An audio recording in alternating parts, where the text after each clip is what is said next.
Hi, sorry if I kept you waiting. You have not. Okay.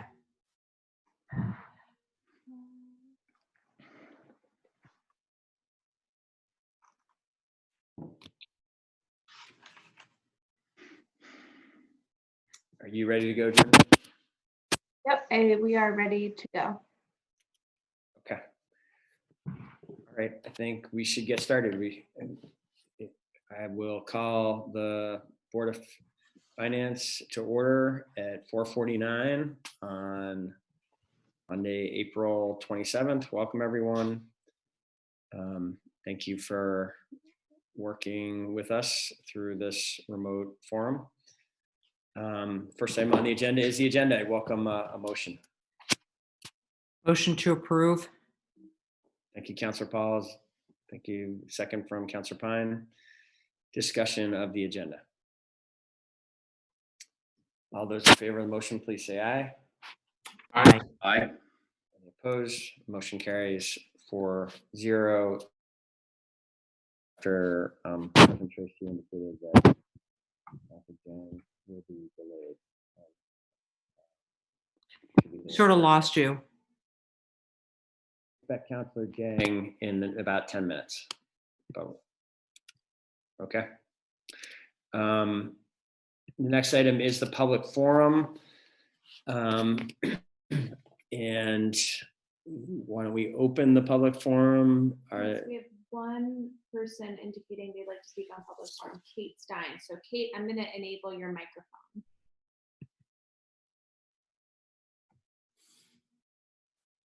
Kate, I'm not sure if you could hear Jordan there.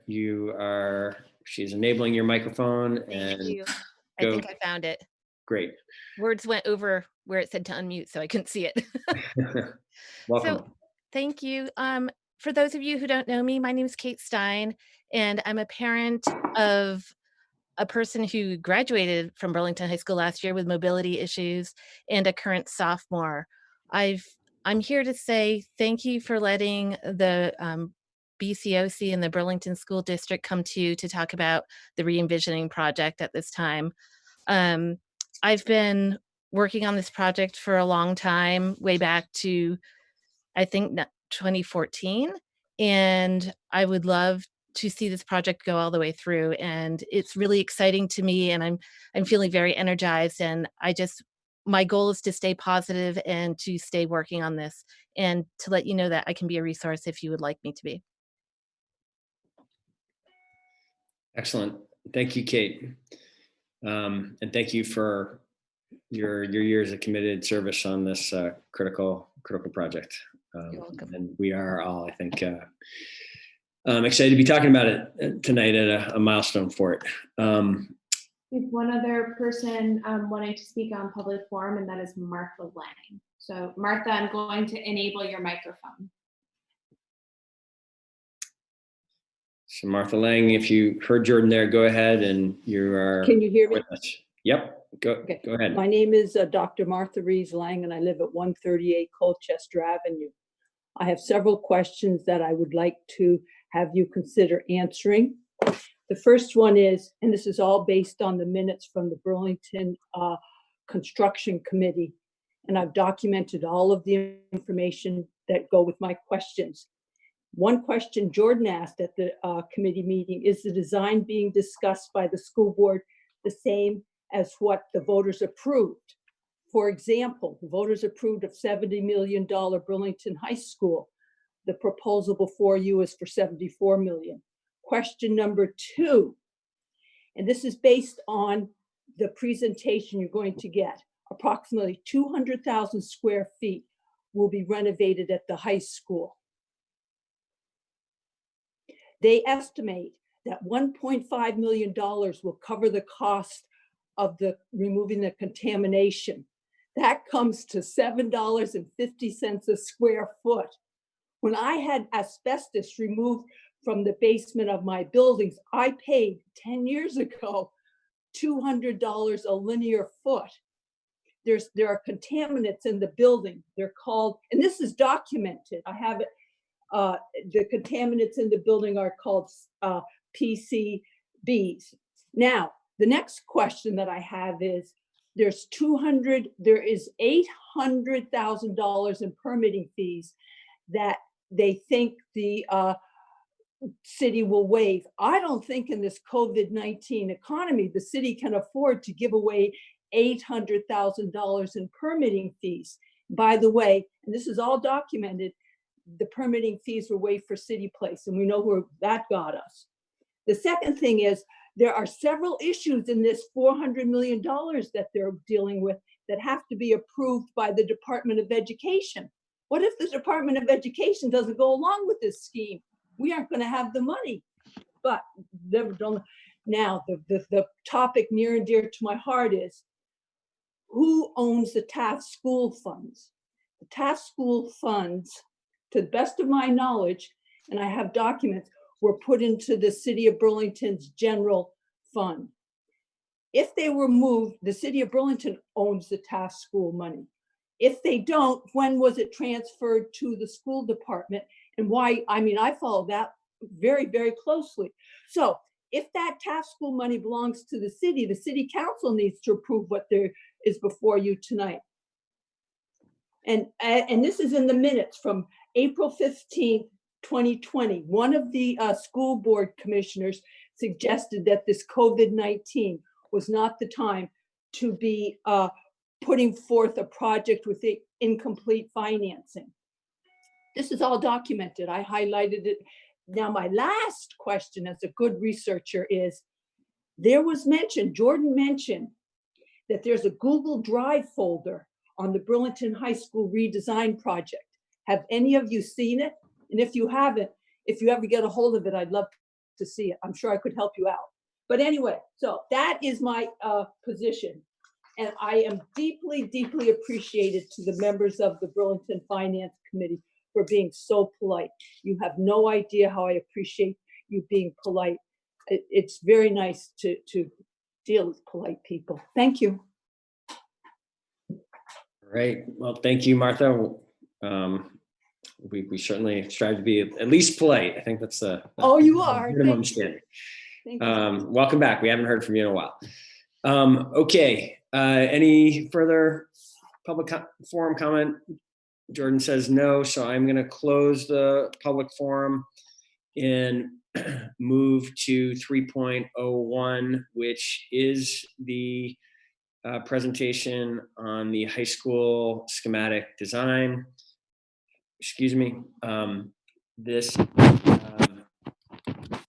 I appreciate the school district being here and taking this step. This was part of our memorandum of understanding as we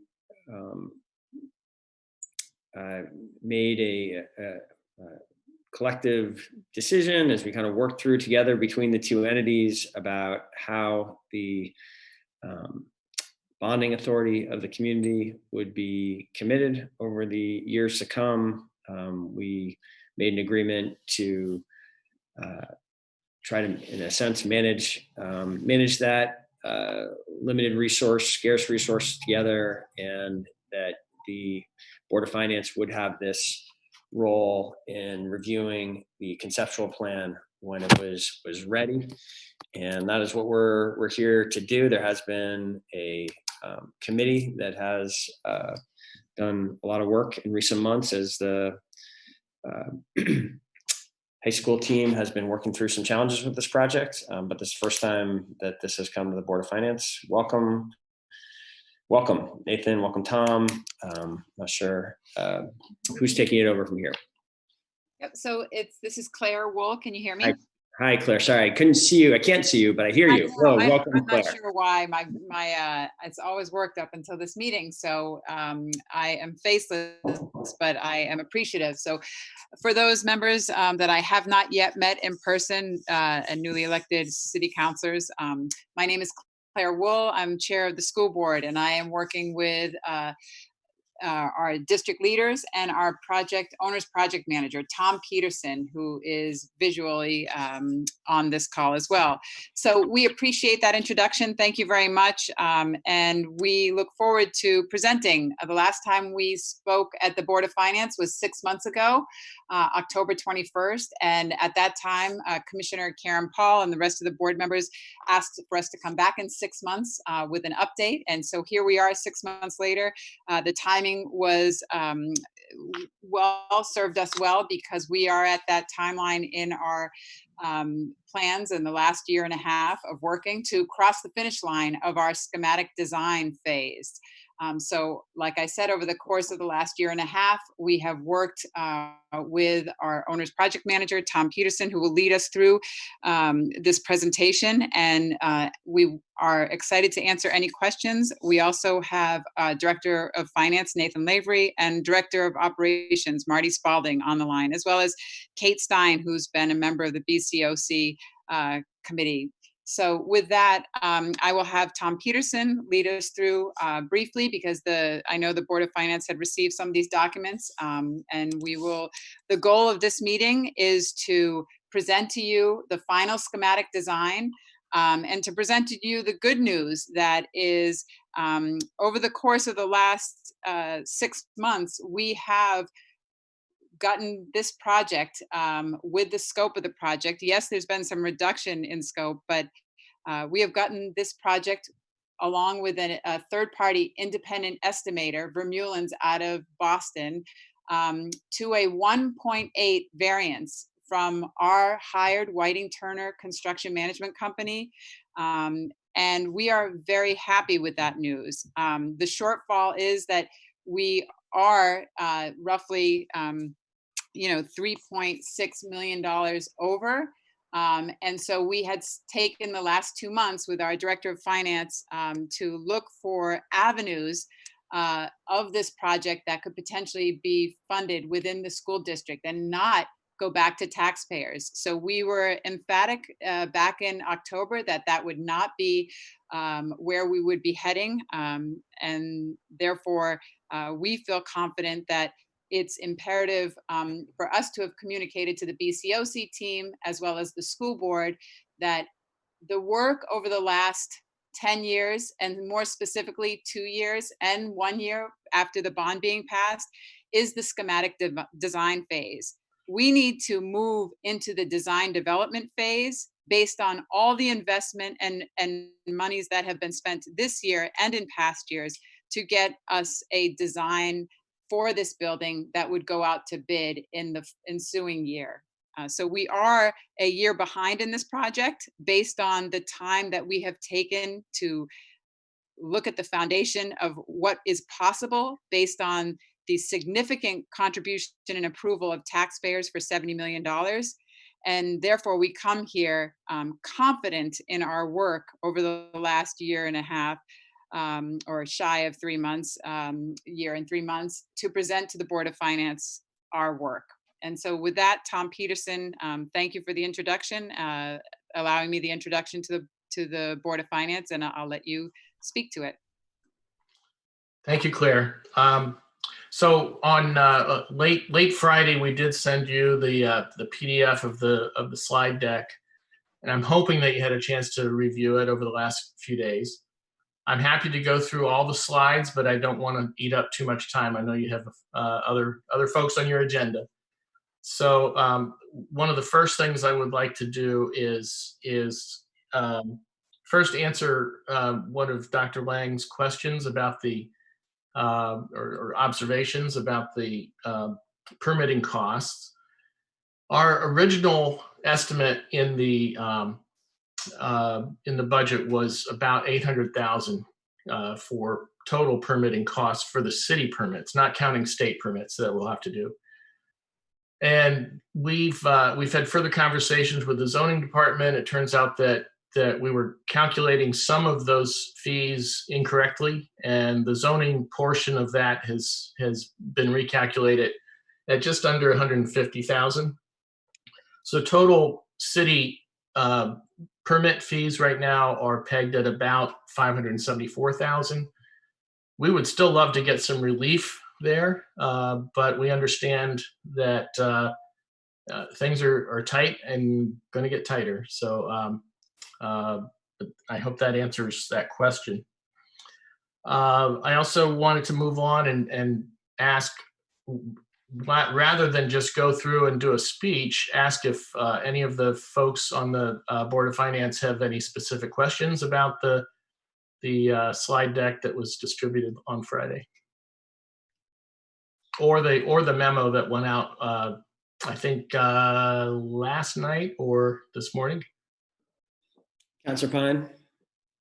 I think it would be helpful for the Board of Finance and for the members of the public who are participating to answer the most basic question, Tom, which is if this scope of this project has changed since when the voters were asked to approve the bond, what are those changes, and perhaps the thinking behind those changes in relation to what the voters decided on.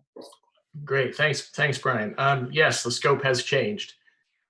The way we can get to close to $70 million is to separate out a couple big ticket items that can be identified and done at a later date. Those could be tackled as projects in the future. That is F building, which is currently where BTC is housed. F building would still get some renovations related to fire safety and mobility, mostly related to ADA compliance.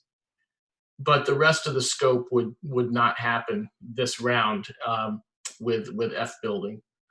So that's a pretty big item. Keeping in mind that our first schematic design estimate came in $21 million over the allotted amount. We had a lot of work to do to whittle it down. So F building renovations are one of the big ones. The auxiliary gym is another one. That's another item that was on the conceptual plan pre-bond. And there is a lot of there's a good case to build the auxiliary gym, but it carries about a $2 million price tag, give or take. It's also something that could be done at a later date if it's positioned properly within the facility or on the grounds. Then it could be added at a later date when and if other monies free up. Those are the two biggies in terms of reduction of scope, Brian. Thank you. My follow-up question is if you could talk with a level of specificity about the environmental remediation and whether those are firm numbers, Tom, or if those are estimates based on other similar types of projects. I just want to know if the full sort of characterization of those substances has occurred, and if we know exactly what we need to remediate, and those are actual cost estimates, or if those are based on a cost estimator versus some bids. Those are not yet based on bids. Those remediation numbers are mostly from our environmental consultant, ATC Associates. They're providing some good cost estimating based on other projects. Probably the biggest wild card right now is the costs associated with abating the PCBs that Dr. Lang mentioned. The worst building in terms of PCB contamination right now is F building, and the costs associated with that abatement, it's a little complicated because it's not just the abatement. With PCBs in particular, there's a certain amount of deconstruction that has to take place to do a complete abatement, and then you have the costs of reconstructing what you have removed from the building. So it's hard to say, what part of that is abatement cost and what is construction cost. But with the, I think we have more confidence in the asbestos abatement numbers. Those are I won't say firm, but they have a lot higher level of confidence than the PCB numbers. Is it true that with the F building changes that the actual scope of remediation also changed, or did that not affect the amount of remediation necessary to comply on that building? What we would do with F is that if we don't touch the PCBs, they can remain according to the EPA. So there would not be any remediation in terms of PCBs on F building. Yeah. Until such time as F building is tackled as a project, then we'd be required to remediate.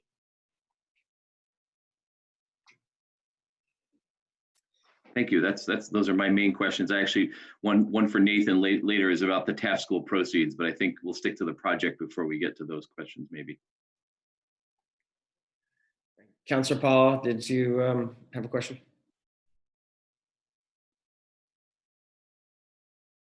Karen, you're still have to unmute. You're still muted. Sorry about that. You know, by the time we're done using Zoom, I'm going to get that. One of the challenges of using this is that you're trying to use both sides of a screen, and I'm trying to look at all of you and look at the estimate here. So I may be missing something, but I'm just trying to understand. It appears, you know, it was, as Claire has mentioned, it was about 6 months ago that, and I think you were there, Tom, as well. I think you might have been there also, Nate, when we talked about you know, where the project stood at that time. And I remember at the time saying that it appeared as though if you have to go and eliminate $20 million on a project of this size, that what ends up usually getting eliminated is, you know, all the things that people sort of got enamored and captured our attention, the sort of, you know, the fun stuff. Obviously, this is a school, and the important things are the things that you've got on a couple of these slides in terms of the proposed versus existing program, and the extracurricular lab spaces, which, you know, that's a good thing that you've increased the size of that. I'm assuming that by increasing the size, you're also increasing the facility, the equipment and things that are necessary for this next century of learning, as far as we know, to be included. But it appears as though, and, you know, I'm really just sort of, I'm not stating something, I'm asking you, that, you know, a lot of the things that really, as I say, sort of captured our attention, at least when you look at the front of the schematic design, the first page or two of your PowerPoint, that those things that are sort of in that initial fly through are not there anymore. And if you can just, you know, confirm that, or, you know, other than some of the things that you've also mentioned in terms of F building, you know, are those the things that are inside that might not be necessarily immediately obvious? How do those aspects stand? I'm glad you mentioned that, Councilor Paul. I did fail to mention that in answering Brian's first question.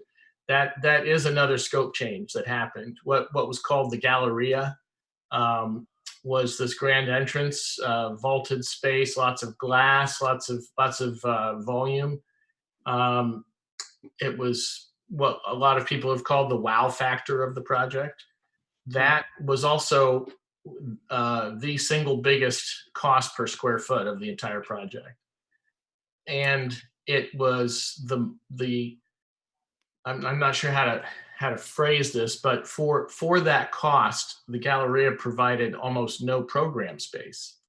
So as we're struggling to cut costs and still provide program and meet the needs of the facility and the community, the Galleria had to go.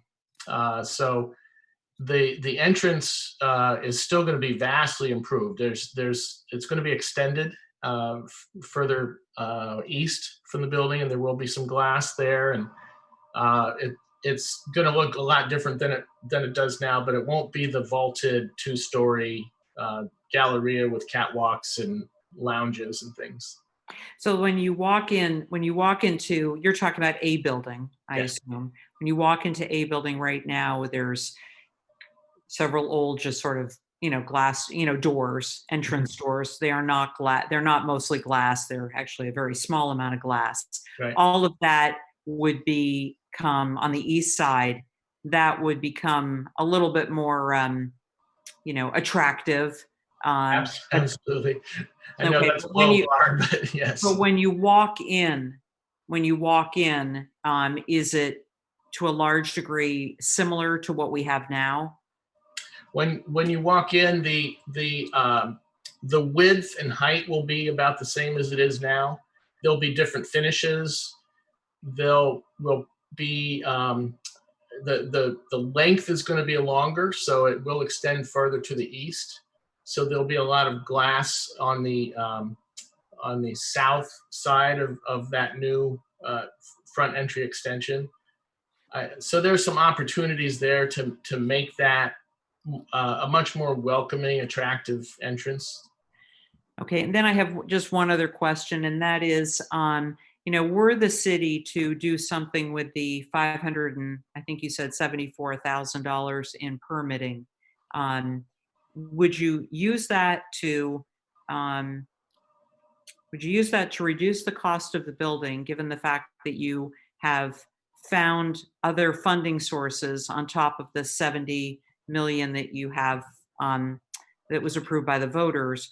Or would you take some of that and use it to bring back some of the cost saving options? That's a great question. I think right now, any funds that we find, we would like to peg as owner contingency.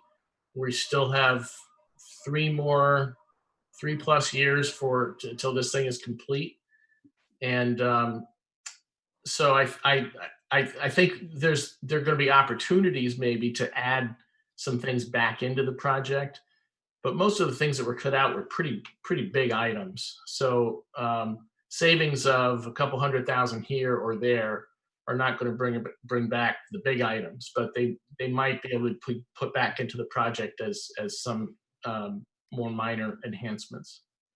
Okay, all right, that's all I have for now. Thank you. I have a question, Mr. Miro. Okay, Councillor Jang and then President Tracy. Thank you, Mr. Mayor. Thank you, Mr. Tom, for being here. And I think I have 2 questions, but before I wanted to comment a little bit about the hard work of Nate, the committee that been looking into this for a while now, and for you also, Mr. Tom, thank you so much. And I think it will be imperative to highlight that the voters of Burlington were sold by the outreach that I think everyone have done in the community. The cost is $70 million, and many people, wanted to move it forward. So we're here, and then we encountered some hurdles, but you guys really circled back and found over $3 million to put back into this great project that we need. But now my first question is, what insurance do we have that the project will not be scaled down again down the road due to some other uncertainties? Are we sure, positive that we will be moving forward with the $73 million that we have? That's my first question for you, Mr. Tom. It's a great question, Mr. Dang, and I'm going to have to answer it like a politician. We're confident in the numbers as they represent the project to date, and this is just schematic design. So there's one more stage of design to go through, and then another stage they call construction documents, where everything is prepared for bidding. These next 2 phases will take the better part of 8 to 9 months, maybe more. And at any time during that 8 to 9 months, we could find other items that could cost the project more money. We're pretty, like I said, we're confident in those dollars as they stand right now, and we're going to keep our eye out for ways to save more down the road, and to mitigate any of the challenges that come up. Yeah. Thank you. And I hope also that you find ways to save more. I think that will be ideal. The second question that I have is separately, if you can tell us what is the cost of just having the gym back, just the gym, right? And also what is the cost of having the F building remodeled, at the fullest? What are those two different costs? Those are great questions. I appreciate that, because it is a complicated answer. In order to get the budget to where we need it to be and to make those cuts, we're calculating the savings for F building at approximately 5.4 million. Okay. It doesn't mean, though, that when we go back in the future at some date to do F building, it's going to cost 5.4 million. It's going to cost more than that. I can't tell you how much more, but it will cost more than that. Likewise with the gym. The gym right now represents a savings of just under $2 million if we keep it out of the project. If it's built at a later date, it's more likely to cost $2.5 to $3 million, or maybe more. It really depends a lot on market conditions at the time. But I've in the past I've compared this a little bit to retail versus wholesale, and the construction manager hates it when I do that. But it's the savings, the cost savings numbers really represent a wholesale number. So when you go back to build something, you have to add the markups, the general conditions, the contractor's fees, the permit costs, all the other soft costs. So that's why a savings of $2 million right now on the auxiliary gym will equate to a cost of $2.5 to $3 million down the road, estimated, to build it in the future date. Thank you very much. President Tracy. Thank you, Mayor, and thank you for the presentation thus far. Appreciate it.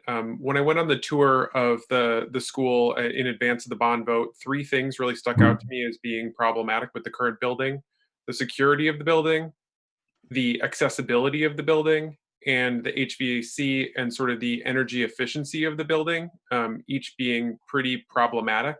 And so just wanting you to speak to how, if and how those are addressed in the current design, and if you had to cut, if the cuts that you're showing are impacting any of those areas, because those were probably the three biggest concerns that I was hoping to have addressed, and that I was pretty sure were being addressed in the design. And I just, with all that's changed, want to make sure that those three things are still being addressed in the design.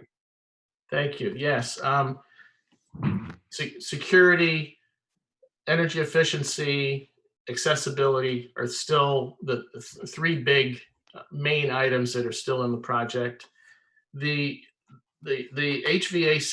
HVAC system that's currently in the schematic design is conceived to be a fairly high-end, very efficient system that will include air conditioning and have a very high efficiency rating. The envelope of the building will be improved, and it's not ever going to be as tight and energy efficient as a brand new building would be, but it will be vastly improved. A lot of that improvement to the envelope will be new windows, and I know generally you don't think of windows as being a cost-effective energy savings solution, but in this case, we need to replace the windows for more than just energy reasons. We have to replace windows because they're becoming non-functional. They're in constant need of repair, and they have a significant amount of PCB contamination as well. So envelope improvements, HVAC improvements, the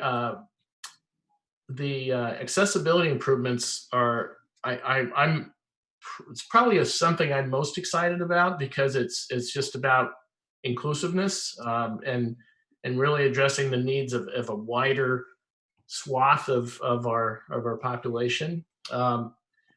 If you've been in the building and been through the hamster tunnels moving from one building to another, you'll know that those are steep and they don't meet current ADA requirements.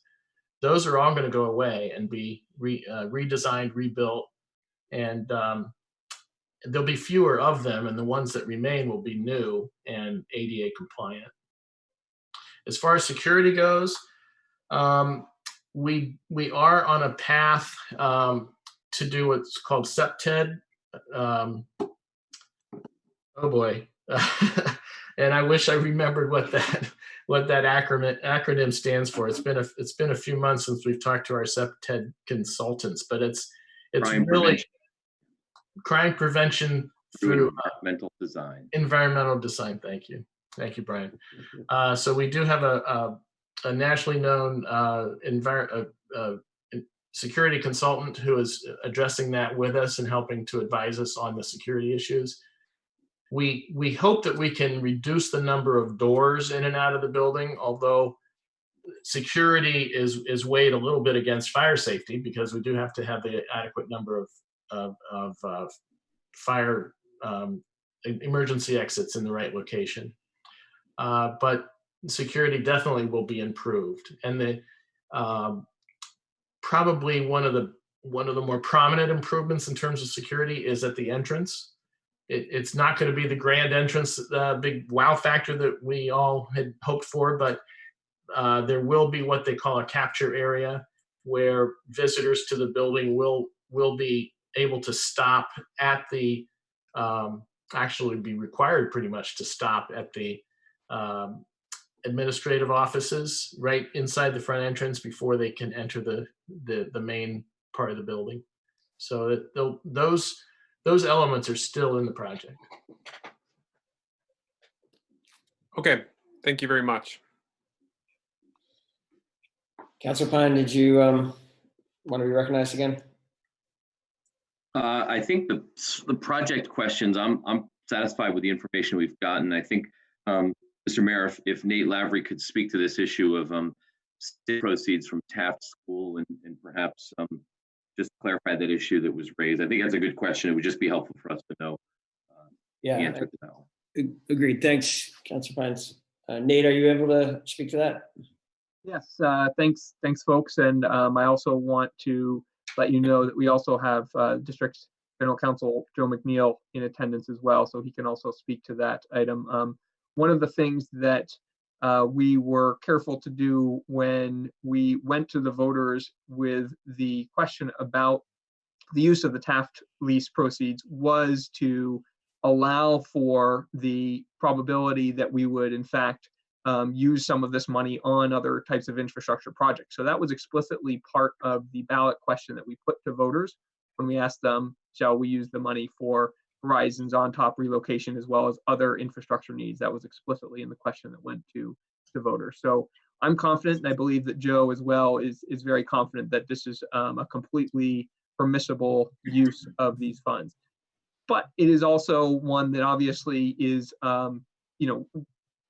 it's natural that people would have questions about it that would draw attention to it, which is why we really highlighted that when we brought the recommendation forward. We said this is a question that the school board should really carefully consider and make sure that they understand the implications of doing that, because obviously once we spend that money is gone. It doesn't come back. It's not something that we get on an annual basis or anything like that. So I'm confident that it's totally legally permissible, and at this point I feel like the school board has had the opportunity also to examine that and determine that they believe this is the best use of those funds at this time. Brian, can you hear me? This is Joe. Yes, Joe, go ahead. Thank you. Just to add to what Nathan indicated, back in 2008, this question was put to the broader question was put to the Chittenden Superior Court with regard to the utilization of the proceeds from any leasing of the Taft School. And the answer from the Superior Court was that if the proceeds were being used for educational purposes, be it operational or capital, then that would be consistent with the Taft School original deed and will. So we advised the school board last week and confidently advise you, repeat that advice to this board that we believe this is a permissible utilization of those proceeds. Thank you. Councilor Pine. Just the follow-up is, does the decision how we dispose or how we dispense with those proceeds rest with the city council or with the school board, or who actually gets to make that decision? It's the city, so it's very interesting, but the proceeds are the school district's proceeds for the purpose of being used for educational purposes. The district makes those determinations. The only hesitation I have in that is that as a part of the overall plan for this project, my understanding is that this finance board, the city is a co-partner, so to speak, in determining how this project will move forward. So in that respect, that's another reason why the school district is before you this evening. Thank you.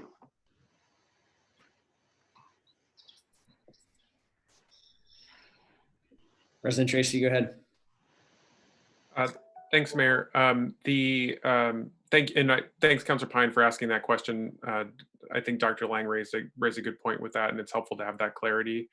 On the permitting fees section of things, I'm just wondering, with so much uncertainty around construction and other things moving forward, and if we waive a significant amount from the city side, which is the action that is being requested, are there costs that we're incurring on the city side through the permitting process? And then if so, where does the money to pay for those come from, sort of in the interim? Thanks, President Tracy.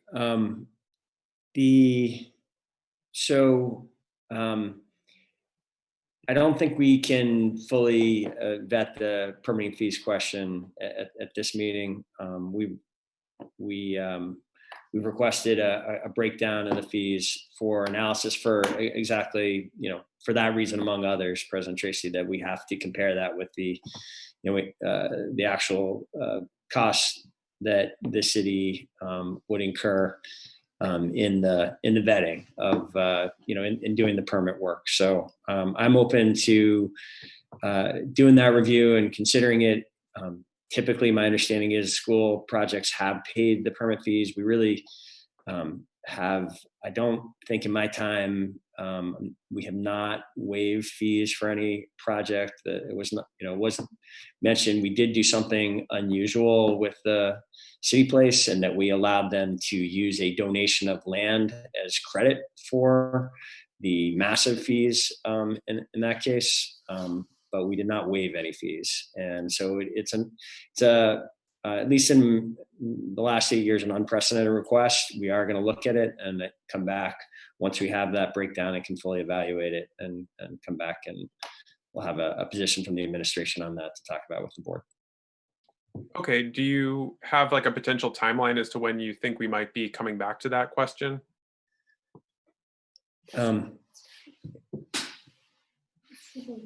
Yeah, so we need the breakdown as a first step, and once we have that, and I believe I think we're waiting for a detailed breakdown. Once we have that projection of the fees, we would be able to evaluate that quickly and bring it back within a couple weeks. Okay, thank you. I think Councilor Paul had her hand up. Okay, sorry. It's hard. I can only see about 5 people at a time. So, and you got bumped onto the next screen, Councilor Paul. So go ahead. Sorry about that. You're on my front screen, so I don't know why I'm not on yours. I'm only kidding. Because it does appear, from the recommended action, it says our recommended action this evening is simply to approve the schematic design. Is there something that I'm missing, something else that we were to do? No, I think that's an important clarification. This is envisioned as the step in the process for the approval that was called out in the memorandum of understanding from this body for the schematic design. There is a future check-in that I think these financial questions are relevant towards, and I think it's good to flush them out here. I wouldn't want to surprise the district if suddenly we were uncomfortable with the Taft proceeds in the future. So, but that is not actually what we're deciding tonight, or what's recommended. Is that what is recommended is giving the green light on the schematic design so that the district can move forward over the next, as Tom described, 9 months or more to get to construction documents. So I don't think we have to get hung up on that vote in terms of sorting out this permit question, but I would want to answer that for them relatively soon as well. Okay, so, but the beginning, you would be coming back, or you would not be coming back before you began the construction document phase, which is 6 months from now on your. Correct me if I'm wrong, anybody, but I don't think our agreement requires them to come back at the construction document phase, or it's possible I've forgotten that. I'm wrong about that. I believe what is required is for them to come right back. now. I believe it. While Tom's pulling it up, I know there before the actual pulling down of a much larger bonding amount, I believe there would be a further action, but I forget exactly how. Yeah, as Tom's looking it up, our recommendation action tonight, can you hear me? Yes. Okay, great. Yes.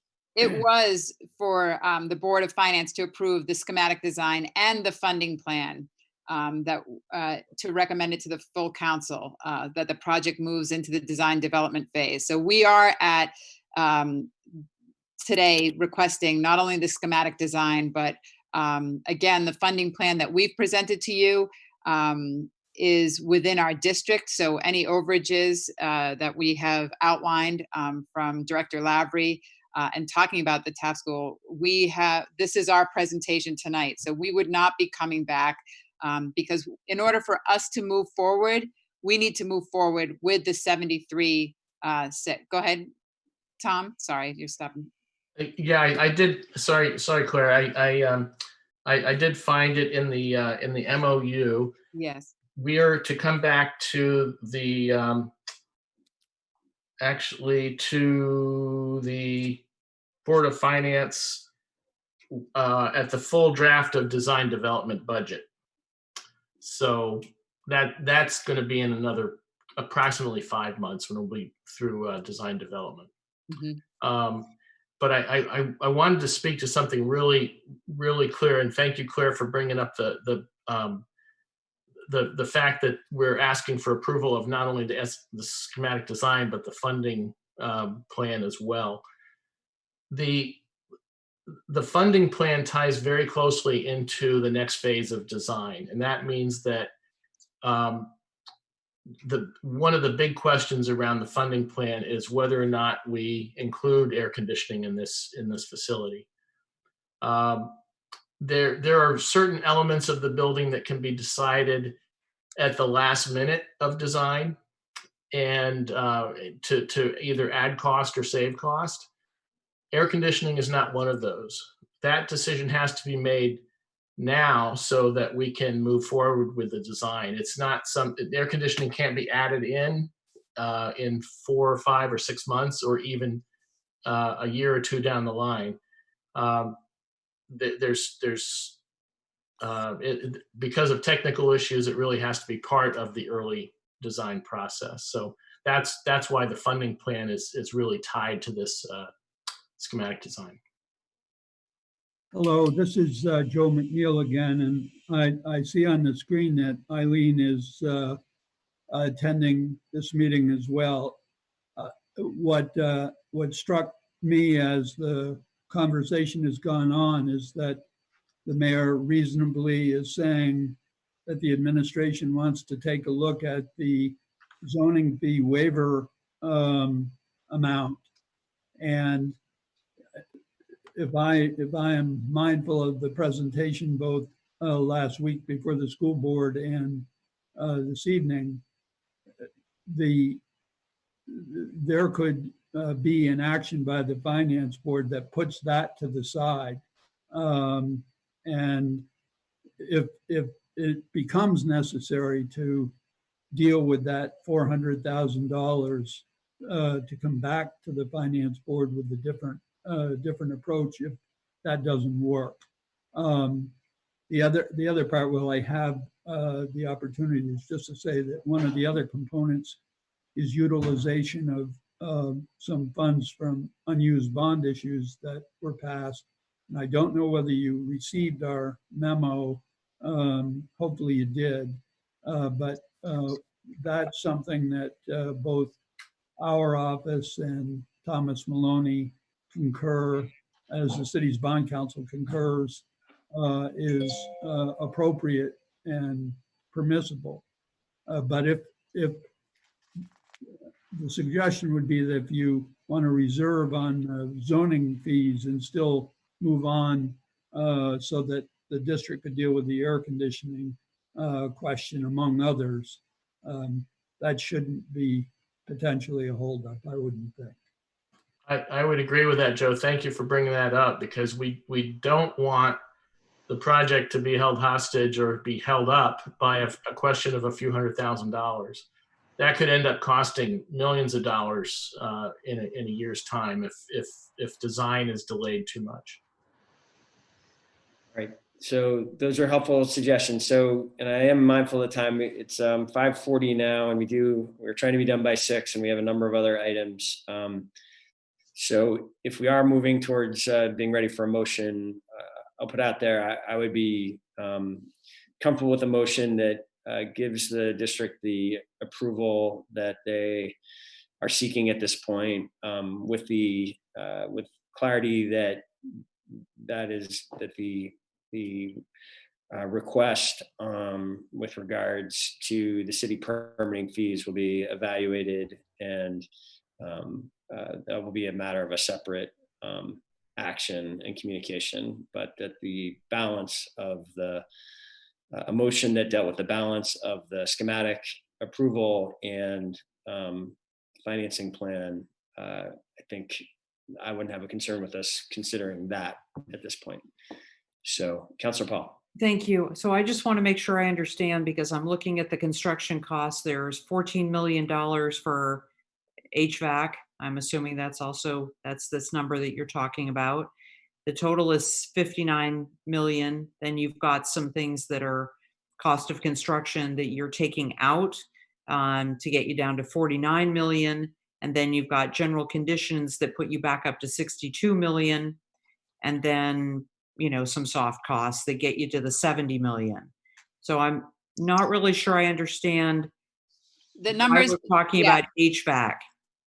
The numbers that our total cost presented to you tonight is the 73,599,000, and you are correct. That's part of the wow factor. The HVAC system is in there at $14 million.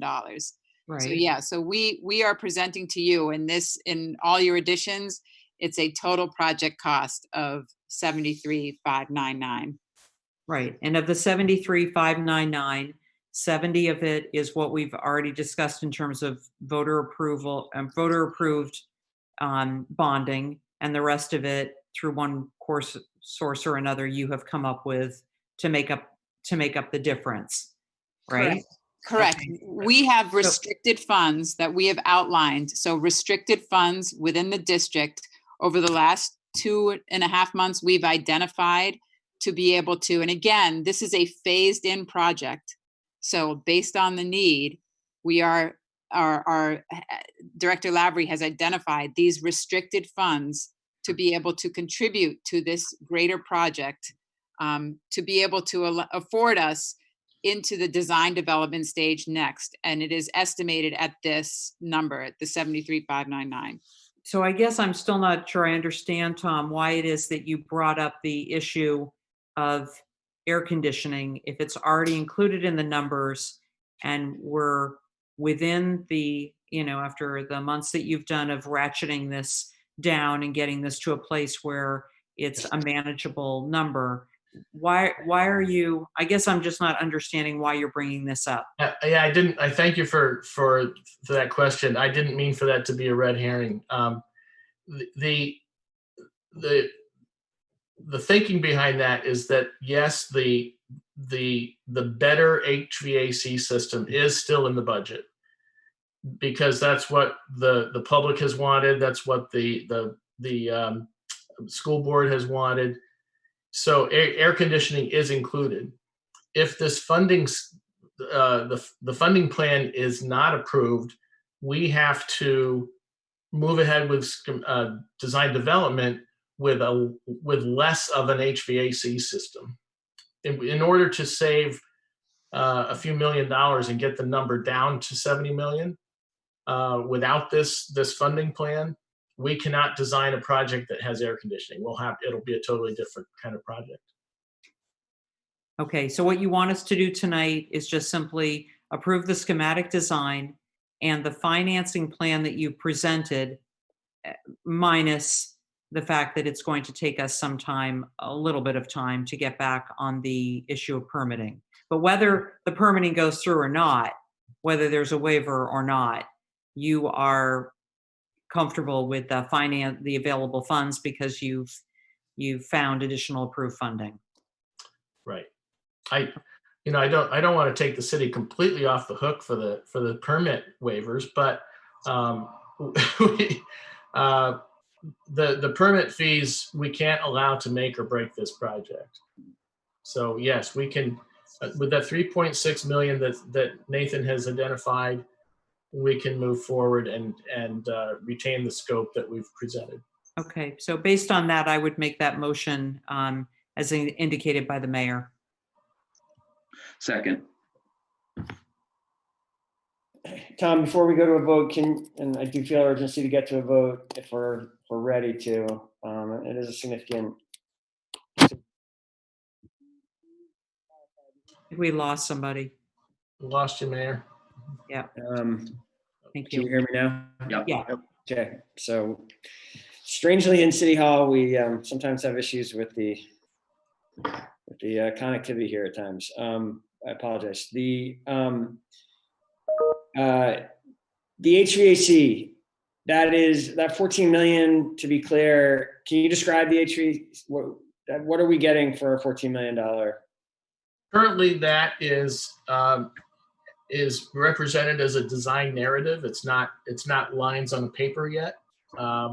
It's not even a list necessarily of specific equipment, but the design narrative calls for a water source heat pump system that would include ventilation and cooling.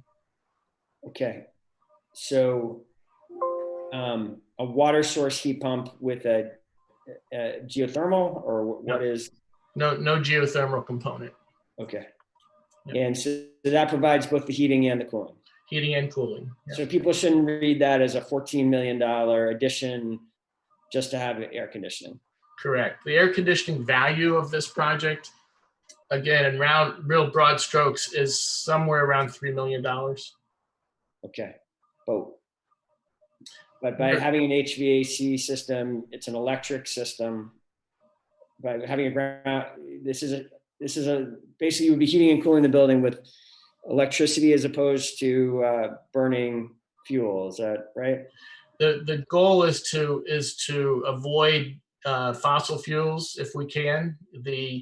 Our mechanical engineer is LN Consultants, and their main target in life is to eliminate the use of fossil fuels, which is good. With the current proposed system, we would likely be burning more electricity, but a lot less natural gas. With the proposed system. So With it'd be a the proposed step. system, yeah, It'd be a big step in the direction of the city's net zero energy goals. correct. Good. That system, we think that the next several months are going to be we're going to spend an awful lot of time on the HVAC system in terms of fine tuning the design and fine tuning the costs. We're not right now real happy with the square foot costs of the current proposed system. That $14 million we think is still really on the high side, and we want to do everything we can to trim that as much as we can. But that's not something we can do in schematic design. It really has to be fleshed out in design development. All right, very good. Are we, is the board ready for a vote on the motion? I'm seeing nodding heads from people I can see. So all those in favor of the motion made by Councilor Paul, please say aye. Aye. Aye. Any opposed? The motion carries unanimously. Thank you, Tom. Thank you, Nate, Joe, Claire. Thank you. Appreciate all the work and good luck with the next phase. Thank you Thank you all. very much. Appreciate it. Thank you. Thank you.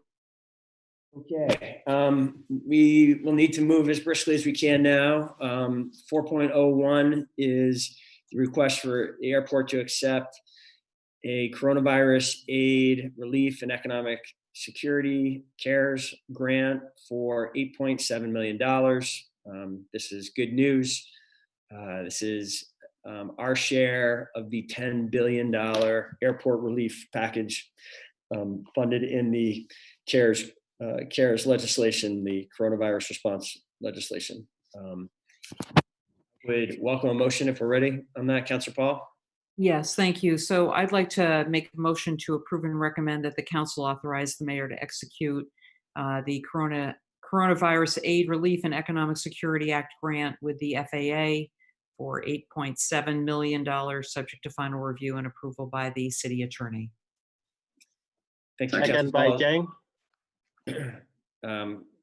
Great. We will give you the second to Councilor Jang. Note Nick Longo is coming to us from the middle of the runway. Impressive. And let's hope no one lands in the middle of this vote. Is there any further discussion? All right, we'll go to a vote. All those in favor of the motion, please say aye.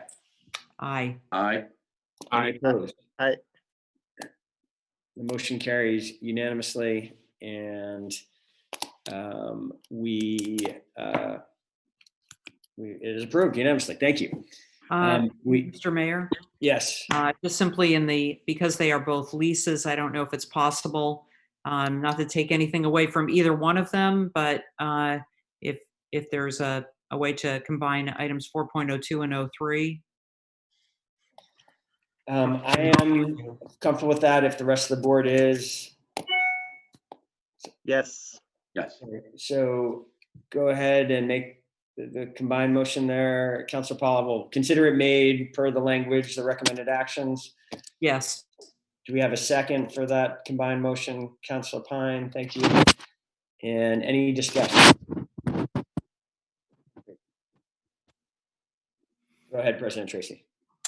Just want to say that I saw some additional information during your briefing today, Mayor, about the Beta Technologies lease. Really interesting stuff happening there, and appreciated the additional stuff that you shared there in terms of what they're planning to do, not only in terms of the research and development, but then also some of the site work. So thank you for providing that additional resource and welcoming them in.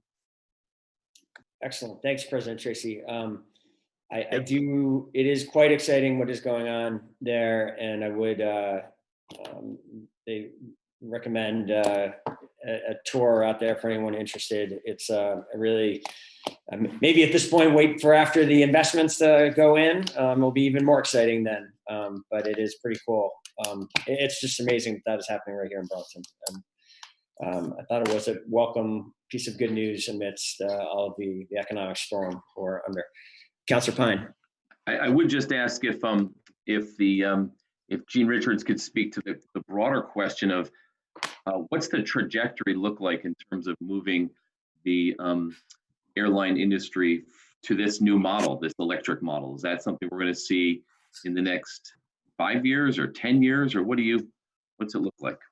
I would say in the next 10 years. It really has to do with the batteries And right now, Beta has done a really great job at making them much more reliable. And so I think as the whole battery industry improves, both the automobile and other types of apparatuses, you will see this will improve. And when that improves, you will see airlines start taking it up. They're making amazing headway.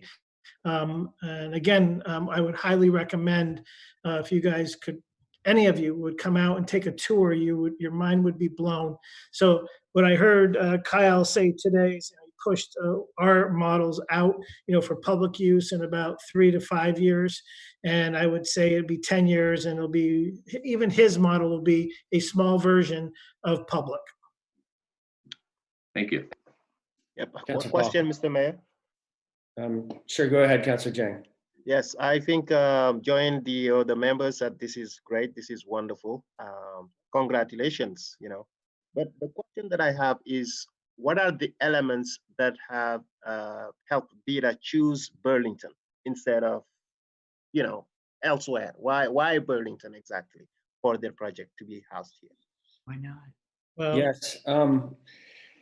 So, Councilor Jang, my understanding is that the founder, Kyle Clark, was someone who was living in this community when he began working on this new company. He's something of a serial entrepreneur. He's had other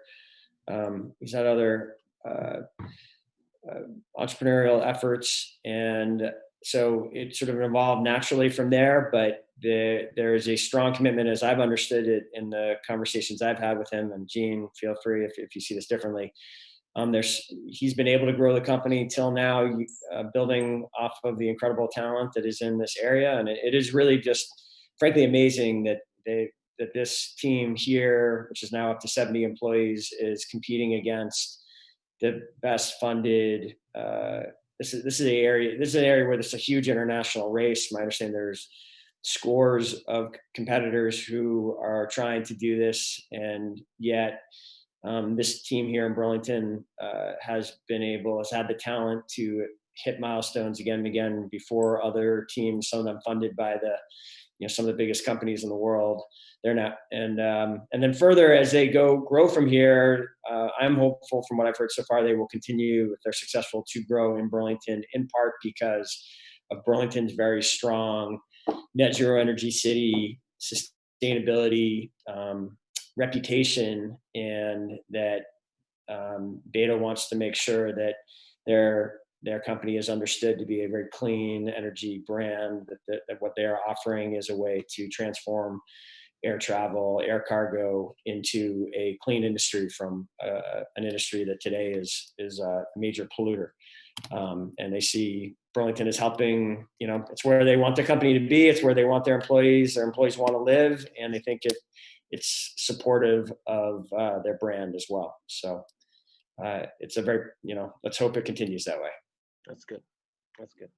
Yeah. And now, how do we harness this great, wonderful new in the community in making Burlington a hub in terms of, sustainability and something along those lines? Yes, excellent. I think there's all sorts of potential there for. I appreciate the point. In Councilor Paul, were you trying to get in with an additional point here? Yeah, just wanted to mention that while it's not necessarily germane to their business model, although I think in some ways it is, one of the things President Tracy alluded to the briefing that you had today. One of the things that they also did mention was the amount of work that they have done. They have when you walk into where the planes are in various stages of work, they have a lot of 3D printers, and those big 3D printers, and the number that they've been using to print shields and work on ventilators for the COVID effort. I know we're really pressed for time, but I just simply have to say, Gene, Nick, and I went out to see the work that's being done there. I think that it is incumbent upon every city councilor to figure out a way to get themselves after this event, to get themselves out there and see what is going on at our airport. Because what is going on in this business is nothing short of revolutionary. And I think it's really important that everybody get out there and see what's going on there. I think it's part of our job. So I've already made the motion. I'll leave it at that. All right, excellent. I think we should act on that motion if there's no objection. All those in favor of the motion, please say aye. Aye. Any opposed? The motion carries unanimously, and Thank you all. brings us to 4.04. Yes, thank you, Nick and Jean. 4.04, approval to execute master lease. Are we ready for a motion on this item? I put the motion to agree the master lease for Beta to operate Burlington.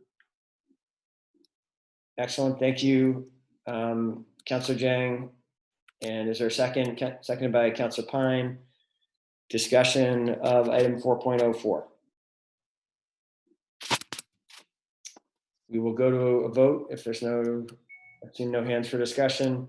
And I will tell you, Councilor Jang, I just want to make sure, I cannot see you. I've been hearing you, but I'm not able to see you, just so you know. There we go. Okay. All those in favor of the motion, please say aye.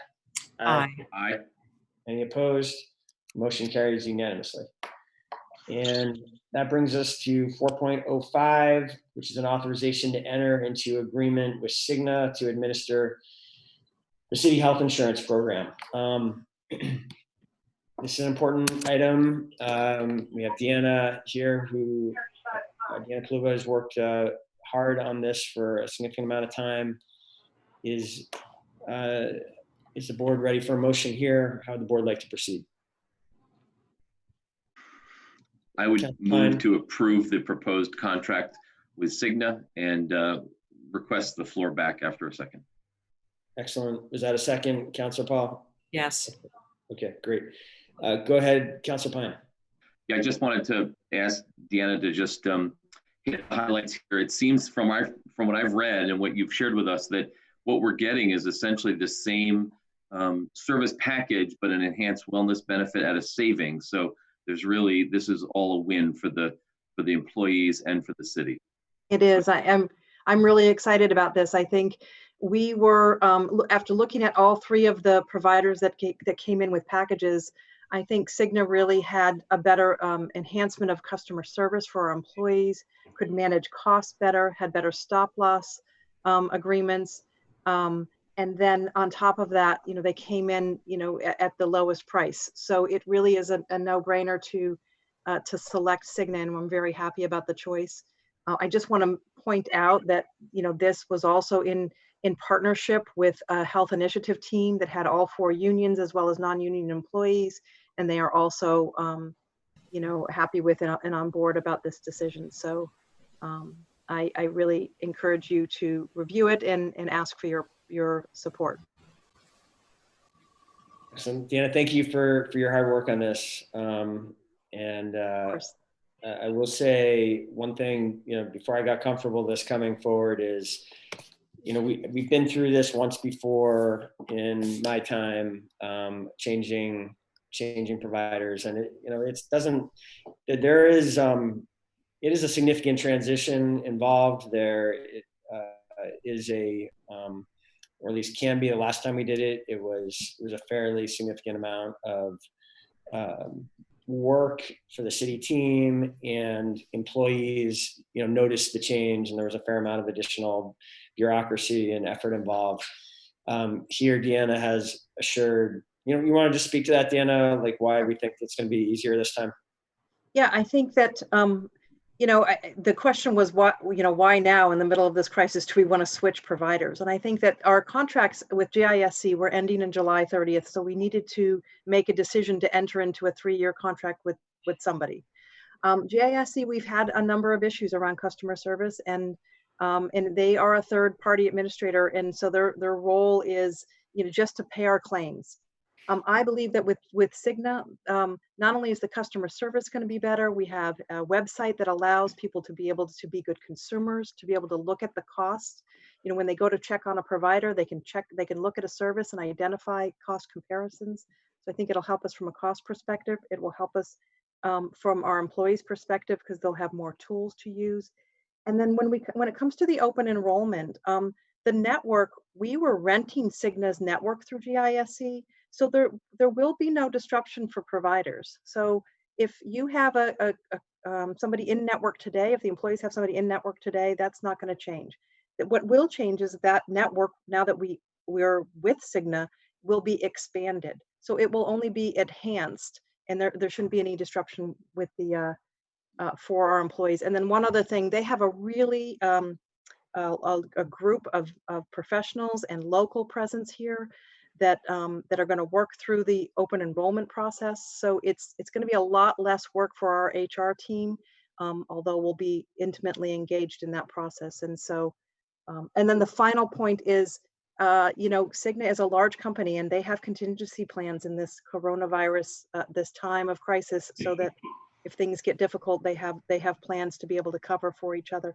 Cigna is a pretty small company with small enough number of people.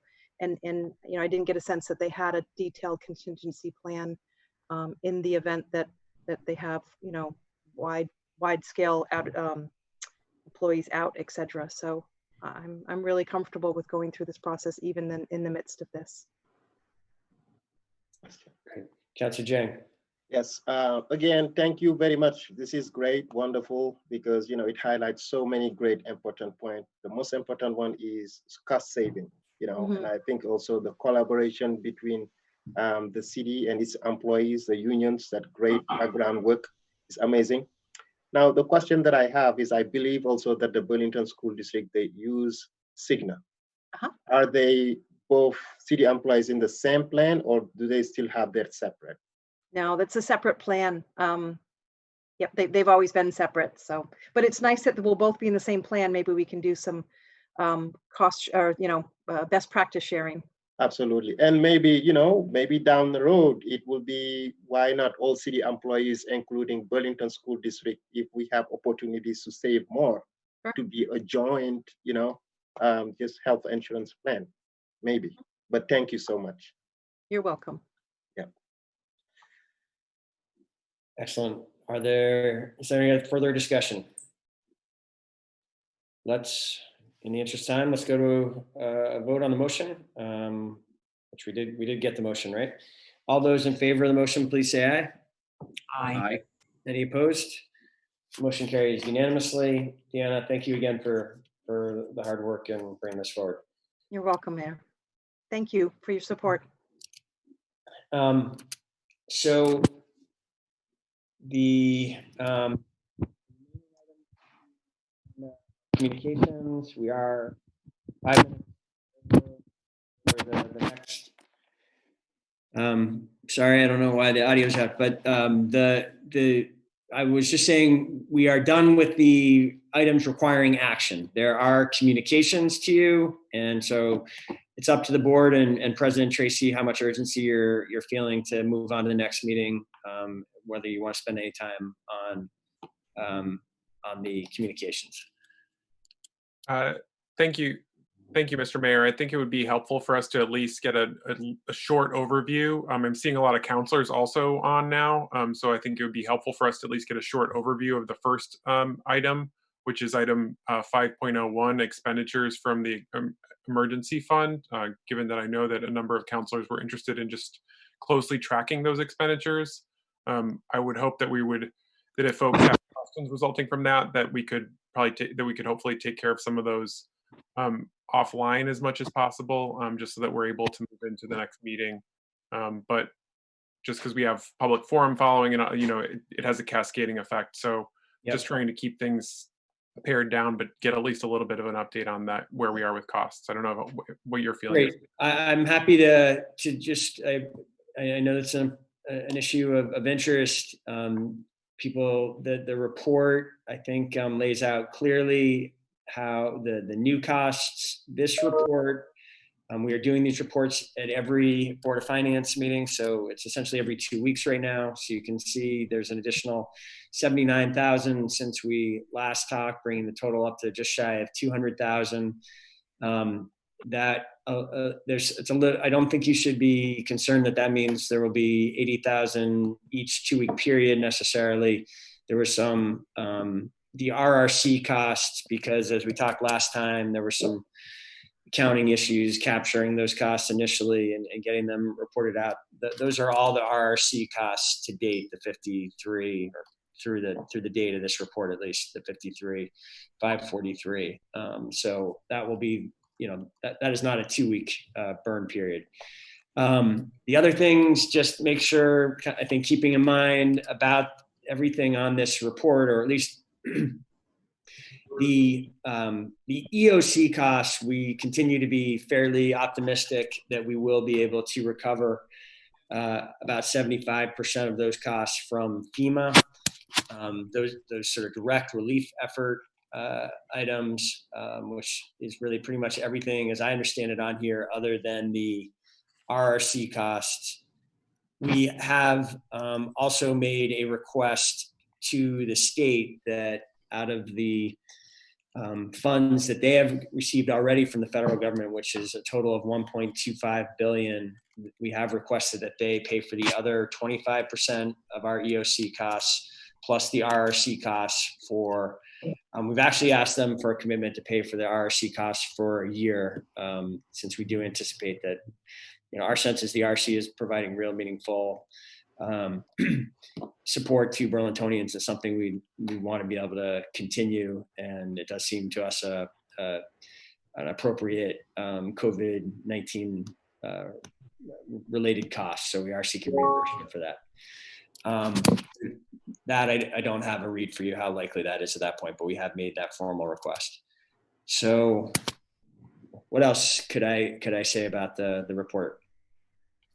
Are there any additional questions, or I certainly support President Tracy's notion that we're happy to answer questions offline as well, if you have it at any time, of course. Councilor Paul. I just think it would be, and I agree, I think that's the only issue really on this last part of the agenda that we probably need to deal with tonight. But,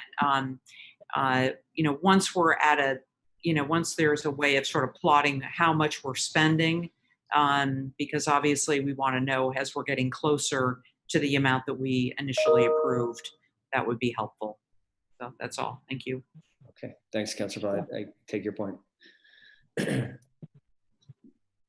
All right, I'm not seeing any other hands at this point. So if there's no objection, I think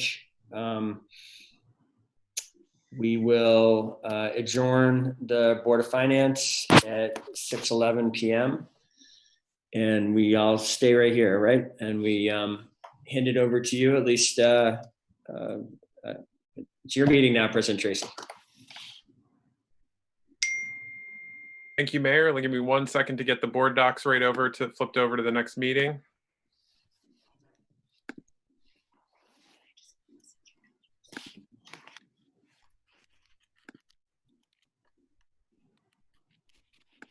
Okay, so our first thing on the agenda is the Pledge of Allegiance. So would all please rise for the Pledge of Allegiance.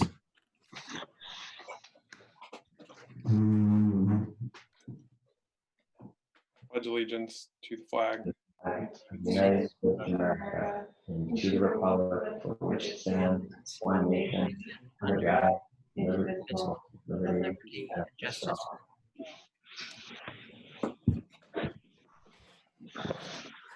Okay, next item on the agenda is the agenda itself. Is there someone who'd like to make a motion on the agenda?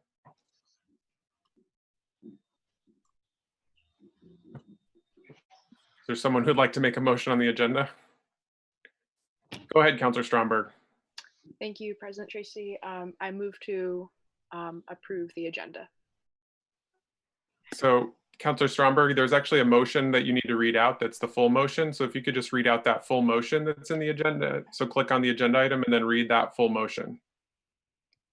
And unlike past practice, I think that one of the things that I would like to do is to not have any one particular counselor do this as identified. I want to make sure that other counselors are able to do this. It's really not a big deal, but just want to spread the love around and give everybody the chance to read the agenda if they want to. Do you see that, Counselor Stromberg? Yeah, so is it the entire agenda? Yeah, so you just read that whole thing that says recommended action, motion to amend, approve as follows. So read you. Oh, I don't think I am seeing that right now. Okay, is there another? Yeah, if someone else sees it, hang on. Counselor Paul, go ahead. Or I can do it. Did you find it? You I want to do it? If you not, I'll do it. Go right ahead. I'll Okay. jump in All another right. I'd like to make a motion to adopt the agenda as follows. No written material for agenda item 2.01 per COS Riddell. Add Counselor Carpenter as a co-sponsor to agenda item 5.02, resolution amend Appendix B, rules and regulations of the City Council to add a standing climate emergency action item to every agenda. Counselors Hanson, Paul, Hightower, Stromberg, Freeman, per Counselor Hanson. Remove from consent agenda item 4.05, a communication. Rich Goodwin, Director of Financial Operations, and Darlene Bayo, Banking and Cash Operations Manager, read the approval to execute a master lease and place it on the deliberative agenda as item 5.04 per Counselor Hightower. Note revised version of 5.02 resolution, amend Appendix B, rules and regulations of the City Council to add a standing climate emergency item to every agenda. Counselors Hanson, Paul, Hightower, Stromberg, and Freeman, and so I move. Okay, we have a motion, and do we have a second? Second. Counselor Pine with the second. Any discussion of the agenda? Seeing none, I will go to a vote. All those in favor, Counselor Jang, go ahead. Counselor Jang, were you asking to be recognized for discussion? Counselor Jang, I can't hear you. Were you asking to be Yes. Can you hear me, boss? Yeah, go ahead. Yeah, on the motion to recommended agenda, I could not find item number 503. It's there. Sorry. Counselor Paul, would you like to clarify? 5.03. I'm sorry, I don't mean to interrupt. It's on the deliberative agenda, the resolution, City Council policy regarding social media, the social media policy. It's there. Okay. But on the recommended actions, but it's okay. Totally. Thank you so much. Okay, if you're all set. Okay, Yes. any other discussion? No. Okay, seeing none, we'll go to a vote. All those in favor? Aye. Aye. Any opposed? That passes unanimously, which will bring us into our next item, which is item 2, a communication from the mayor as well as CAO Shad regarding the initial financial plan for FY20 and FY21 in response to COVID-19. I'll turn it over to the mayor and CAO Shad. Great, thank you, Councilor Tracy. We have a PowerPoint presentation which Jordan's going to pull up here, and I think you can now see on your screens. And this is what we're calling the initial financial plan for the remainder of FY20 and FY21. So this is essentially a 15-month plan to respond to the COVID-19 crisis and specifically the municipal financial elements of the crisis. And our plan is to kind of lay this out here, and because there are elements of the plan that have potential implications for employees, our thought is that after this public presentation, we would go into an executive session to make sure that we, the city government, are aligned about the way we should be proceeding forward with our employees. Let me start by basically summarizing the challenge. This is a challenge that those of us who have been working with the city's finances in recent years have really not faced over the last 8 years. We've been fortunate to have a stable and growing economy for the full 8 years that I've been involved. We've had our financial challenges, but we've had very consistent good times with the economy. That all changed quite dramatically in mid-March with the arrival on our shores of the coronavirus and the associated illness of COVID-19.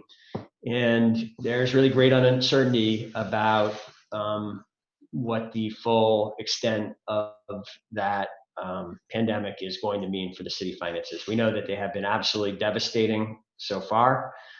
And we think that there is a potential based on the readings of experts, as I discussed, at some length in the State of the City earlier in the month. We think there's a very significant possibility that we could be feeling financial impacts of this beyond FY21 for really FY22 as well. And that is the challenge that we have to start confronting tonight together, is how do we move forward? How do we address, how do we navigate these challenging and uncertain territory? So to detail why this is such a challenge, the main challenge, really the essence of the challenge is lost revenue. We are a city that relies significantly on the revenues that are derived from the restaurants and bars and hotels that are largely shut down right now and are likely to be, uncertain when they will reopen and what that reopening will look like. These businesses are essentially not generating revenue right now, and thus the city tax that is put on top of those revenues is also not being generated. We also are losing revenue from kind of other sectors that are related to the visitor sector. So certainly the waterfront revenues are significantly impacted. The marina and the campground and the events that take place in the park, and some events have already been canceled, and there's a real possibility for more to be canceled over the course of the months ahead. So already, we think the loss of revenue is going to be most severe in the period that we're in right now, where we are still in this stay home order, where these sectors are really not operating at all. We do think things will be better in FY21, but we have essentially modeled for discussion tonight a bad case scenario where these revenues come back slowly. And it is our recommendation that we start to make plans tonight around a bad case scenario. I think it's important to be clear about that. This is not the worst case that we could imagine, but we do hope it is a conservative case where essentially we're planning for these revenues to remain, zero or close to zero for another quarter until the fall, and then to come back at about 25% a quarter thereafter. So the assumptions for FY21 in this presentation are that these areas of our revenue generating sources are down by over 60% in FY21.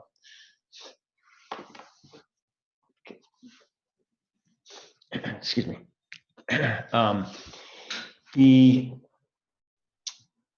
I want to be clear that we're making a distinction, and we talked about this when we passed the tax anticipation notes on, I believe, April 6th on organization night.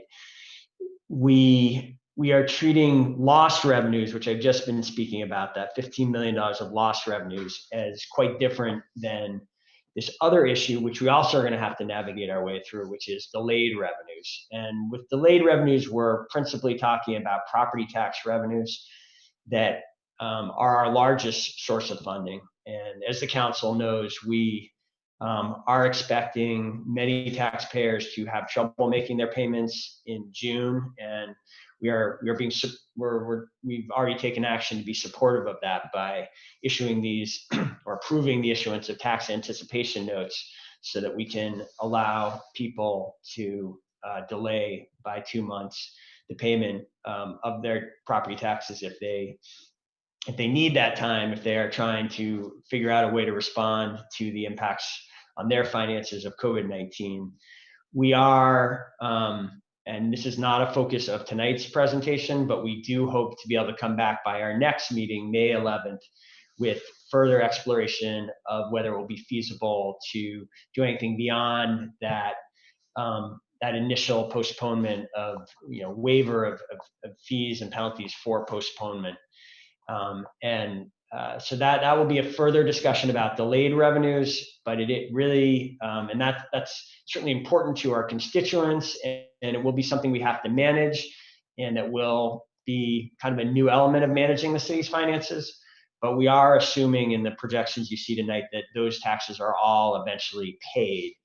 And, as we discussed, back in the beginning of the month, we have a lot of tools to be able to ensure that that's the case. But I did just want to remind people that that's a separate discussion that we will be having a further follow-up on, hopefully on May 11th. So, how do we navigate our way through this $15 million challenge?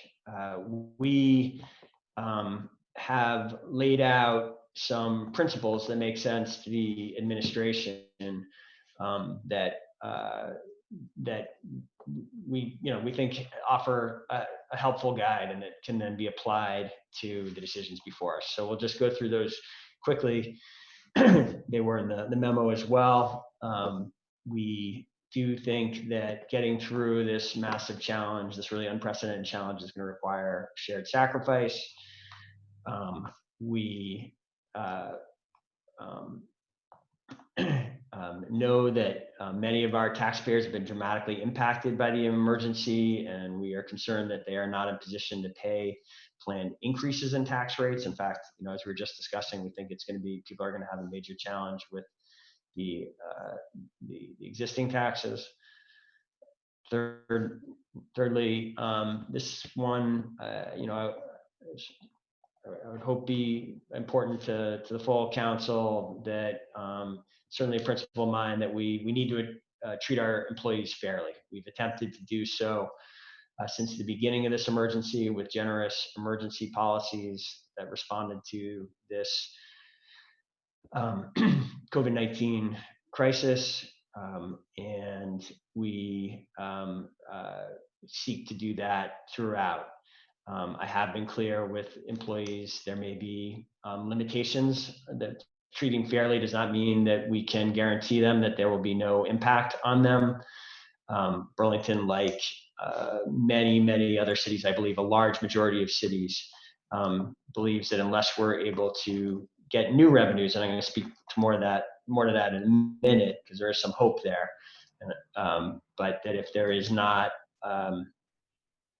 if we are not able to secure new revenues, we have a very serious and budget challenge, and so that, and I've been clear and straight with the employees about that. The changes to the budget should not further hurt vulnerable Burlingtonians. What we mean by this is, we know that this emergency is already putting additional pressure on many vulnerable populations here in Burlington. Our desire in the way we make our budget decisions is to not make their challenges even greater. The fund balance seeking to maintain a 5 to 10% balance by the end of FY21. I'm going to come back to that more. So let's just, we'll get to that further in a moment. The city's actions should minimize further damage to the economy. Here's what we mean by this. Generally, one of the ways you get out of a recession, the government plays a key role in pulling the economy out of a recession. When financial storms hit, it is often the government that is able to find a way to keep spending money through financial storms and help lead the way out. And certainly the federal government is the government that is most able to do that through their extraordinary monetary powers. But state and local government have a role in that too. We are significant investors into the regional economy. And what unfortunately often happens during recessions is that state and local governments need to cut back because of phenomenon like we're talking here tonight. And that just can have the effect of deepening the recession. We may not be able to fully avoid to some degree doing that, but we should seek not to if possible. We should seek to minimize further damage to the economy. And then finally, and this is a really important point, we should continuously reassess fluid economic circumstances and be prepared to make further adjustments if necessary. This moment, as we really, there are very plausible circumstances for the year ahead, for the 15 months ahead, that are better than the assumptions that we're talking about now, that $15 million problem. And there are circumstances that are even worse. What we've tried to do here tonight is to lay out a bad case scenario that we think it's responsible to plan for, while very much hoping, and even more than hoping, continuing to work to achieve a better outcome through our advocacy and collaboration with other levels of government. And you've heard a little bit about that already tonight when we were talking about the reimbursements that we are seeking. Those could further, we're not counting on any of those reimbursements in this plan we're describing tonight. But there are some bigger possibilities as well, which we'll get to in a moment.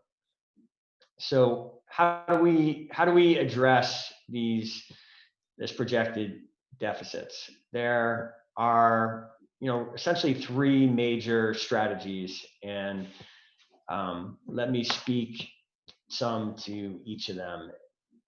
And I might actually take them in reverse order, actually, of how we've got them here. The $15 million problem that we are projecting is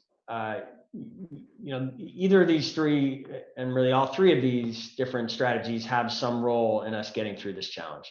I've described to you already how we are planning on using debt to help us, very substantial amounts of debt, tens of millions of dollars of debt that you've approved already in the tax anticipation notes, and maybe more. We will use that to deal with the delayed revenues.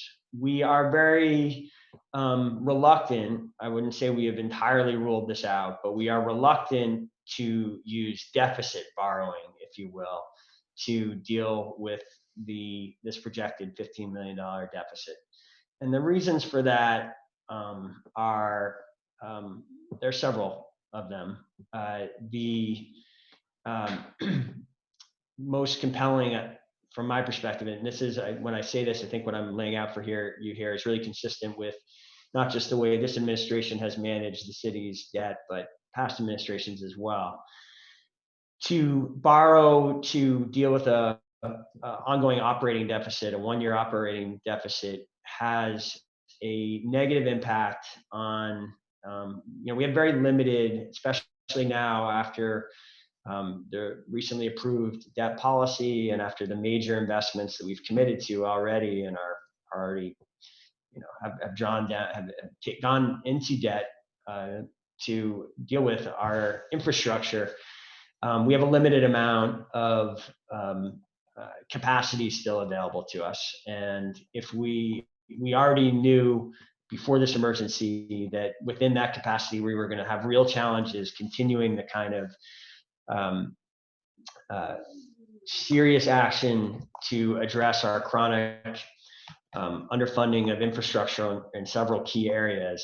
Our ability to keep doing that in the decade ahead as we had planned would be pretty significantly undermined if we dedicate a significant amount of that borrowing capacity to deficit borrowing. And that is a decision that you would, you would be weighed down with for some time. The idea would be borrowing over a number of years, and so it would limit our capacity for years to come.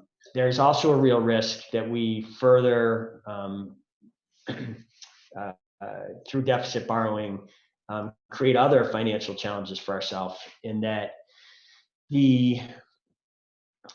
traditionally the credit rating agencies have really frowned on deficit borrowing as a strategy in a moment, when for cities that are facing deficits. And there could be a real possibility of eroding the financial progress that we've made with our credit rating.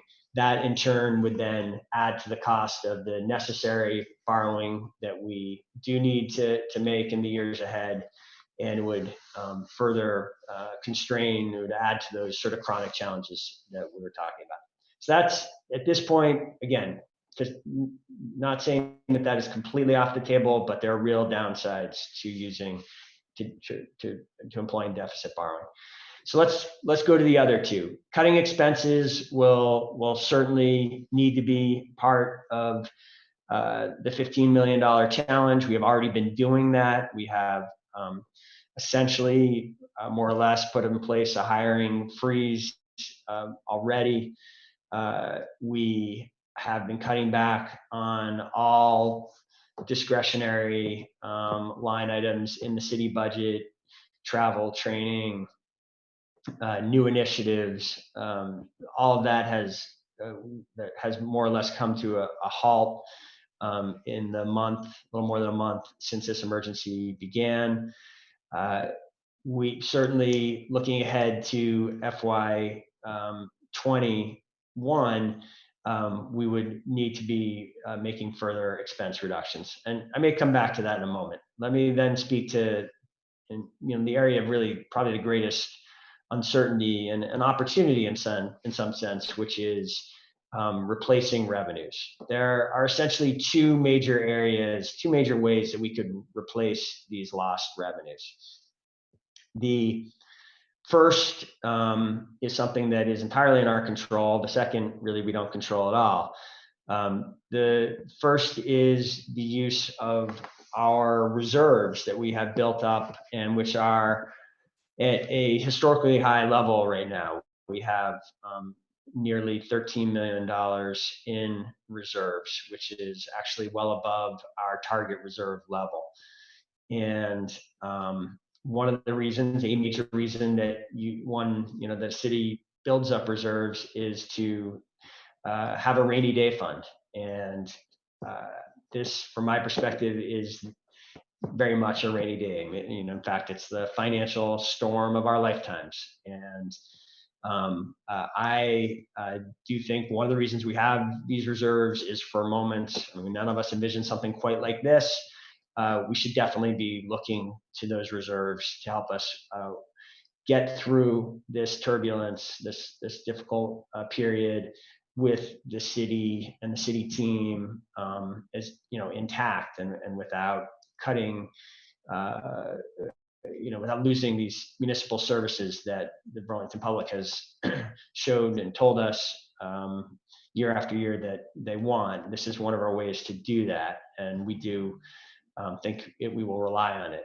I do want to caution the council and just share with the council how I'm thinking about it, which is, whereas it might be tempting to suggest, if we have almost $13 million in reserves, that can be our principal strategy for addressing this challenge. And I do think it can get us about half the way towards where we need to be. I am concerned about entering FY 21 with a budget that that goes that reduces these reserves too far, and for two big reasons. One, because the bad case scenario that we are talking about here, the $15 million problem, is not the worst case scenario. It could get, it could turn out, again, we very much hope this is not the case, but we've had essentially none of the revenues we're talking about here coming in this quarter. If there were to be future spikes of the virus as we start to come out of this, and we are coming out of this, I do want to kind of keep in mind as we're having this discussion that, reopening is started to happen, and I think there's every reason to be hopeful that it's going to accelerate in the weeks ahead, given how little amount of the virus there is circulating here in Chittenden County right now. So we are hopeful that essentially 60% reduction in these revenues turns out to be conservative. There is a world where you can imagine multiple spikes and new stay-home orders where maybe that would not be the case. And so that's one thing one reason to want to have some, if things were to be worse, we would need some revenue. We would need some reserves in order to be ready for a worsening of the situation. The other, maybe even more significant issue is that there's real reason to be concerned. And again, we hope it will be better, but certainly sitting here at the end of April in 2019, it appears to be not likely, but possible that we will have to be dealing with negative economic impacts for more than a year, either because it takes us longer than a year to find effective therapies and or a vaccine that really allows the full restoration of economic activity, or because it takes longer than a year for the economy to bounce back to where it was. Which is so. I think it's certainly something that seems prudent to have some additional reserves available to us in FY22, and that is something we're going to have to grapple with. The other revenue replacement that there's a real possibility of, and even since we've started this meeting tonight, it seems like this has gotten perhaps significantly more likely, is that municipalities will receive significant relief from the federal government. It would be, I think, kind of remarkably unjust if we didn't get anything. The federal government has already taken extraordinary action to provide relief to a large number of industries, from the airline industry, as you know later. When one of the things we just dealt with at the Board of Finance is that there was a $10 billion plan to provide relief to airports. The airline industry got something like a $60 billion relief plan. There has been something approaching $700 billion put into the PPP program, the Paycheck Protection Program, that is providing significant relief to all employers other than government employers. And more. There were other industries that have gotten support as well. It would be totally unjust from my perspective if the federal government, having recognized that this emergency is having unavoidable impact on the revenues of those other industries, when then says, sorry, we're not going to do anything for local governments that are being hit by exactly the same pressures. That would be true. That would be wrong. We know that there are many people in DC who have already signaled that they don't think that would be appropriate, including our federal delegation.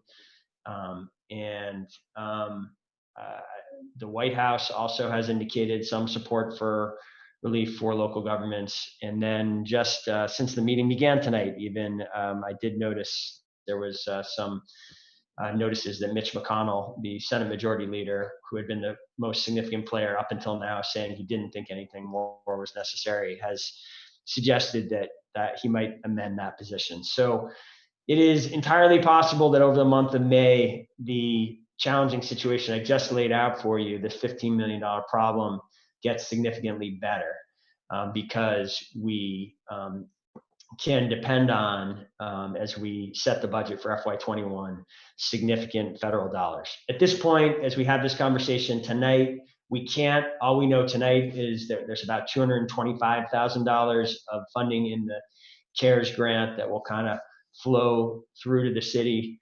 The CARES $2.3 trillion bill.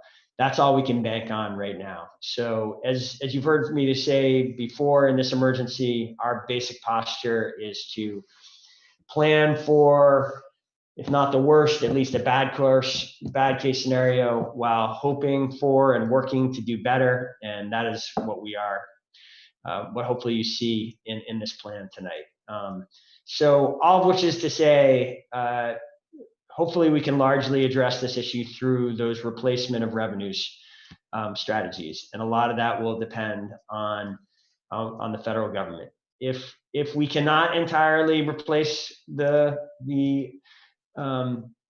revenue, then we will have to seriously think about extending the expense reductions that we have already begun through some or all of FY21.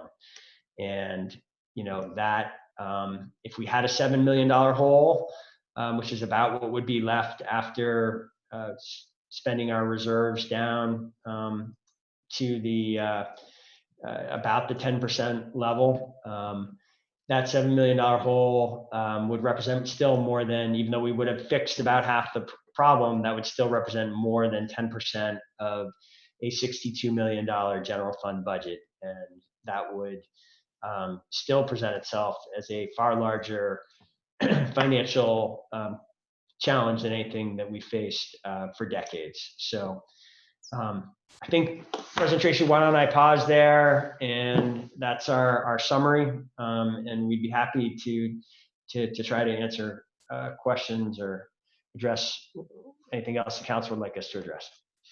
Okay.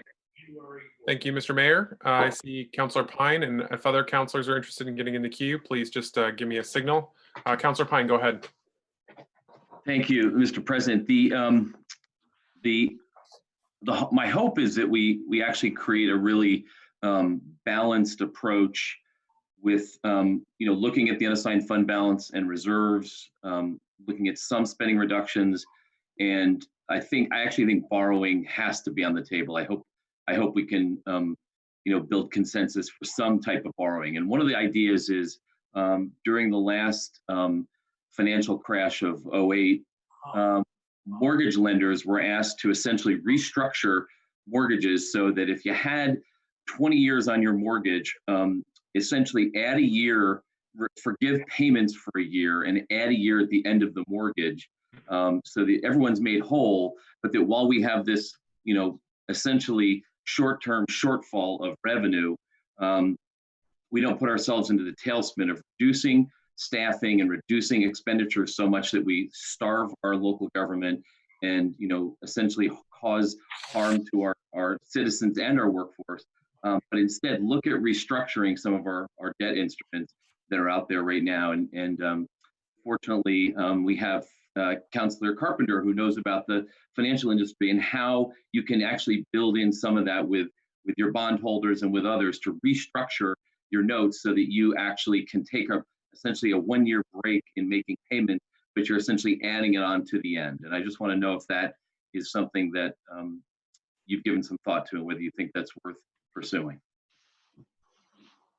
Mr. Mayor, CEO Shad, would you like to answer?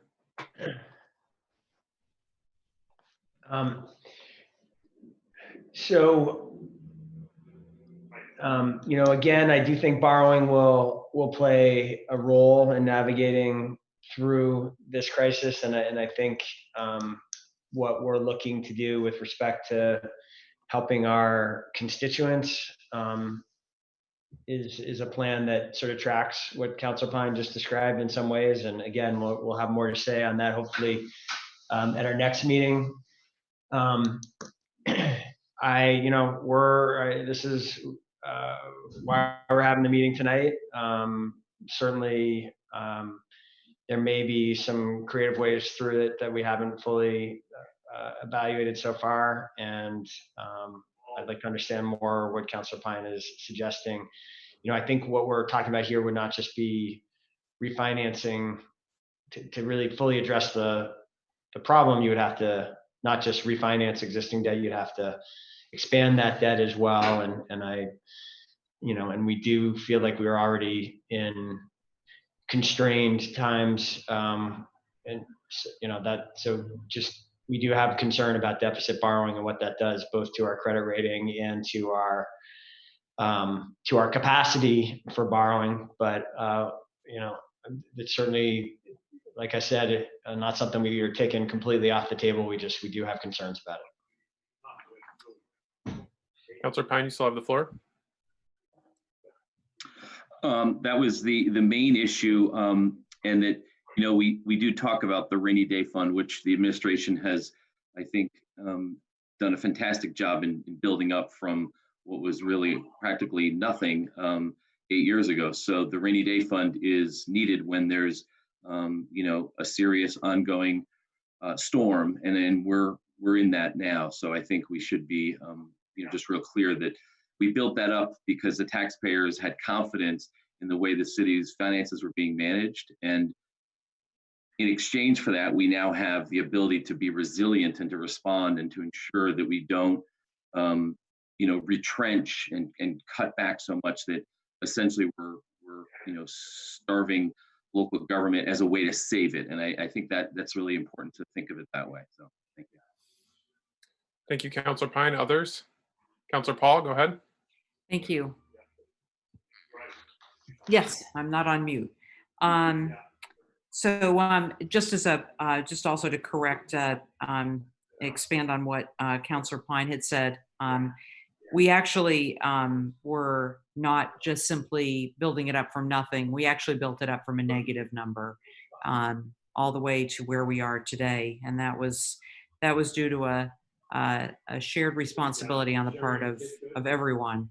When you get back to the premise that you have at the very beginning, as far as what are the guiding principles and a sense of shared responsibility, the use of the unassigned fund balance is basically the taxpayer's contribution to helping in this crisis. So it would certainly not fall on just programming. It wouldn't just fall on employees. It would fall on all of us, which I think is an important point. Wanted to mention, and I don't know if you're Catherine or have looked into this. There is on April 8th, there was established a municipal liquidity facility that is not yet operational. It won't be operational for, I'm not really sure exactly when, but relatively soon. And this was a thing authorized by the Federal Reserve to support lending to states and cities. Initially, it was cities. This is for cash flow purposes. Basically, what this municipal liquidity facility was going to be doing is buying up to $500 billion worth of short-term notes for municipalities, counties, and states. Originally, the criteria did not include Vermont, because in order to qualify, you had to be a city of at least 2 million people. So we would not have been in that game. As of today, they've now lowered it to 250,000. And I think I don't know what will, obviously this is something that's evolving before our eyes, so we don't know if they will change that number, but it does mean that the state of Vermont could use this and be able to help municipalities with with our short-term cash needs. And so that would mean like them buying our revenue anticipation notes, and also the cost of the interest. So I'm just hoping that you'll look into that. There, as of right now, there's literally this is the amount of information that there is on it. It's it's a very evolving process. And Beth Pierce was on a conference call today where she talked about this. And I think that it's something that might very well be able to help us with our short-term cash needs. And don't know if that's something that we could look into, but I think maybe one of the solutions is going to be just simply working together as a state, not going it, not trying to do this perhaps on our own, whereas oftentimes we don't go, for example, to the Muni Bond Bank because we're larger. But I wonder if maybe this is the time for us to band with others and try to approach it that way. And don't know if those have been discussions to try to help us with our short-term cash needs. Catherine, you want to speak to that? I know you've been starting to try to explore whether this created some opportunity for us. They have. Yeah, it's helpful to know. Oh, you can't hear? Is that better? You can. Okay, great. Thank you, Karen. Councilor Paul, it is helpful to know about the new information because we have been tracking that. Most of our needs that we're discussing tonight are less about the short-term cash and more about long-term, sort of the unrecoverable revenue. But it is also a very interesting conversation as I start to delve into what else is happening on the property taxes front. So either way, I will be looking into it and I'll be reporting back.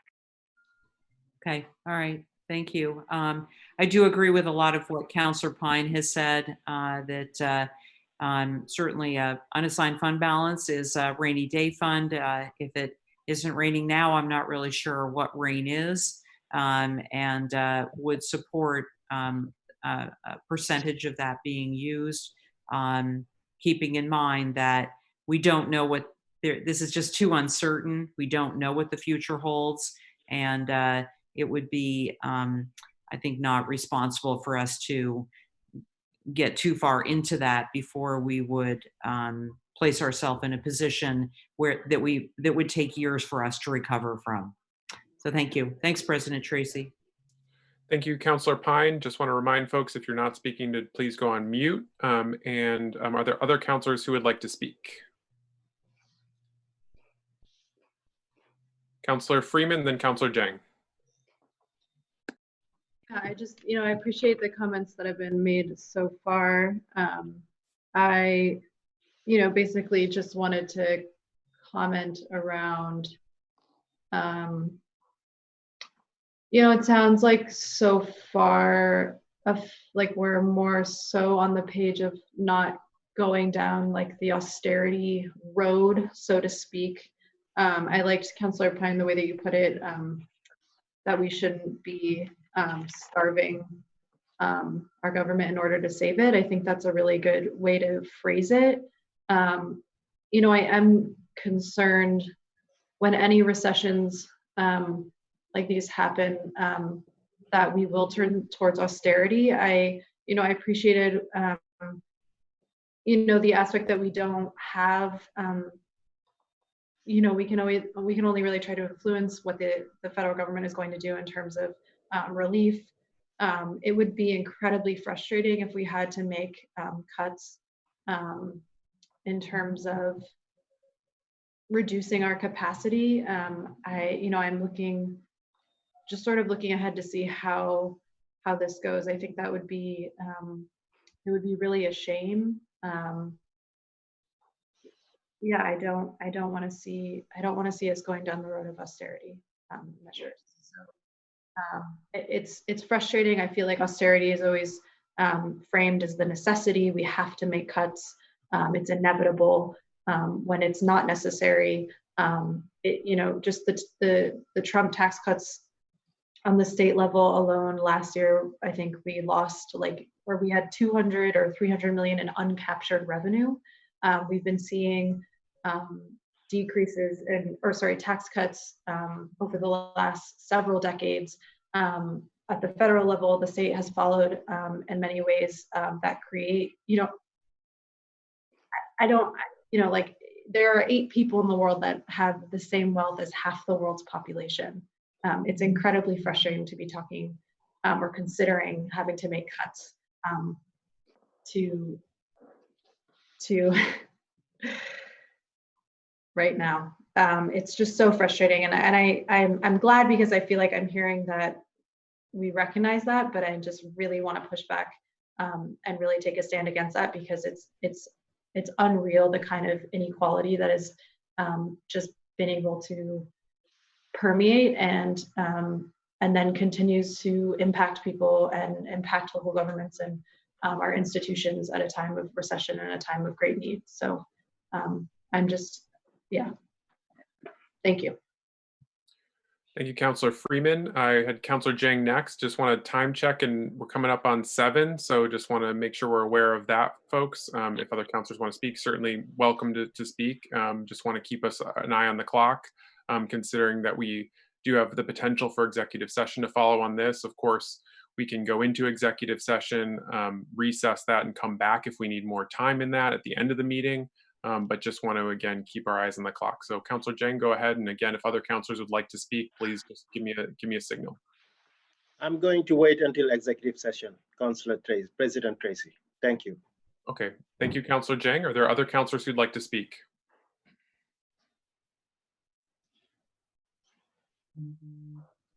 Councillor Mason, go ahead. Thank you, President Tracy. If there's no one else, I was going to make the motion to go into executive session.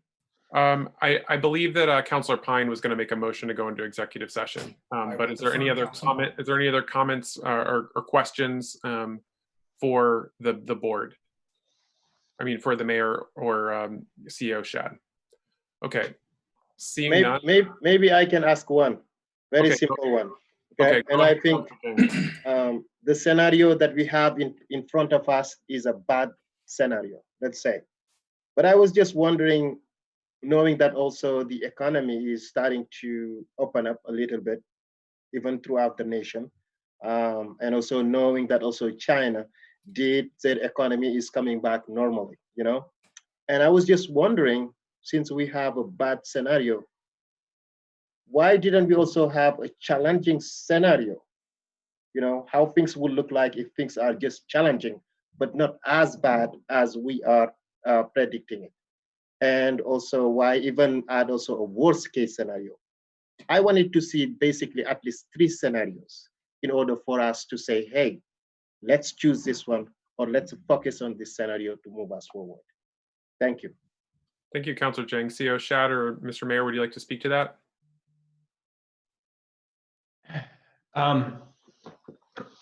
So listen, I think the only challenging scenario or better scenario would essentially mean more revenues are coming in, and that will, one of the principles we've laid out here is that we would react to the fluid situation and make adjustments there. And what those adjustments would be would depend on the course that we settle on. And we're a month and a half out from us, the administration, presenting to the council a budget for FY21. And I think it's important that we start narrowing in on what the budget that we're going to propose to you.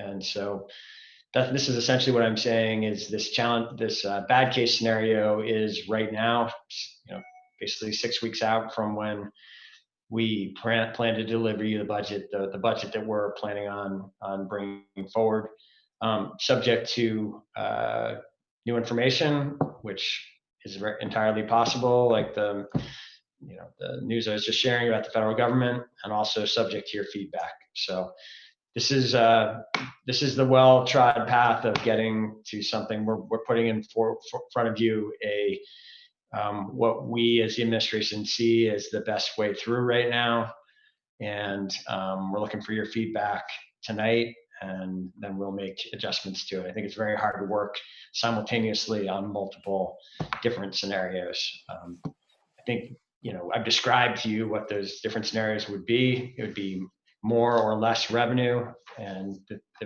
factors that we could control in there would be less spending down of our reserves and less expense reductions.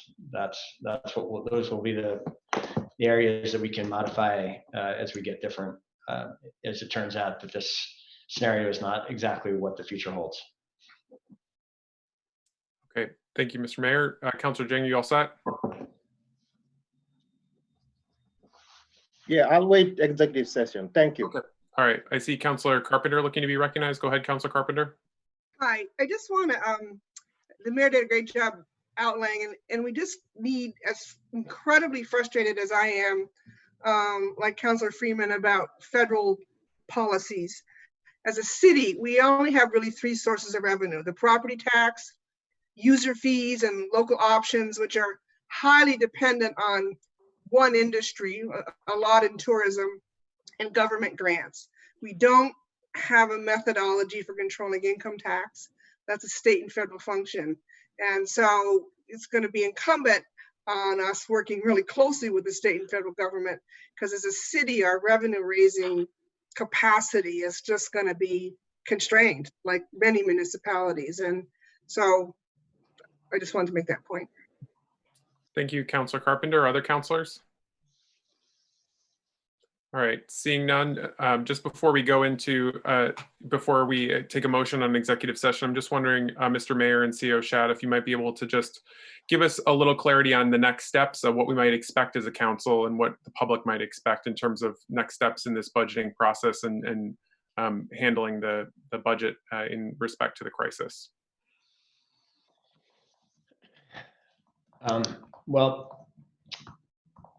President Tracy, as I see it, the next step is an important one. It's to have this executive session discussion with the council and take stock of whether we're on track with how we're moving forward.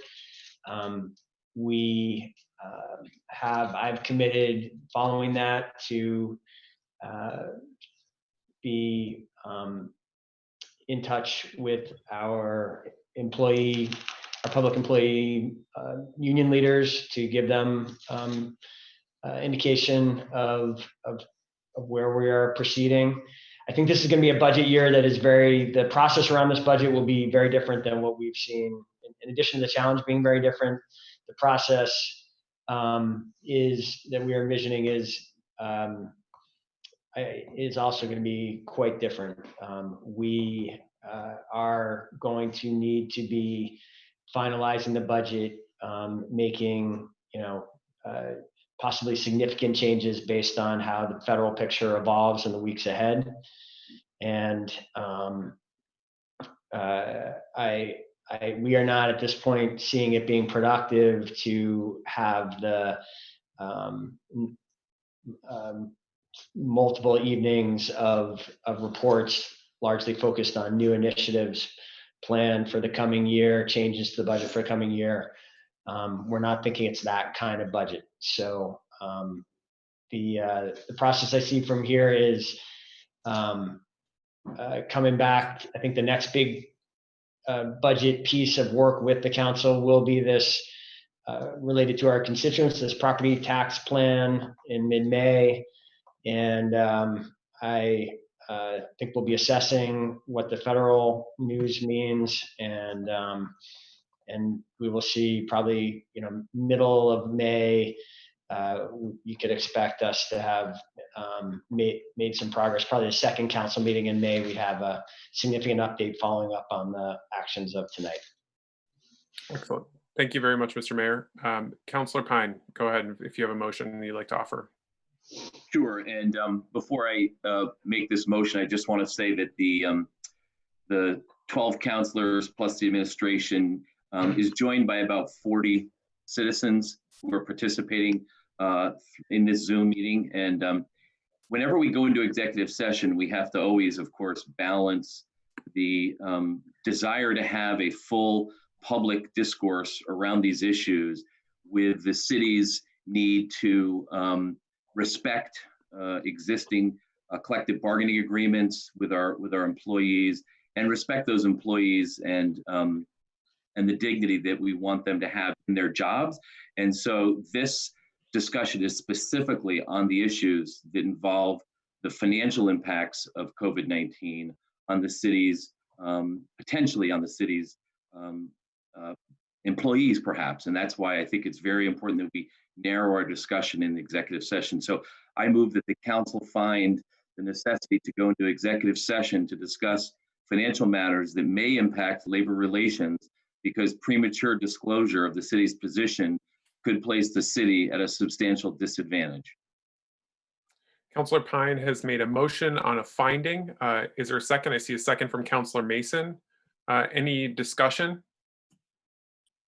Seeing none, we'll go to a vote. All those in favor of the motion, please say aye. Aye. Any opposed? Seeing none, that passes unanimously. We now need a second motion based on that finding. Councillor Pine, are you prepared to offer that motion? I was wondering if I could tag team with Councillor Mason, since he was putting his hand up there for a while. Okay, Councillor Mason, are you prepared to offer a motion based on that finding? Yeah, this is the simple part. Based on the finding that they can make a motion to go into executive session. Okay, we have a motion. Is there a second on that? Seconded by Councillor Shannon. Any discussion on that? Okay, all those in favor? Just one, Mr. Councilor President Tracy, before I just note for the record who's staying in executive session in terms of city staff. CAO Shad, the mayor, chief of staff, Jordan Riddell, Eileen Blackwood. And I look, if I'm missing anyone else, speak up. I believe the HR director. Yeah. Great, thank you. With that, the vote is yours. Okay, we have a motion and a second. Is there any discussion on the motion? Councillor Hanson, go ahead. Yeah, I think I don't want to be redundant with what Councillor Pine said, but I do want to back that up and just specifically lay out the intention that we really limit the discussion in executive session to, things that would impact labor relations and not let it wander beyond that, because general discussions about the budget, I think it's really important to make that as public and as transparent as possible. Okay, thank you, Councillor Hanson. Additional discussion? Seeing none, we'll go to a vote. Oh, Mr. Mayor, go ahead.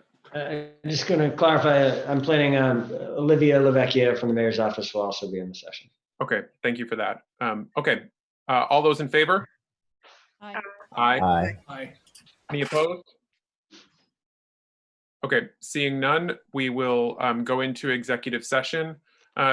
Chief of Staff Riddell, would you like to just offer some explanation as to how counselors are to proceed? Certainly. Thank you, President Tracy. All counselors just a few minutes ago should have received an email with me for a link to the executive session.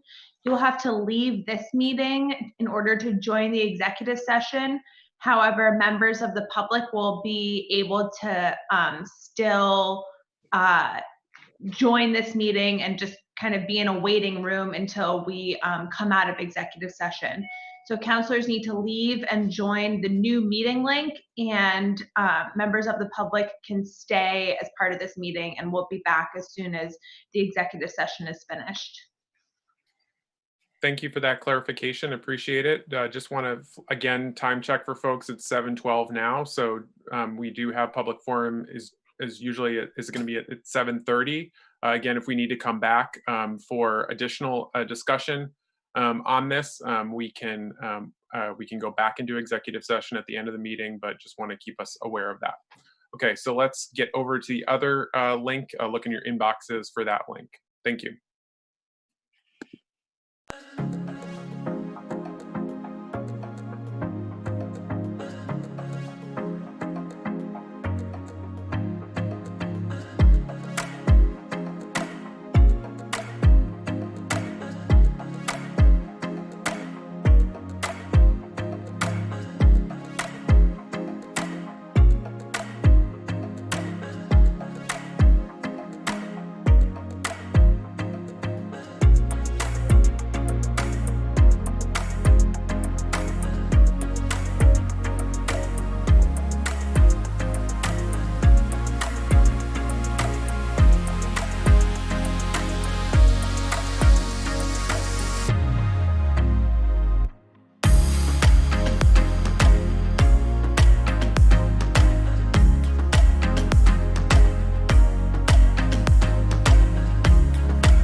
Yeah, sipping on my sip.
Seeing 9 counselors, 10.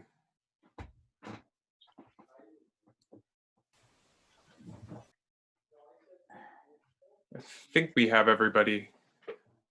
Do you all see everybody, all the other counselors on? Okay, now we have the mayor on. Okay. CAO,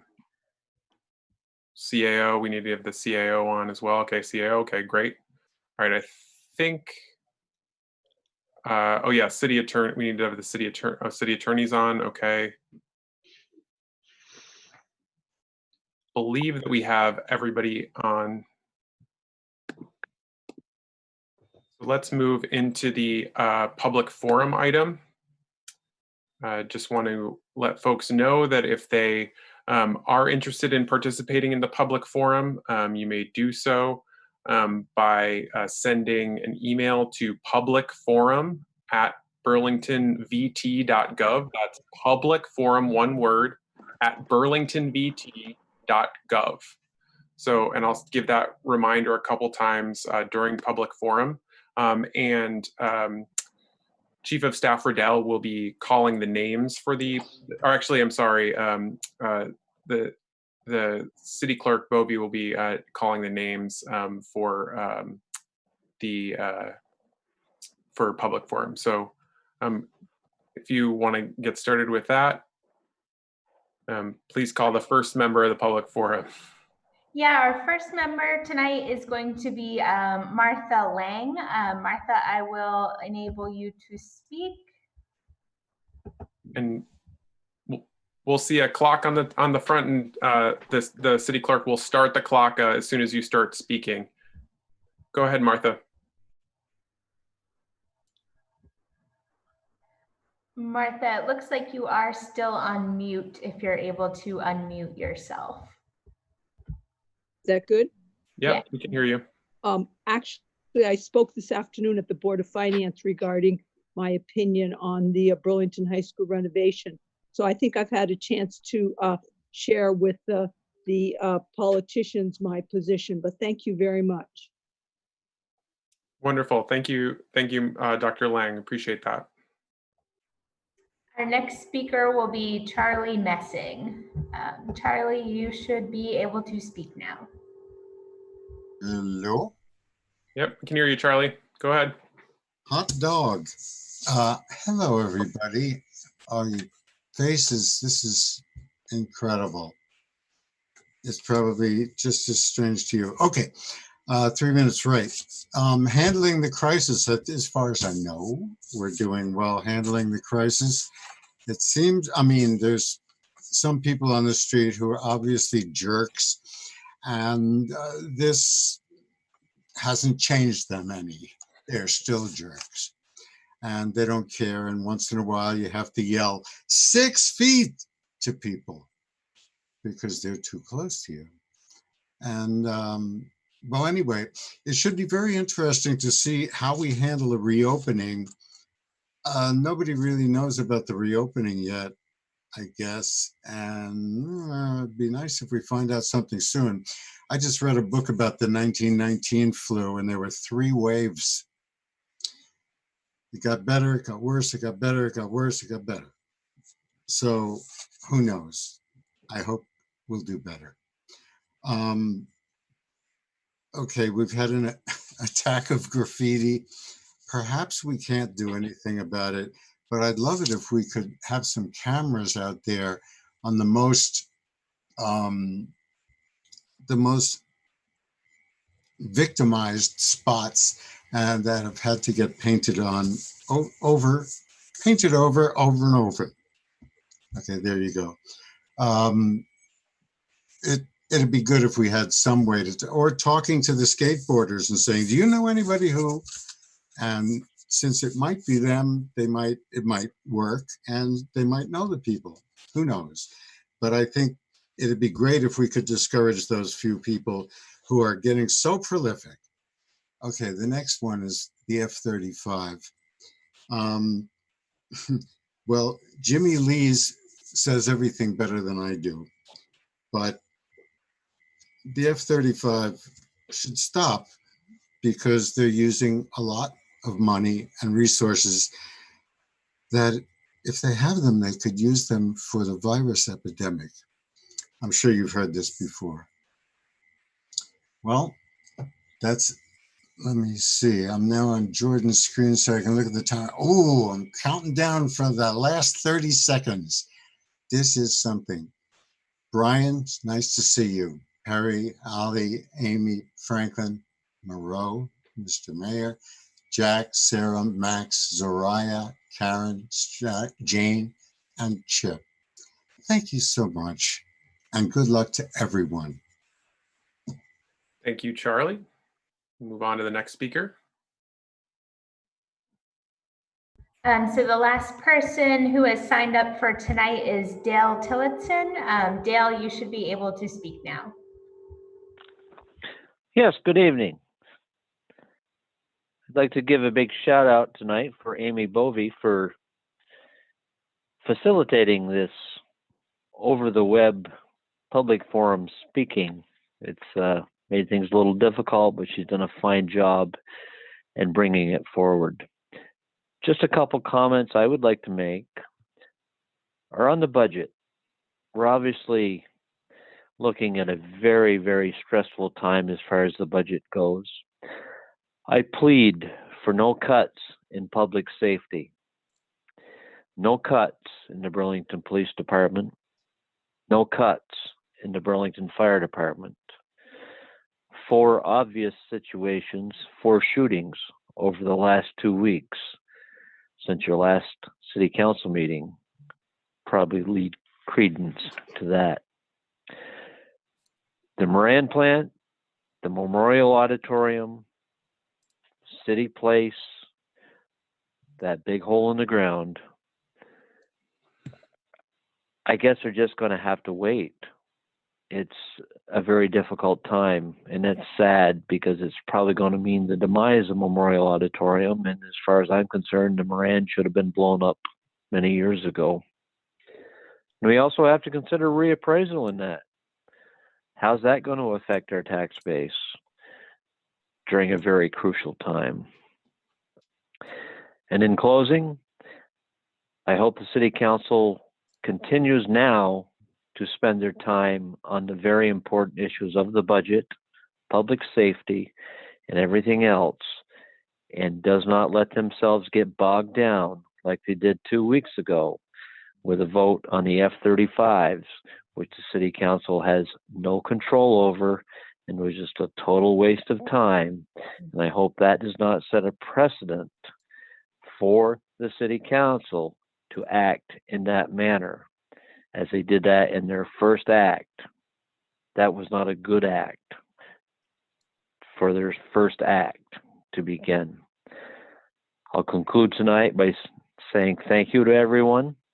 Stay safe, stay healthy, and let's try to get through this.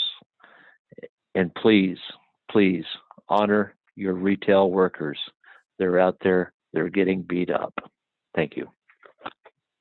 Thank you, Mr. Tillotson. Appreciate that. Did we have any additional folks calling in to or writing to that public forum at burlingtonvt.gov? Nope, nobody else has signed up. Okay. All right. Seeing no additional folks having signed up, I want to thank folks for joining us virtually. If you have feedback on any issues that you have or ways that we can make this better or more accessible to you as members of the public, please let us know. You can certainly let me know as council president. I'm happy to continue to work on this as we figure out how to make virtual city government as accessible to the public as is possible, given that we're not able to meet in person per our usual practice. So with that, we'll move into the agenda. The next item on the agenda is the consent agenda. May I please have a motion on the consent agenda?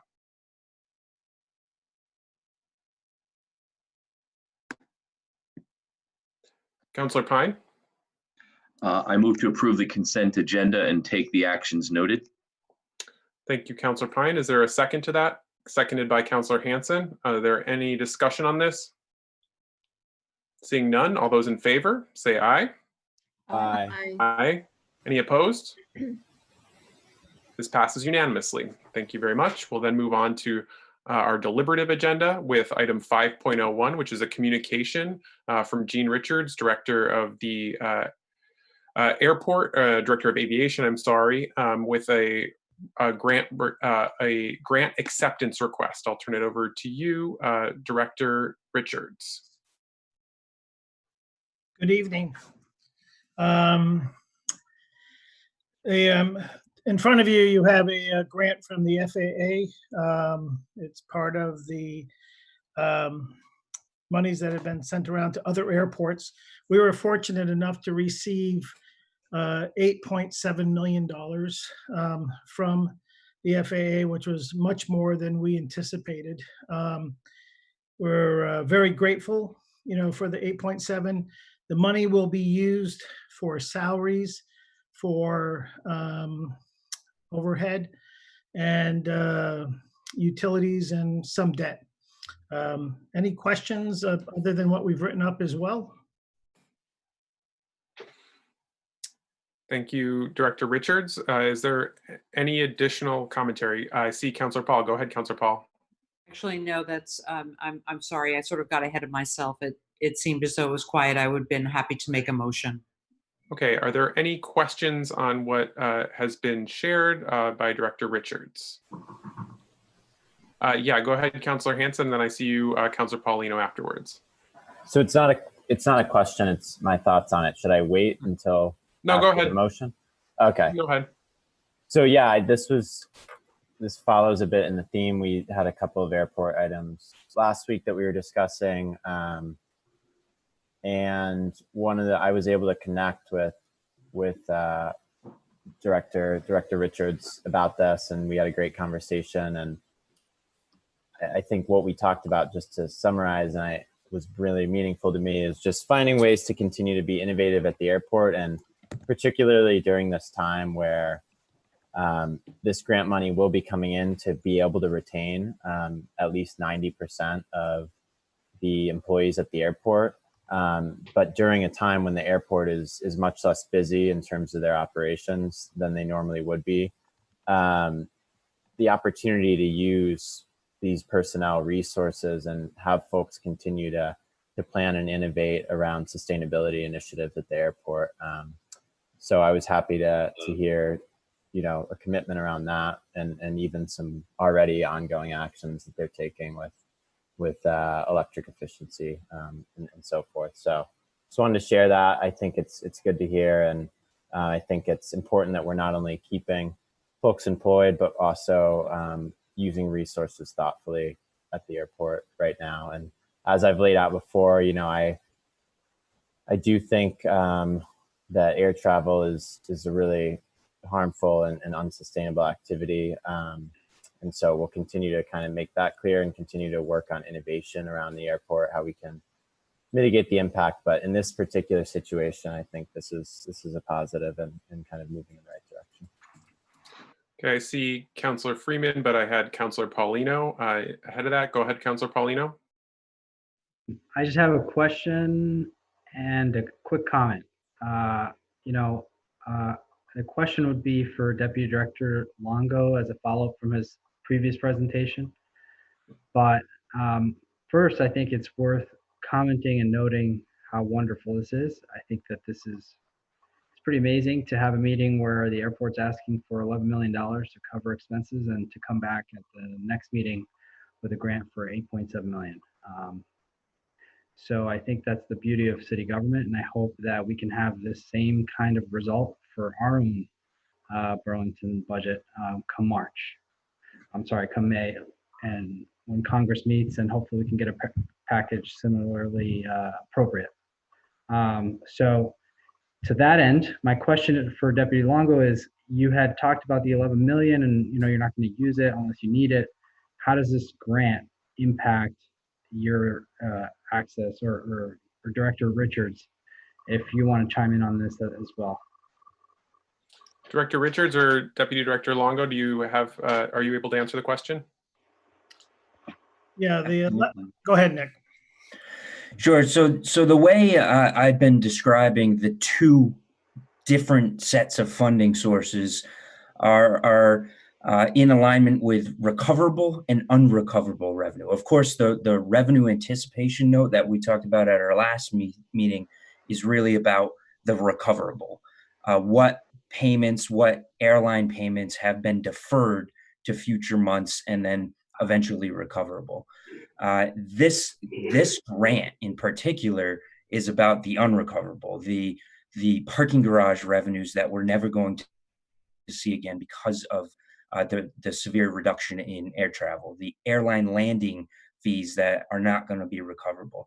So this grant lets us move forward with our expenditures. Both of them, of course, help us with our expenditures to sustain at least a year's worth of expenditures. As you may know, our total budget on the expenses is about $20 million. Now, we're not saying that we're not going to be receiving in a revenue, because we essentially are a nonprofit organization, but we are planning for the worst case scenario between the RAN and the grant that you see here today.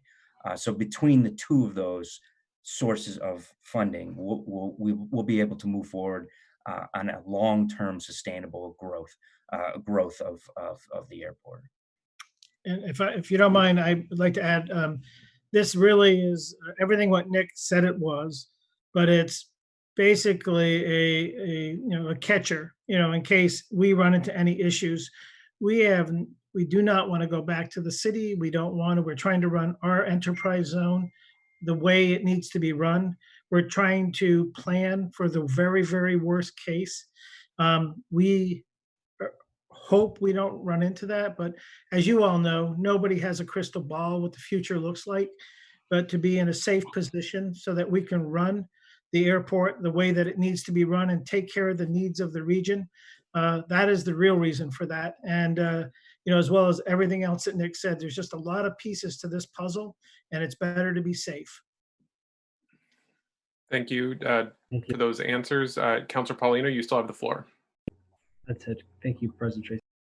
All right, I have Councilor Freeman next. If other councilors want to get in the queue, please give a wave. And then Councilor Freeman, you have the floor.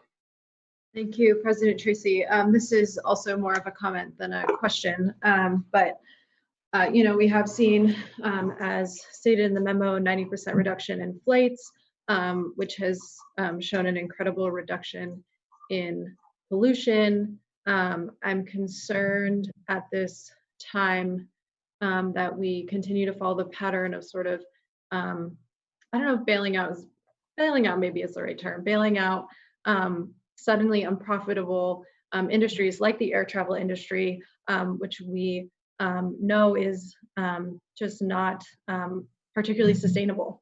And I think the evidence of the, sort of incredible decrease in pollution is really an obvious indicator of that. So what frustrates me, I think, about this, the way that the stimulus is structured and the aid is structured, is that instead of the federal government expanding unemployment protections and trying to expand into a Green New Deal to create green jobs, basically transforming the economy that we have right now, which is currently in an extensive shutdown, which is a really incredible also opportunity to really kind of reboot in a way that actually works. It's so telling that the economy is shut down and not functioning, but the ecosystems of the natural world are benefiting by a reduction in pollution. I think that is so telling that the economy that we have right now is incredibly destructive and it's just not working. So it frustrates me to see that we're not instead restructuring these sort of reboots of the economy in a way that will actually be beneficial in the long run. It's frustrating to see that across various sectors.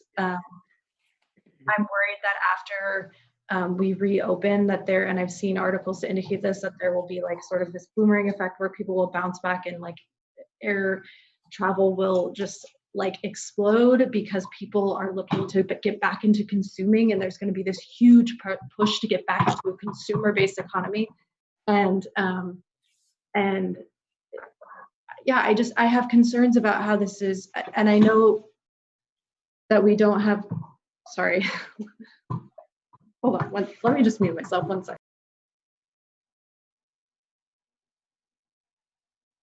Fortunately, the dog found a ball. Sorry. So I just feel, you know, obviously this is the way that it's coming in from the federal government. I don't know. It makes me feel really conflicted about how to vote on this because it wasn't brought to us in a different form. It's just so incredibly frustrating to me. I feel like I think the CARES acts in general on a federal level have been very frustrating in terms of the lack of sort of like direct support to workers and just to people who have urgent, you know, needs immediately. It's just been a really frustrating process. So I'm feeling really conflicted. I appreciate the work that's gone on so far. It's hard for me to support it. I don't know. So thank you. That's all I'll say. Thank you, Councilor Freeman. Are there other councilors who'd like to speak? Councilor Stromberg, go ahead. Thank you, President Tracy. I do absolutely echo what Councilor Freeman has just said. I know I will be voting for this, but I definitely feel the same reservations, and I absolutely do not want to take it out on anyone who, you know, is in the airport industry. I absolutely support all the workers there, and they need to be taken care of, especially at this time. There's no question about that. But I do want to, you know, mention that this is a time for us to stop and pivot, and really, you know, we need to reevaluate what we're going to do when things do subside in terms of this crisis.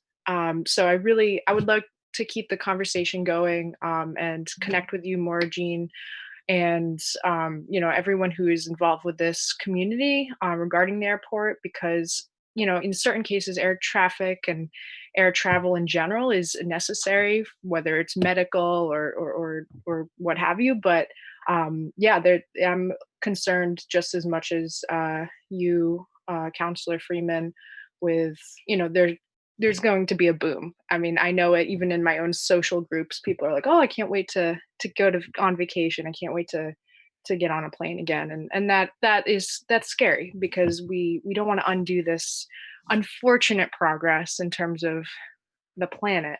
But yeah, so it's just a comment, but something to really, really hone in on. Thank you. Okay, thank you, Councilor Stromberg. Are there other councilors who'd like to address this item? Seeing none, I think we're ready for a motion. Councilor Paul. Thank you, President Tracy. I'd like to make a motion to authorize the mayor to execute a coronavirus aid, relief, and economic security act grant with the Federal Aviation Administration for up to $8.7 million, subject to the final review and approval by the city attorney's office. I so move. We have a motion. I see a second from Councilor Paulino. Any further discussion on this item? Seeing none, we will go to a vote. And would the city clerk please call the roll? Councilor Carpenter, Oh, couldn't hear you. You're on mute. Make sure you're off mute, folks, for your vote.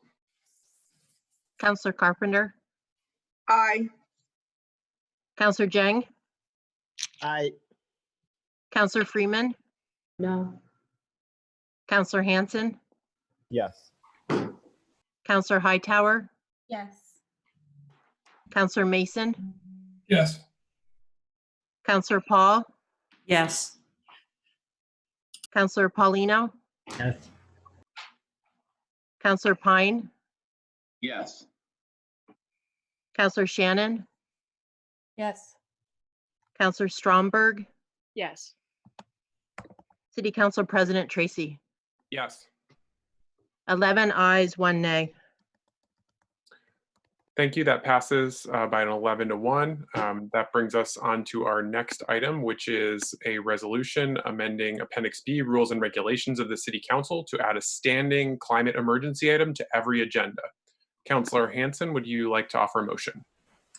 Yeah, I would move to waive the reading and adopt the resolution and ask for the floor back after a second, please. We have a motion. Is there a second? I see a motion, second from Councillor Stromberg. Councillor Hanson, you have the floor. Great, thank you. I think this is a good segue from the last item and some of the discussion we were just having around that. We all know we're in the midst of a global emergency and crisis with COVID-19. And with this crisis and this emergency, we have seen pretty dramatic response all the way from, significant behavior change at the individual level, all the way up to pretty unprecedented stay-at-home orders and economic shutdowns at and relief packages from governments all over the world at all levels. And that's what we should be seeing. We should be seeing dramatic coordination and response. And taking steps based on the science, based on the risk that this pandemic poses, and prioritizing public health above all else. But we also continue to be in an even much larger emergency as well, which is the rapid destruction of essentially a livable climate. And we are in the midst of a mass extinction. And if we don't change dramatically, and if we don't have an urgent coordinated response in the same way, then we're not going to get out of that crisis. So that crisis continues, and because we haven't responded as we have with COVID, as we are continuing to respond and pushing with COVID, we haven't done that with the climate crisis, and therefore we're not really seeing the results. Prior to this economic shutdown, which, as folks just mentioned, has actually reduced emissions, but prior to that, emissions not only weren't decreasing fast enough, but they were increasing. And that's globally, but that's also here in Vermont as well. So really, we need to treat the climate emergency with that sense of urgency, that coordination, all hands on deck effort that we're seeing here with COVID. I think the good news is that the response to the climate crisis, it isn't like the response to COVID, in the sense that it doesn't require us to shut down the economy and cut off our interactions with people in person. In fact, it actually opens the opportunity for us to come together and create a healthier economy, a better economy, and a more just economy. So while there is going to be sacrifice and change, a lot of the changes that we need to make are going to actually be positive, versus COVID, where many of the changes have been very painful and negative. So all that being said, I think part of really keeping that focus, staying collaborative, maintaining constant communication and focusing on this issue is going to include this, which I'll talk a bit about this idea and this concept and try to speak to concerns that I've heard around it. I want to, first of all, thank Councillor Busher, because Councillor Busher at one of her, former Councillor Busher at one of her last meetings did raise this as an idea, and something I've thought about as well. And I appreciate her, bringing that out into the discussion. So let me explain the intention behind this. First of all, the agenda is created by the president, the council president, and that's the president's directive. We have this basic framework that the president is meant to follow, but isn't bound by it. And this is something I learned a bit more about talking to the city attorney about this. But what I want to put into that framework is a standing item around the climate emergency.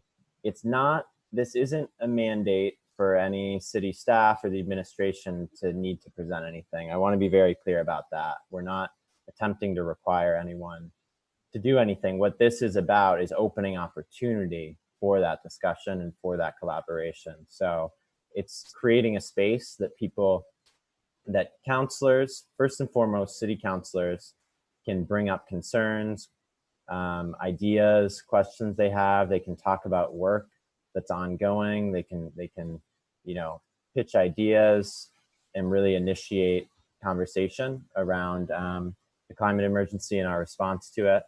So that's first and foremost. But I do want to create the opportunity, again, not a mandate, but an opportunity for the administration as well to use this particular agenda item to bring up ideas or initiatives that they want to shed more light on.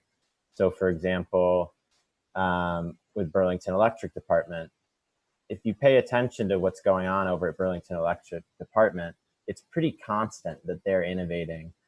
We have an incredible electric department. They continue, they hit 100% renewable electricity in 2014, but they didn't stop there. They're now continuing to innovate on efficiency and also getting into the thermal and transportation sectors that really are the problem in Burlington and where we need to innovate. So I think we could benefit from hearing some of those updates. We have occasional reports from BED, but there's other initiatives that are kind of ongoing or come here and there that could be entered in either written communication into this item or they could speak to them directly. So again, it's an opportunity. It's not a mandate by any means. And I also want to be clear that this isn't a time for counselors to summon, Darren Springer of BED or summon any other city staff to come and answer questions. That's not the intention. Again, this is a time for folks to voluntarily share information, not to try to put others on the hot seat. But I think this will make a big impact in terms of us having that constant focus and being able to share and collaborate ideas more frequently and more openly than we currently do. So hopefully that addressed some of the concerns, but happy to continue to discuss this item and just want to thank all the folks who have helped craft this and who have co-sponsored and offered support for it. Thank you, Councilor Hanson. I have Councilors Stromberg, Pine, and Shannon in the queue. If others would like to get in the queue, just give me a wave. Councilor Stromberg, you have the floor. I did not know I was in the queue. Oh, sorry, I mistaked. I had wave mistake. Sorry. I can work with. I'm good. So I really want to commend Councilor Hanson on this. And former Councilor Busher. I think that this is a really great initiative, and I hope that we can all be supportive of it because it's going to benefit not only us as individuals, as counselors being educated by one another, but I think it shows that no matter what we do, regardless of party affiliation or preference or anything that's going on in the background, that the climate crisis is something that's a priority to each one of us in any line of work that we are all in as individuals. So I think that this is a really great opportunity just to, encourage also our local organizers to come in and have a good dialogue with us when that time comes in the agenda. So I'm extremely supportive. I'm excited to vote yes on this, and I urge all of us to come together around this item. Thank you so much. Thank you, Councilor Stromberg. I have Pine, Shannon, and Hightower next. Councilor Pine, you have the floor. Thank you, President Tracy. I think the way I view this resolution and this change to our rules is really just a way for us to reiterate that this is a priority which has reached a level of urgency that in order to advance the shared agenda, the shared goals around climate action, that we need to be vigilant, we need to be really focused, and we need to continue to acknowledge the issues. This is not sort of a way to, kind of cross-examine city departments and make sure that we're, holding their feet to the fire. This is really a way to elevate the issue so that we, as counselors and the administration and the department heads are all, sort of rowing in the same direction, because this really does require that. And of course, in partnership with the nonprofits, the business community, the citizens of Burlington, we just need all hands on deck. And I think it's really a great way for us to stay focused and to be continually reminding ourselves and our constituents that this issue deserves focused attention, and we can't let up, because this is going to be a long, long struggle. Thank you. Thank you, Councilor Pine. I have Councilor Shannon to be followed by Councilor Hightower. Councilor Shannon, you have the floor. Thank you, President Tracy. I really like the idea of having an opportunity at our meetings to share updates on the work that we're doing in terms of climate action. And I think that that is a priority for everybody. But I am very concerned about some of the things that I've heard tonight in this discussion about what that looks like. My understanding of what this was is it's kind of like our other updates that we have at the end of the meeting that are, community events, updates from committees. These are very brief updates. And they're not intended as presentations or deliberative items. It's a very different kind of thing. And if that's what's envisioned, I am supportive. But what I'm hearing tonight is that these are opening conversations. I don't see this as a conversation at the council table. I see this as, updates and information sharing, pitching ideas. I don't think that this is the place to pitch ideas. I think maybe raising issues that you plan to be bringing forward or something like that at a later date that we would then deliberate, sure, but not pitching ideas. Also inviting local organizers to come in. I see this as an opportunity for counselors, the mayor, the administration to update on ideas in a brief kind of setting. If it's something more than that, it needs to be an agenda. It needs to be a regular agenda item, not this kind of update item. I liked the fact that it is going before public comment, because that's as a former council president, I know that sometimes we're trying to fill that sometimes we have too much in that half hour before, but sometimes we're kind of stretching to not vote on anything before we get to public forum. So I actually think that that could work pretty well, but I am concerned about what I'm hearing tonight. And as I see Councillor Hansen has his hand up to speak again, and depending on, what I hear about the vision here, I will vote accordingly. Thank you. Thank you, Councillor Shannon. We have Councillor Hightower to be followed by Councillor Hansen. The floor is yours, Councillor Hightower. Would like to speak too, please. Thank you, Councillor Jing. I got you. Yes, I've obviously been on the council less time, but I'm pretty excited about this as an idea sharing machine. So really having a bipartisan dialogue on what the council specifically can do. And I think just as importantly, how they can support the administration moving forward, and that just being a continual and ongoing dialogue. And I think that's the part that is exciting. And, having parts of the administration come forward and say like, oh, hey, we actually would be excited about doing this, but we would need this kind of change in the ordinances. And that's really what I see it for an opportunity as, to do that on a much more frequent basis, one. And then two, yes, to have that bipartisan dialogue about I already have some ideas that I would love to share for the next meetings. And I think having that kind of dialogue will be important in moving this forward. Thank you, Councillor Hightower. Councillor Hansen to be followed by Councillor Jing. Great. So yeah, just to respond to some of Councillor Shannon's concerns, I agree that this isn't meant to replace presentations that are their own items on the agenda, and it's meant to supplement and kind of fill in and provide an opportunity for things that don't really warrant necessarily a full presentation, but that are ideas that we want to shine a light on. And that could be, a new EV charging rate from BED that we want to just make sure the public's aware of, or, clarify things that we had been confused about. And maybe we gave Darren Springer a call a few days before, clarified that, and we want to share what we've learned, with the rest of the councilor or with the public. So that's not ever going to be an item on the agenda, but it is something that we can share during this time. So yeah, I think if there's an organization or an outside group that wants to present on something in particular, that should have its own council item and be scheduled into it.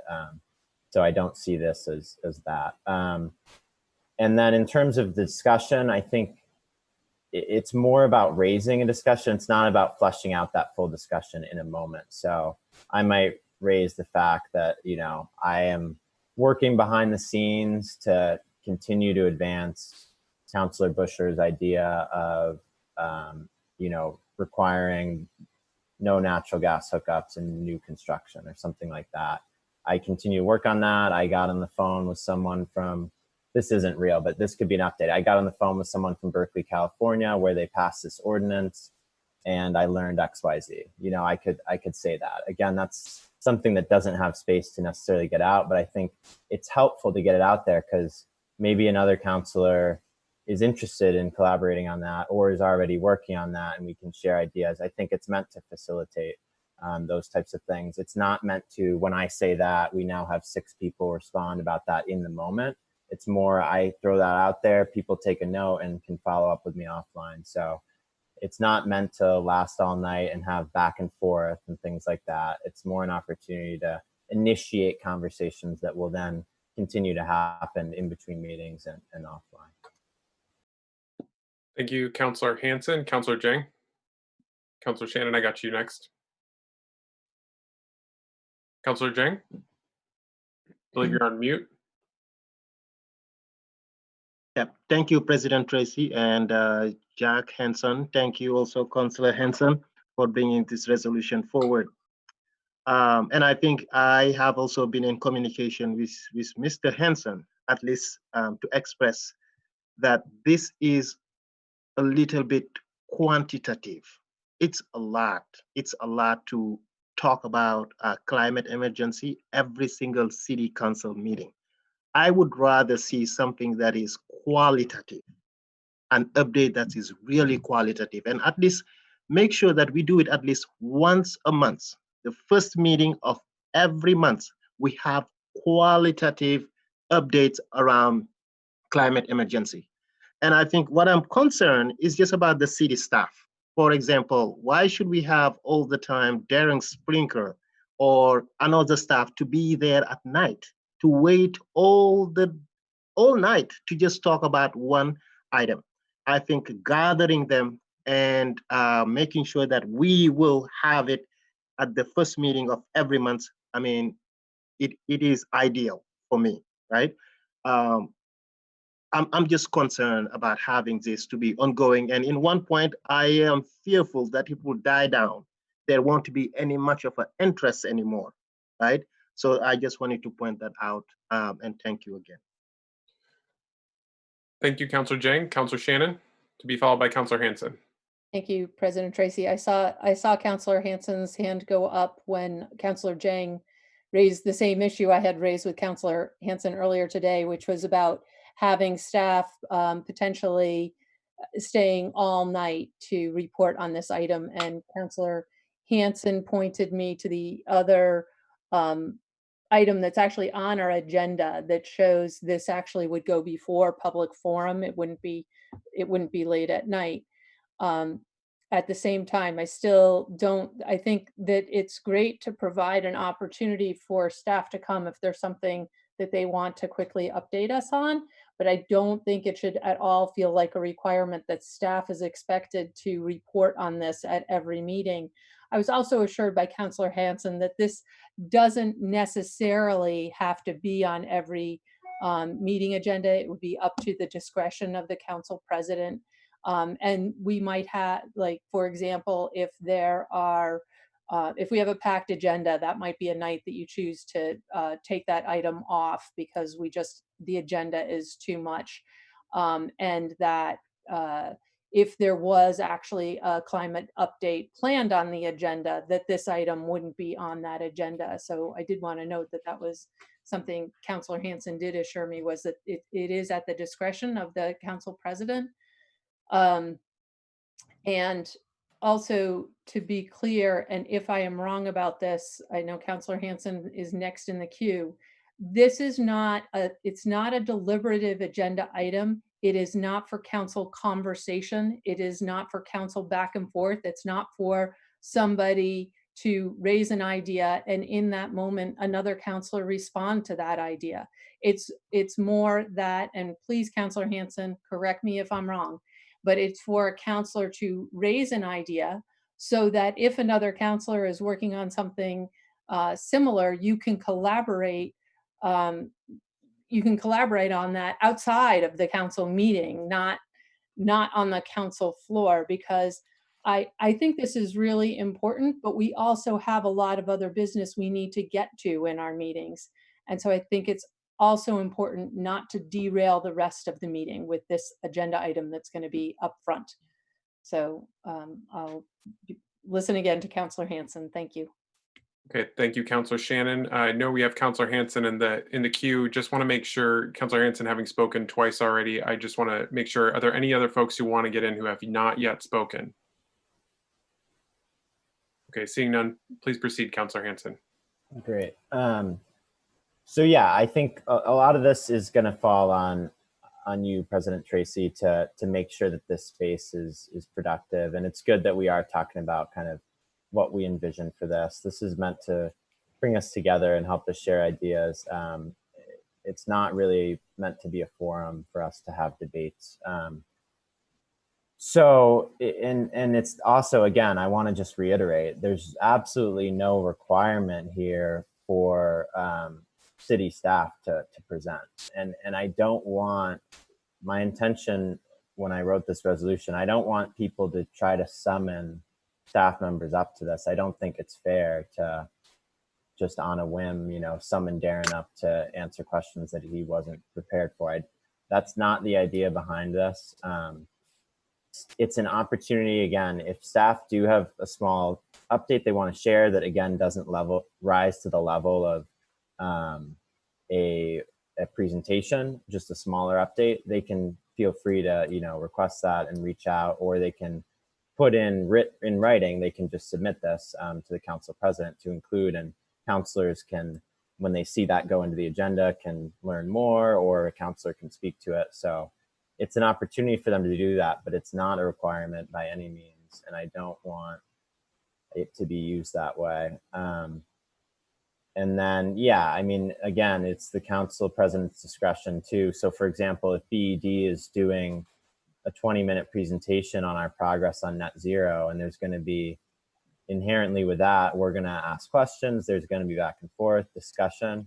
That's a meeting where this item isn't necessary, because we're already speaking at length about our response to the climate crisis. So as Councillor Shannon pointed out, it's not, the president can make that call based on what makes sense for that particular meeting. So I do hope, I mean, this is meant to be, again, an opportunity for us to come together and share ideas. And I hope that everyone can get behind this idea. It's going to be, we can work on it as we progress, right? I mean, if the first meeting is chaos and erupts into a debate around carbon pricing or something, then we can reevaluate how we want this item to work. But I would hope that we at least give this a try, so that, again, we're creating more space to come up with solutions as a body, because there's a lot of work that we need to do together.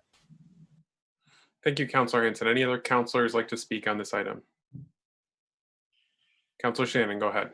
Just a brief question to you, President Tracy. Is debate allowed on this item, or is it just for updates?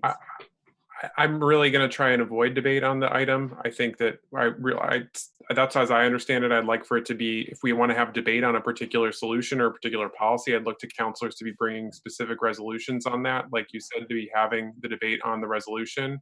Again, it's also because it's coming before public forum. I don't see that.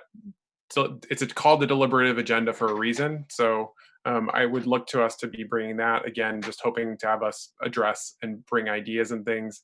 People want to have debates, they can do so offline, but that's how I would be looking at it. Councillor Shannon, does that answer your question? Yes, that's very helpful. Thank you. Okay, we all set to vote? Okay, seeing no one else who'd like to be recognized. All those in favor? Aye. Aye. Any opposed? Seeing none, that passes unanimously. We'll now move on to our next item, item 5.03, City Personnel Policy, adoption of Section 12.7E, Social Media Policy. Councillor Jang, may I please have a motion on this item?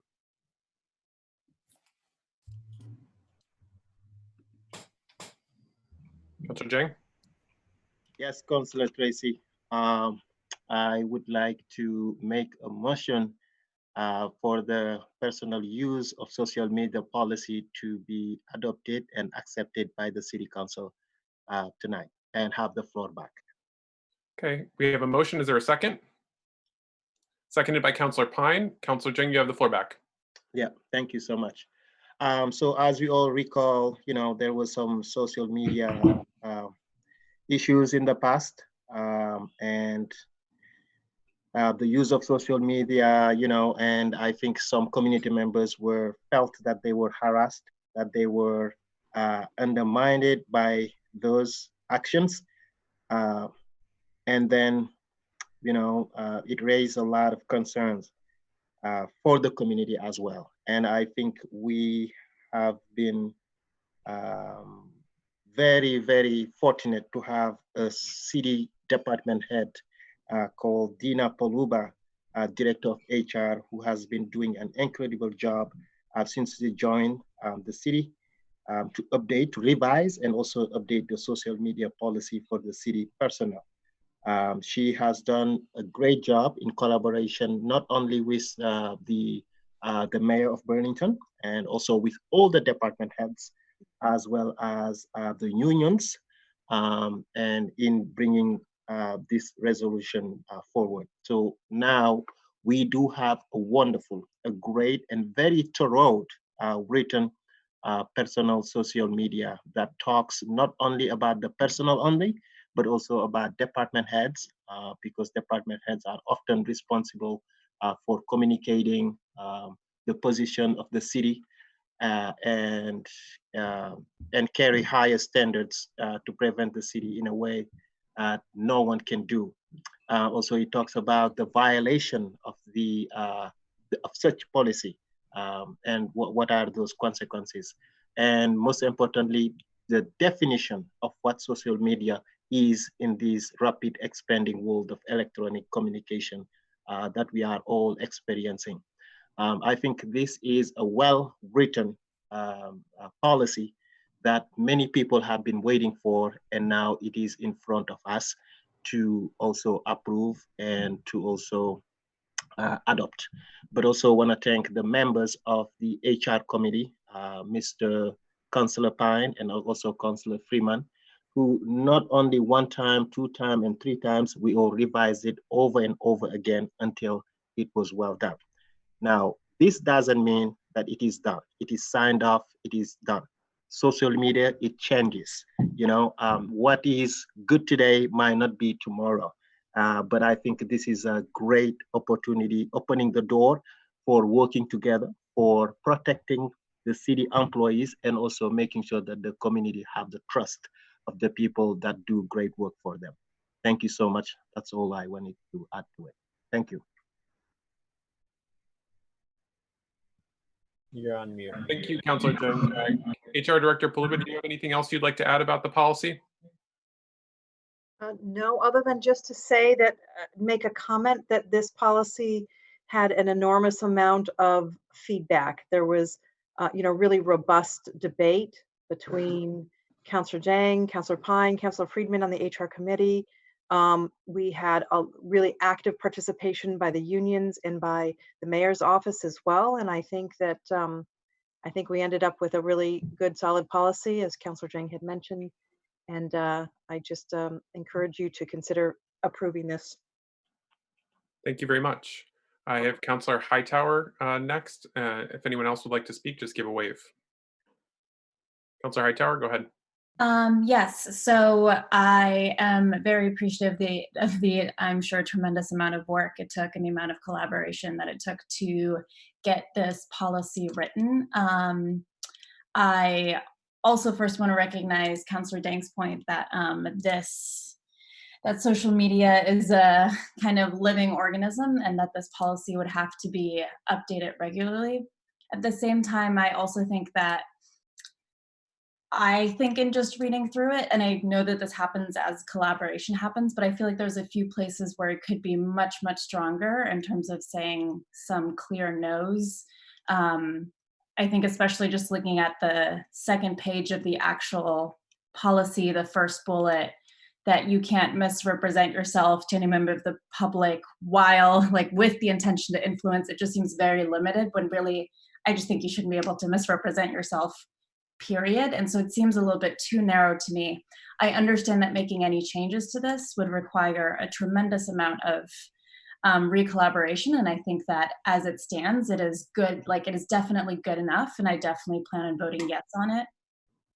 I think I'd like to make, and I'm gonna need a little bit of help as this will be my first amendment probably, is I'd like to make an amendment to the resolution that the HR committee comes back to council in probably I would say 6 months to a year with an updated version of this, and then from then on every year or two as may be appropriate. And I'd open that up to discussion, I think, before I make the amendment. Well, so we would need an amendment on the floor in order to have a discussion. So are you prepared to offer the amendment? Yes. Okay. So were we able to capture that amendment? I can try for it again if that's helpful. Yeah, if you could just please restate the amendment just so that everybody is able to understand it. Yes, I move to amend the resolution at the end of line 13 to say that the HR committee shall come back to the city council with an updated social media policy in no more than 12 months. Thank you. We have an amendment on the floor. Is there a second to that amendment? Second discussion on the amendment. Councillor Pine, then Councillor Freeman. Councillor Pine, go ahead. I intended to second it and to speak on it. Is that okay? I just wanted to second it, yeah. Okay. Oh, okay. All right. Quick on the draw. Sorry. Anyone else like to speak on it? Councillor Pine, then Councillor Stromberg. Go ahead. I think the intention is to have the HR committee review it in light of ways to improve it and changing circumstances and all of that. So I think the assignment of the committee ought to be to review and to possibly recommend changes or updates, but not to assume that it will necessarily undergo changes or updates until the review has taken place. I guess, yeah, that's what I'm wondering is, would it be, is that different from your intent or is that the same? Posed a question, Councillor Hightower, are you able to answer? Yes, so I guess given that I already said just one change, I would hope that there would be changes in a year, but I would be happy to amend that to a softer language if there are recommendations. Councillor Pine, does that answer your question? Yeah, I think so. And then we would just need, a word or two change there to make that change effective. Yeah. Okay. All right. I had Councillor Stromberg and Councillor Hansen in the queue next. Councillor Stromberg, the floor is yours. Thank you, President Tracy. Yeah, so I support these amendments. I think it's important to have a time frame as to when, we should see changes to this. I really like it as is. It is strong. It's doing the job, but I think that I agree with Councillor Hightower. It could be stronger and a little bit more specified in terms of social media and the types of media there are. But other than that, I absolutely agree with the amendments. Sorry, I'm like reading it as I'm talking, but yeah, thank you. Thank you, Councillor Stromberg. I have Councillor Hansen to be followed by Councillor Mason.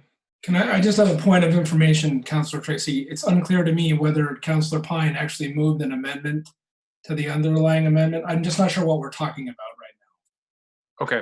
Okay. Councillor Pine, are you prepared to clarify?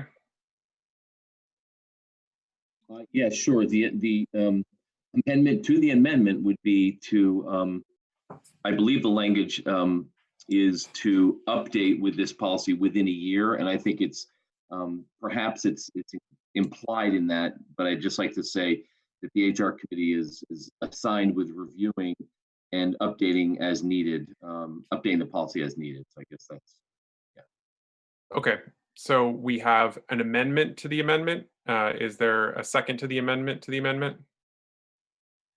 Seconded by Councillor Mason. Any discussion on the amendment to the amendment? Counselor Hanson, go ahead. Great. So yeah, I agree with a lot of what Counselor Hightower was saying. I think this is a great start and really appreciate the work that's gone into it. I think it needs to be stronger though. I think we need to continue to work on it and improve it. So I support the underlying amendment, but I don't support the amendment to the amendment because I actually really do think it does need to go further. I don't want to see it stay the same. So I won't be supporting that. And I think, you know, for as one example, I think we had pretty, you know, it was significant public interest and pretty significant activity in the city around specifically the use of fake social media accounts. And I'd like to see that explicitly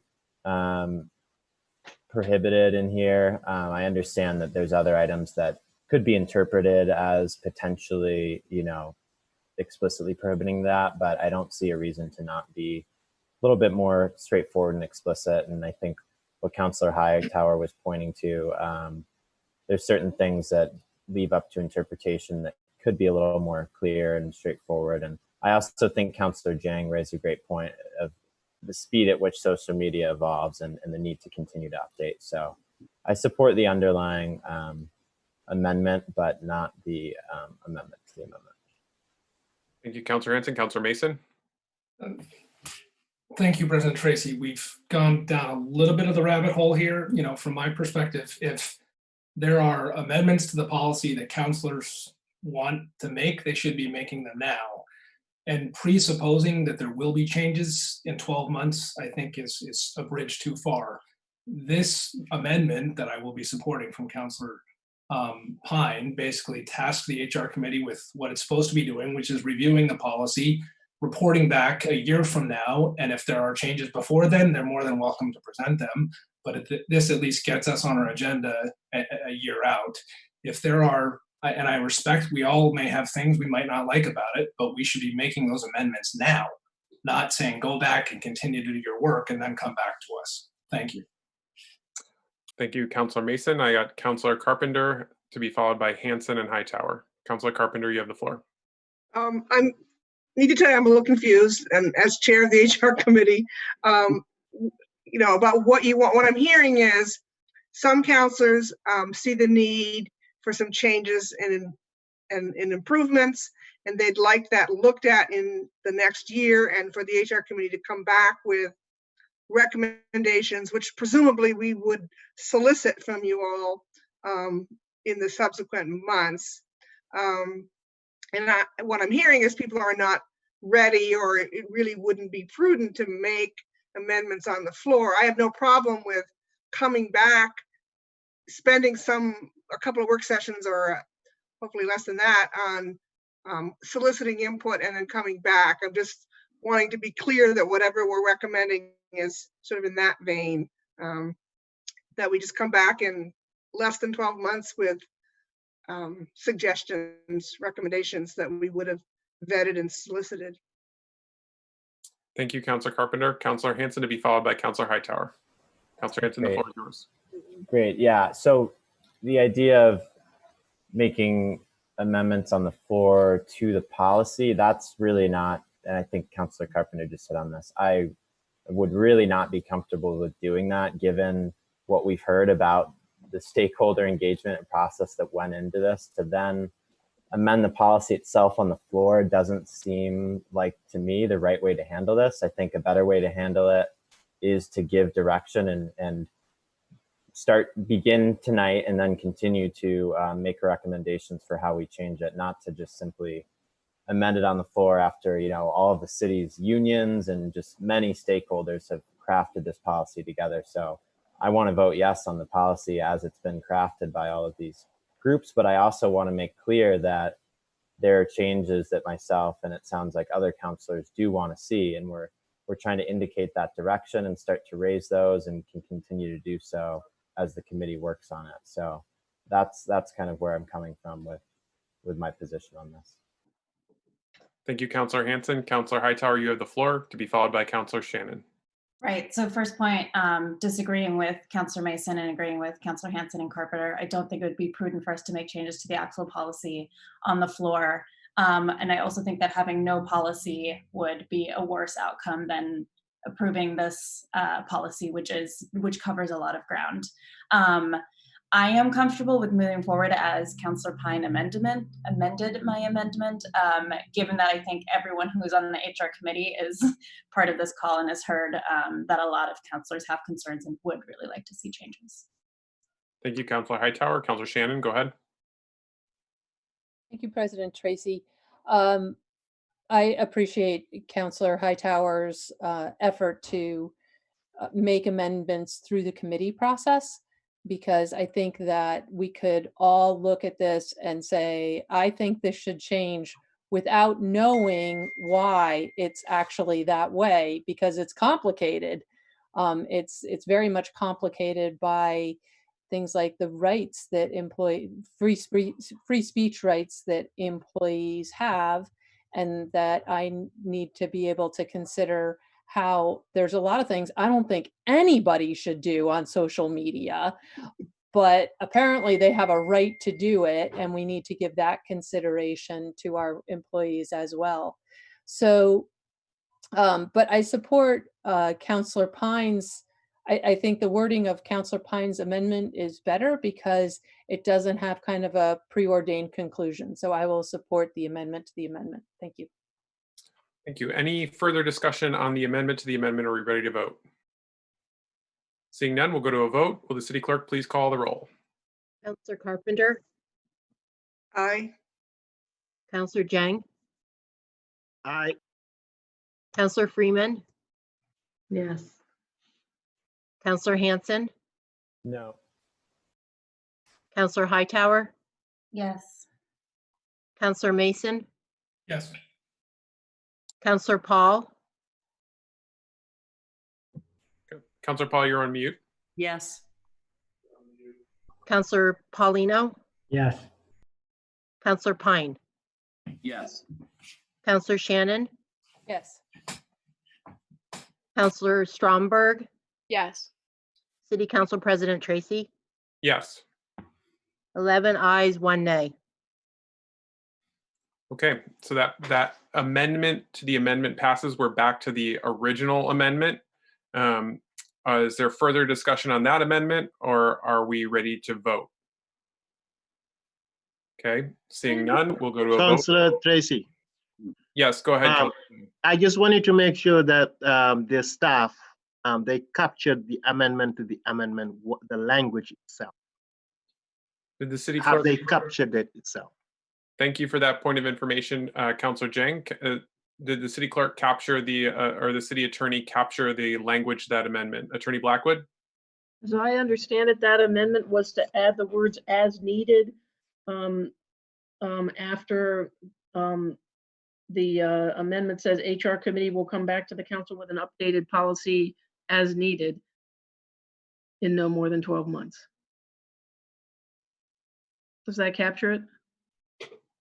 Councillor Pine? I think it was to review the policy and come back with updates as needed, but. Yes. Yes. Point of information. Councillor Freeman, go ahead. Is that language actually anywhere that we can see, or it's just all verbal? Right? I'm not seeing any screen sharing taking place, Councillor Freeman. That's an excellent point. Is there a way that we're able to get amendments on a screen with typing where they can be typed out and shared? I can do that if someone can send it to me in writing, but I haven't captured the exact wording verbally.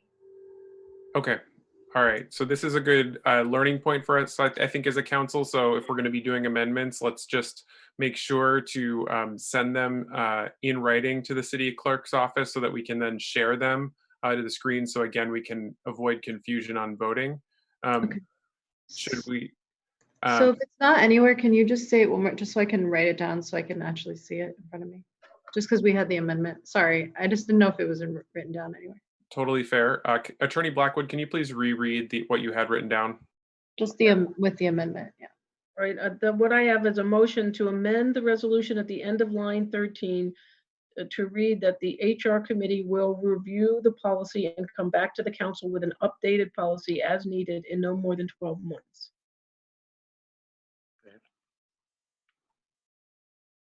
Great success. You're seeing thumbs up from Councilor Pine. Excellent. Councilor Freeman, does that answer your question? Yeah, thank you. Okay, wonderful. Does everybody feel clear on what we're voting on with this amendment now? Thanks Yep. for bearing with us on this as we try and get everybody on the same page. Okay, is everybody prepared to vote, or do we want more discussion? Okay, seeing none, we'll go to a vote. Will the city clerk please call the roll? Counselor Carpenter, Aye. Counselor Jang, Aye. Counselor Freeman, Yes. Counselor Hanson, Yes. Counselor Hightower, Yes. Counselor Mason, Yes. Counselor Paul, Yes. Counselor Paulino, Yes. Counselor Pine, Yes. Counselor Shannon, Yes.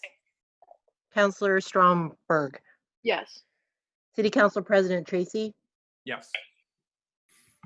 12 ayes.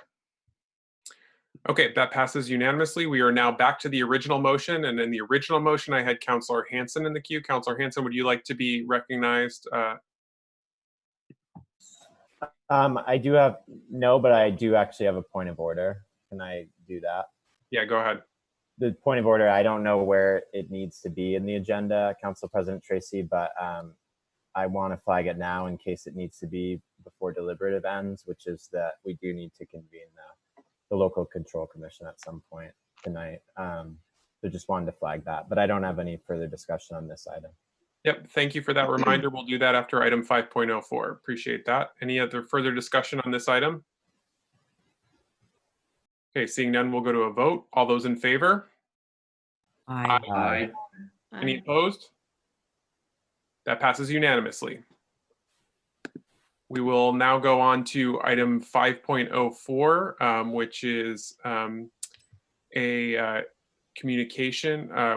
It's the authorization to execute a contract regarding a master lease agreement.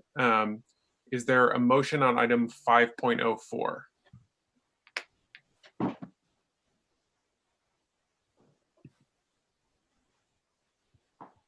Councilor Paul. Thank you. I'll make a motion to approve and authorize the execution of the contract as indicated in the recommended action. Second. Okay, we have a motion and a second. Is there any discussion on this item? Councilor Hightower, go ahead. Yes, so I was the one who pulled this from the consent agenda, and just overall wanted to, I guess, first notify that I'm excited about the fleet strategy as it stands, and as it's been implemented. Also excited about future changes like internal carbon pricing. I'm obviously a little disappointed to see the lack of electric vehicles, but I think that's been discussed in council meetings past, and that's not why I brought it back. Also wary of Council Carpenter's warning on opposing projects and then not approving the financing, but I kind of did want to at least bring this up to be deliberated on, because I know that we're about to go through as a city and a certain amount of budget cuts, and I didn't know how that would be reflected in this specific project and how those would be affected, and just wanted to make sure that we're having a discussion about how $1.7 million worth of vehicles, how we're incorporating that and thinking about it. And it could be that that will be part of the budgeting process, but did not want to move forward with approving this without that discussion. Thank you, Councilor Hightower. Any other commentary, any other comments from councilors? Yes. Councilor Jang, go ahead. Yep. I think I am in line with Councilor Hightower, right? Because of just what is going on. If it was December 2019, this item in front of us, I won't have any problem voting in support of it.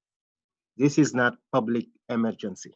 It's not emergency in any angle you look at it. And we are already contemplating deferring a public safety item that the voters have already approved. And it is around the same amount, less than $2 million.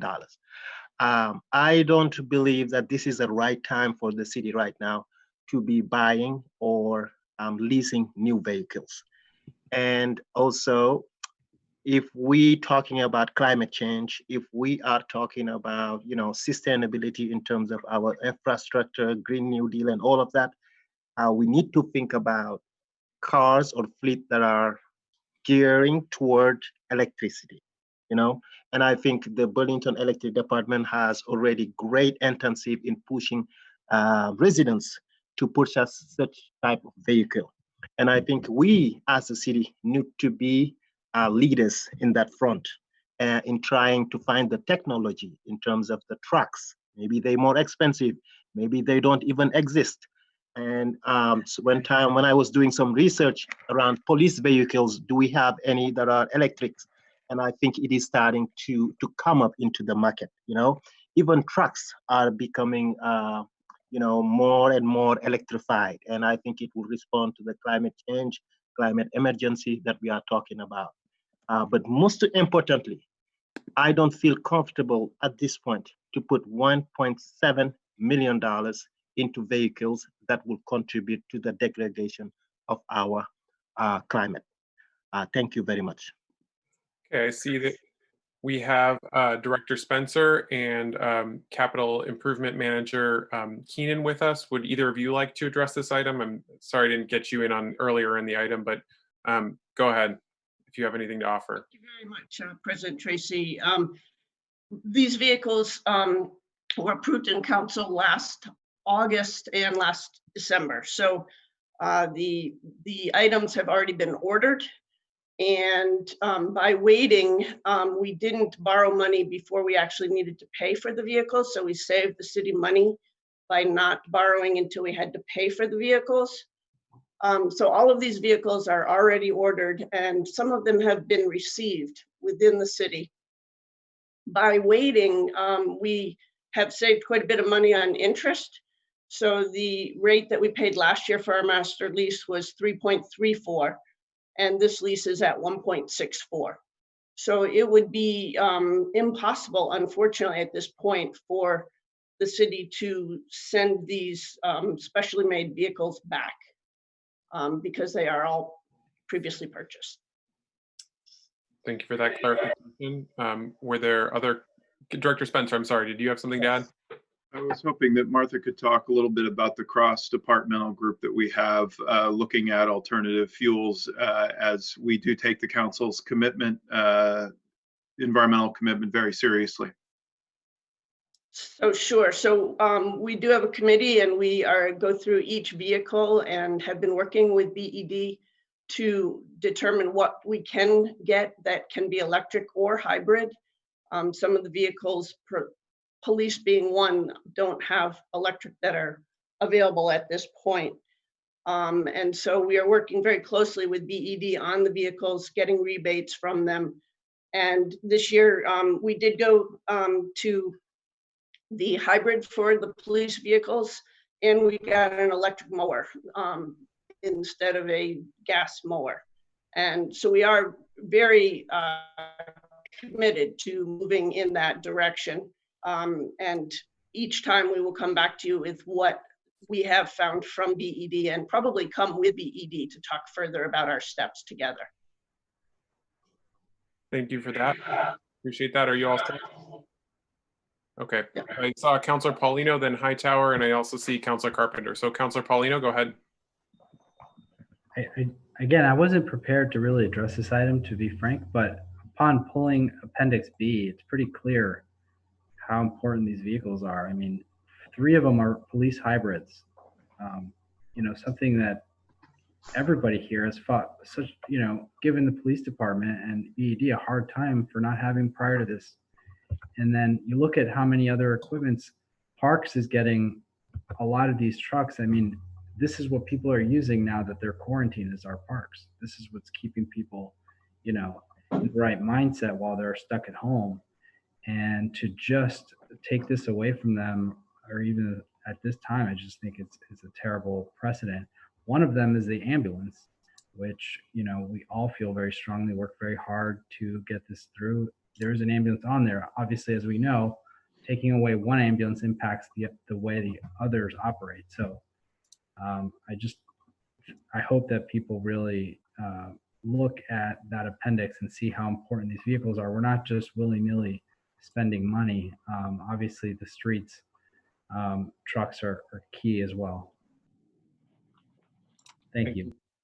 Councilor Paulino. I have Councilor Hightower to be followed by Councilor Carpenter and the mayor. Councilor Hightower, you have the floor.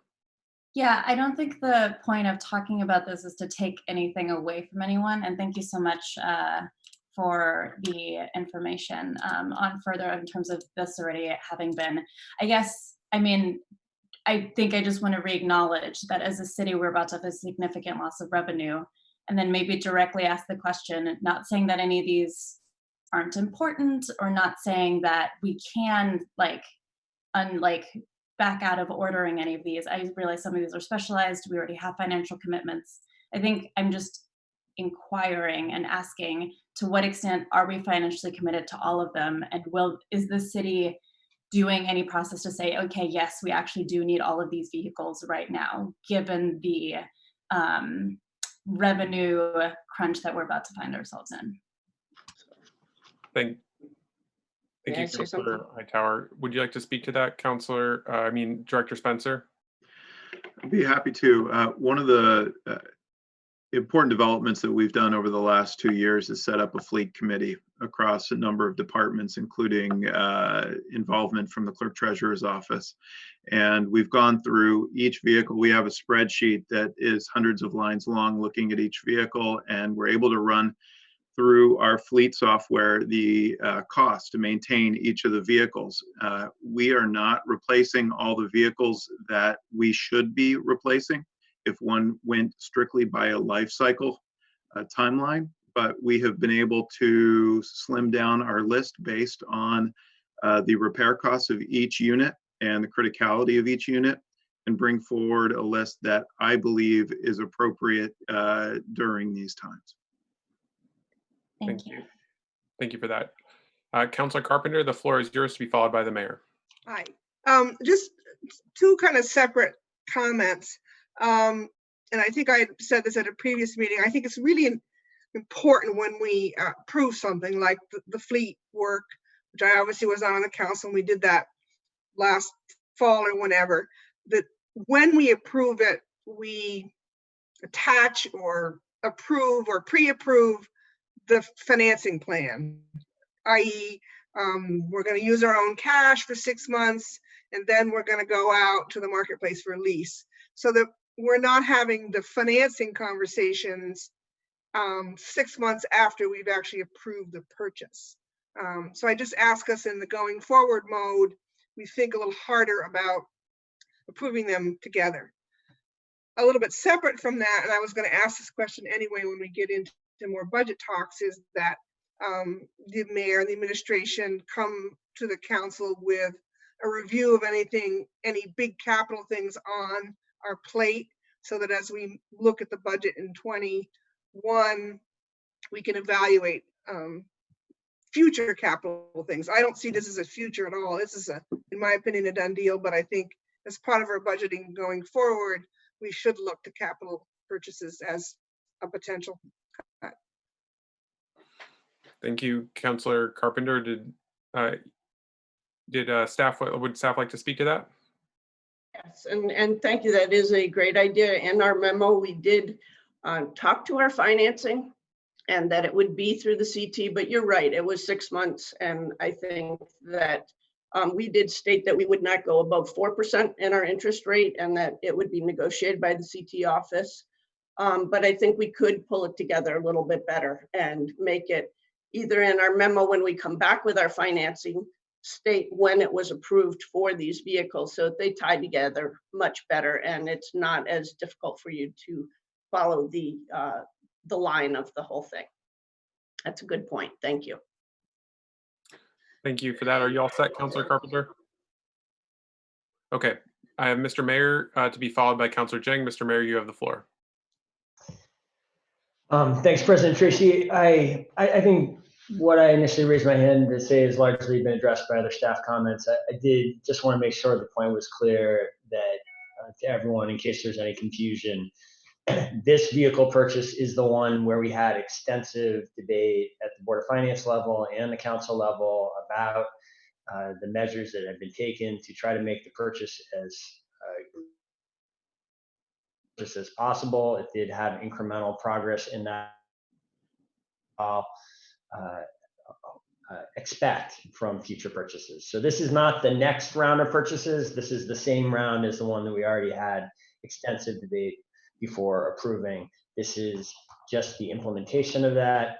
To Councilor Carpenter's point, I mean, we have had a long practice to a challenging degree of having very incremental approvals be the way in which a lot of city business gets done, so that every project gets approved every step of the way. I do think there have been efforts to try to make more global approvals so that you don't end up in kind of perverse situations where were the council to vote no now, we would be essentially backing out of a previous city commitment, which is a very challenging place to be. We're kind of long-standing practice and do less of that going forward. And I appreciate the suggestion. Thank you, Mr. Mayor. I have Councilor Jeng to be followed by Councilor Hightower. Councilor Jeng, you have the floor. Thank you, President Tracy. And I think if it was, like I said, if this was like 9 months ago, we won't be having this debate because we already approved it. I think it will be important to just think about ourselves as a city, and I think the questions about what we want and what we need are more important right now. And I think this question is for Martha Keenan. It seems that you said some of the vehicles are already, were already delivered to the city, right? And was just wondering, is it possible for the city to go back and said, for those vehicles that we have not received yet, we don't want to order them anymore? Is that a possibility? It really isn't. We don't buy any vehicles off the lot. They're built for us. So some vehicles, for instance, the ambulance takes a year to come in. And so we're expecting that in June, and it's built to our specifications. And so even our pickup trucks, we don't buy off the lot. They're built for us, and they have a special chassis or whatever. So it would be difficult for us to send them back. Nothing is ever impossible, but it would be more difficult because they're built to our specifications. Okay. And now, yes, the second question that I have is, for example, is it possible to not vote on this resolution today, and then move it forward maybe to the next meeting, because I may have some amendments to it? Is that possible? This is for Chapin and also the mayor, whoever. There is a time limit on our RFP. I know that we could ask on that, but it's, so I guess that would be a question for the mayor and Chapin. Director Spencer, are you able to answer that? You're on mute. You're in mute. Yeah, sorry. I defer to the clerk treasurer's office. I see Director Shad. Director CEO Shad, are you able to answer this? I am able to answer that, and this quote is only good until April 30th, so we would need to act on it tonight. Thank you for that. Councilor Jeng, do you have further questions? Is it only April 30th? It's only good until then. Yeah, if you read in the memo, originally we thought we would be able to act on this sooner, and so there were a couple of quotes that were good until April 15th, and so we've already extended it once until April 30th. So that's one issue. I'm not saying it's impossible for it to be extended, but it may impact the rate, and we could ask our Director of Financial Operations, Rich, who's here. He may have more insights, but what I know for sure is what is in that memo is guaranteed until the 30th. So since that is the case, I would like to make a motion to table this item until our next City Council meeting. This is a motion that I'm putting on the floor right now, Councilor Tracy, to table this item until our next meeting. So we have a motion to table. Is there a second to that motion? Seconded by Councilor Hanson. I believe that motions to table are not debatable. Is that correct, Attorney Blackwood? Point of order. Sorry, Councilor Shannon, go ahead. Isn't this really a motion to postpone to a time certain rather than a motion to table, which would mean that we would off the table at a time that we so desire? I believe that it's a motion. The intention is a motion to postpone. Attorney Blackwood, are you able to offer clarification? I would believe that Councilor Shannon's interpretation of what you're trying to do is probably correct, that it would be better to postpone to a date, a particular time. Or yeah, so the other question is, can we also table until a time certain as well? Attorney Blackwood, are you able to answer that question? the proper motion, if you're going to do it to a time certain, is to postpone it to a time certain. Okay, all right. So I would like then to. Sorry, who was that? Right here, point of order. Go ahead, Councilor Hanson. So my second was also under that understanding. I was seconding so that we could discuss it. So I want to be clear on what we're doing here before I just want to explain that I was offering the second under that assumption. So I want to make sure I have it right before I offer that second. Okay, thank you for that clarification. Councilor Jang. Yes, so then let's change it to a motion to postpone until towards our next City Council meeting to debate on this item. Councilor Jang has made a motion to postpone. Is there a second to that motion? Seconded by Councilor Hanson. Is there any discussion on this item? Councilor Hanson, go ahead. Thanks. Yeah. So I wanted to second it so that we could discuss it. I'm not necessarily leaning towards supporting this, but I think it is worth discussing and just understanding what the ramifications of this are. I mean, I think I voted no originally on this item, but I wouldn't, if we weren't in unusual circumstances, I wouldn't turn around and try to change it at this point, since I lost, those of us who voted in my direction lost that particular vote. But we are in this financial crisis now where we should kind of scrutinize every expenditure, and because we're going to have to make really difficult choices about where to make cuts. So if there is a real opportunity here to defer these payments or rethink this, that could really free up money in a meaningful way that would prevent us from cutting other things. So I think that is worth looking at and discussing. It sounds like that would be very difficult given where we're at. So I do want to understand what would happen if we didn't follow through. Is it that we would have to renegotiate and we would get a worse price? I mean, I need to understand that. Right now, based on what I'm hearing, I don't feel comfortable postponing, but I did want to at least discuss it further. Thank you, Councilor Hanson. I've seen Councilor Shannon, Stromberg, Hightower, Mason, and the mayor wanting to get into the queue. Hopefully we can get to a vote on this pretty quickly. So if people have said things that have already been said, please just say that you agree. Councilor Shannon, you have the floor. Thank you. Please correct me if I'm wrong, but I think that what we're doing here is we approved the spending on this. We approved the purchases. We have now essentially ordered and purchased the vehicles, and the only thing we're really voting on is the financing mechanism for how we're going to pay that bill that is due. So if I'm wrong, correct me, but I don't really see an opportunity for any change at this point in time where we are. CEO Shad, are you able to speak to this? I would defer to Martha Keenan, who I think has a better idea of the purchase order status. Okay. So yes, there are purchase orders for every single vehicle out there. One of the things our fleet committee did this past year was set up a funding strategy for this.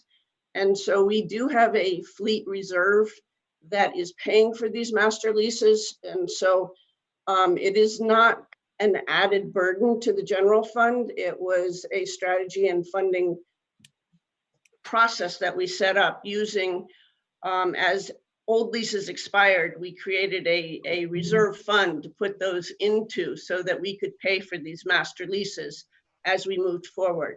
So this lease is covered under that reserve fund that we have. And so it's not creating an added burden to the city at this point. Councilor Shannon, does that clarify? No, not really. I'm sorry. So Joan, yes, we do have purchase orders for every single vehicle out there. And most of them are in process of being built. So we have encumbered that and given a commitment to those manufacturers for those vehicles. Does that answer your? This is, we're just voting on how we pay the bill. Like, Yes. if there's a different way to pay the bill, but the bill is due, right? Correct. That is correct. And it's cash or a loan. And the loan and the payment terms that we have are far better than what we were expecting when we budgeted for this item. That is correct. We budgeted for 4% and we got 1.64%. Okay, thank you. I just don't see a better alternative. Like, if we vote no, I don't see a better alternative on how we're going to pay this bill. Thank you. Thank you, Councilor Shannon. So I have Stromberg, Hightower, Mason, Mr. Mayor, and Councilor Freeman in the queue. Councilor Stromberg, the floor is yours. Yeah, so my entire understanding of why this item was pulled was to just have a discussion, around the financing, because we are in such a unique time. I agree with Councilor Hightower for pulling it. I also agree with Councilor Shannon with your points as well. And, obviously this would be extremely inefficient if we had to send these, vehicles back. That's not even on the table. That's not, I think it's important for, there are 3 new counselors, sitting around the table now. And I think it's just important for us to be thorough, especially during this time. And, we weren't, myself, I might just be speaking for myself here, but, I wasn't around when this was voted on. So this is actually really quite helpful. And I think that, we have to do our due diligence here. So, yeah, thank you. Thank you, Councilor Stromberg. Councilor Hightower to be followed by Councilor Mason. Councilor Hightower, you have the floor. Right. So I think quick reiteration. Excited about the fleet strategy. Appreciative that there's a fleet committee. I wanted to make sure I could explain to my constituents why we're spending $1.7 million in a time of revenue shortage. And I think you two have done more than enough, and the rest of the city, to explain that. So I appreciate you both staying late to talk to us about this. I do not see a point in postponing the vote. Okay. Councilor Mason to be followed by Mr. Mayor. Councilor Mason, you have the floor. I will be voting no on the amendment. We have valid binding contracts for specially manufactured goods that we cannot send back. So this conversation is somewhat now on the amendment. It's not possible without incurring significant expense to do what Councilor Jang has proposed. Thank you. Thank you, Councilor Mason. I have Mr. Mayor to be followed by Councilor Freeman. Mr. Mayor, you have the floor. Everything I was going to say has been addressed, President Tracy. I'm all set. Thank you. I have Councilor Freeman to be followed by Councilor Jang. Councilor Freeman, you have the floor. Okay, so this is a clarification point because I am confused based on Councilor Shannon's clarification and also Councilor Mason, which is just that I understand that we already have the order in, but what wasn't clear, because and maybe I just am misinterpreting because there's been a lot of back and forth, but like if I order something, like I don't understand how it works in terms of I understand this is a very specified and these are contracts and whatever, but like if I order something, there is a period where I can return it, right? And the bill, so I hear, basically, I guess I'm confused because I heard that some of the orders seem to already have gone through, but it sounded like others were still not at that point. And maybe I just misheard that, but I just wanted to clarify because it was confusing with all the sort of different points being addressed for me. The vehicles have all been ordered and they are in different status of being made, of being manufactured. So for instance, the ambulance takes a full year to build it and it's built to our specifications. A hybrid vehicle for the police actually has a fair amount of fit up that's done specifically for the police, so the radios and all of the other items. Most of these would be here now had we not had all manufacturing shut down in the nation. So they have been postponed in theirs. They have all the vehicles in and are close to ready for us. However, they can't finish until they can open up business again. And so part of our waiting on some of these vehicles is for them to start back up in business. But they have, for the most part, been built to our specifications, which is slightly different than if you order something from a company. You're generally ordering a more something that's, it might be specific or it might not. It could be generic. So can any of these be, like, based on the contracts that we have, can any of them be sort of like, are any of them within a window of sort of like canceling or refunding or however those, or terminating rather, are any of them? I don't believe so. I can't speak finally on that. I would, we would need to call each manufacturer and find out where they are, but most of them are almost ready to be delivered and would have had the world not changed on us. Okay, thank you. And we have a commitment. Once we give them a PO, that's a commitment to them. And it's a little bit more than a normal commitment for an order.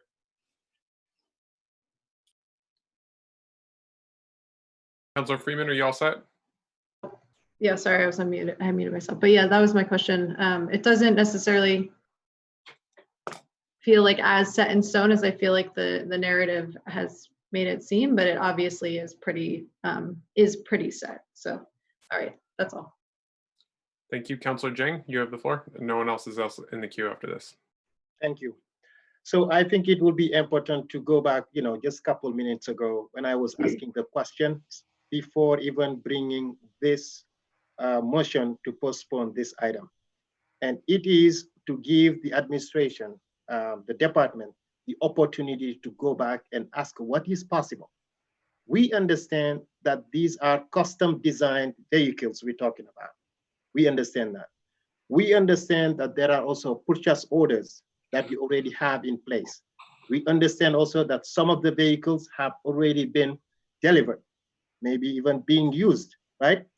But what we understand the most, what is real, is times have changed. Considerably, deeply have changed, right? If we see a possibility of reducing cost, let's explore it to the fullest. Reason why I am asking respectfully to postpone this item until our next meeting, giving Mrs. Keenan, Martha Keenan, the chance, and also Chapin Spencer the chance to go back to those manufacturers and ask them the possibilities that exist. Delay the making the vehicles. That's one possibility. Or we don't want this vehicle anymore. Or at least extend the time that we're talking about, April 30th. All of those are possibilities. And I'm putting this motion to give you that opportunity to go back and ask those questions and come back.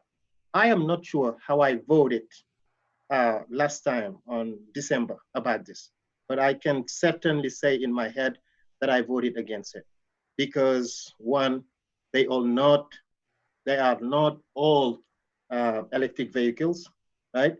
But now what I'm concerned about, it's not the sustainabilities, but it is more about the times that we live in. And also let's explore every opportunity to cut on cost and also to focus on things that we really need. I just wanted to put that out there. Thank you. Thank you, Councilor Jang. Councilor Paul, to be followed by Councilor Hanson. You're on mute.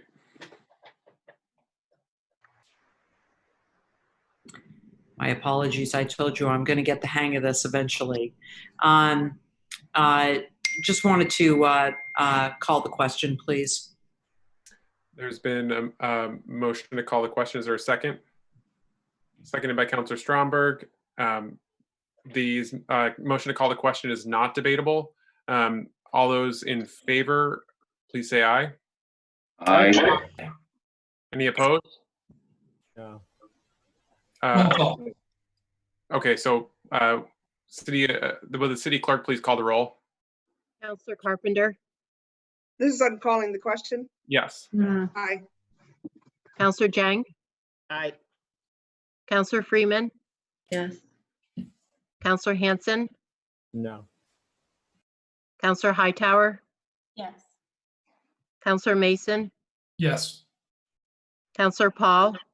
Yes. Councilor Paulino? Yes. Councilor Pine? Yes. Councilor Shannon? Yes.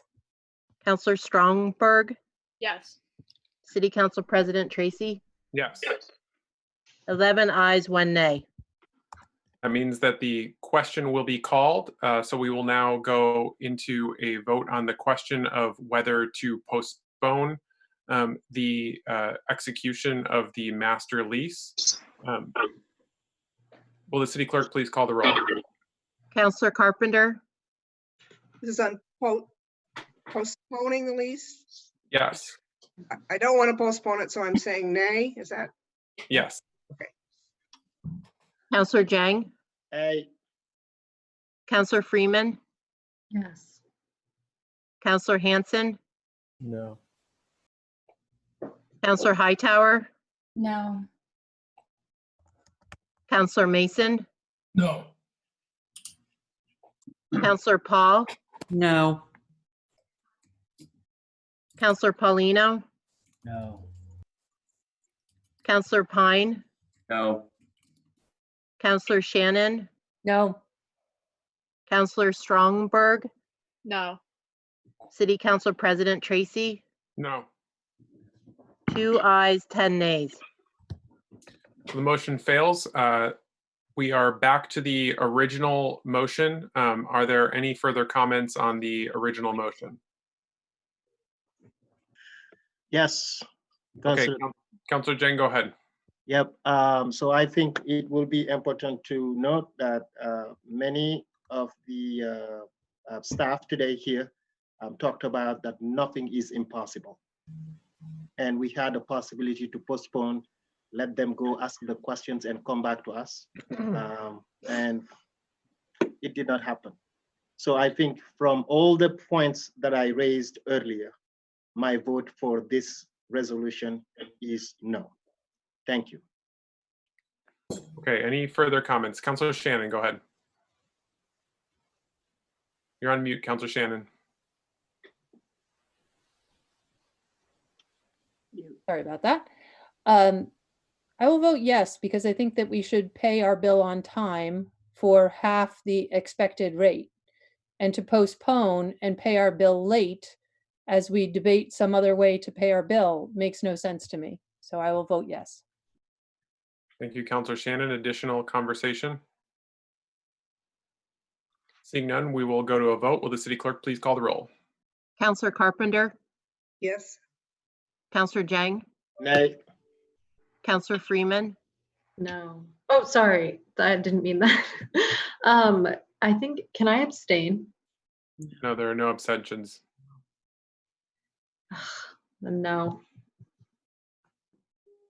Counselor Hanson, Yes. Counselor Hightower, Yes. Counselor Mason, Yes. Counselor Paul, Yes. Counselor Paulino, Yes. Counselor Pine, Yes. Counselor Shannon, Counselor Shannon? You're on mute. Yes. Counselor Strongberg, Yes. City Council President Tracy, Yes. 10 ayes, 2 nays. That passes on a vote of 10 to 2. Thank you for calling the roll. That will conclude our deliberative agenda, at which point I will recess the meeting of the City Council and call to order the Local Control Committee. Folks, I'll give folks a chance to just click over to that agenda on Board Docs.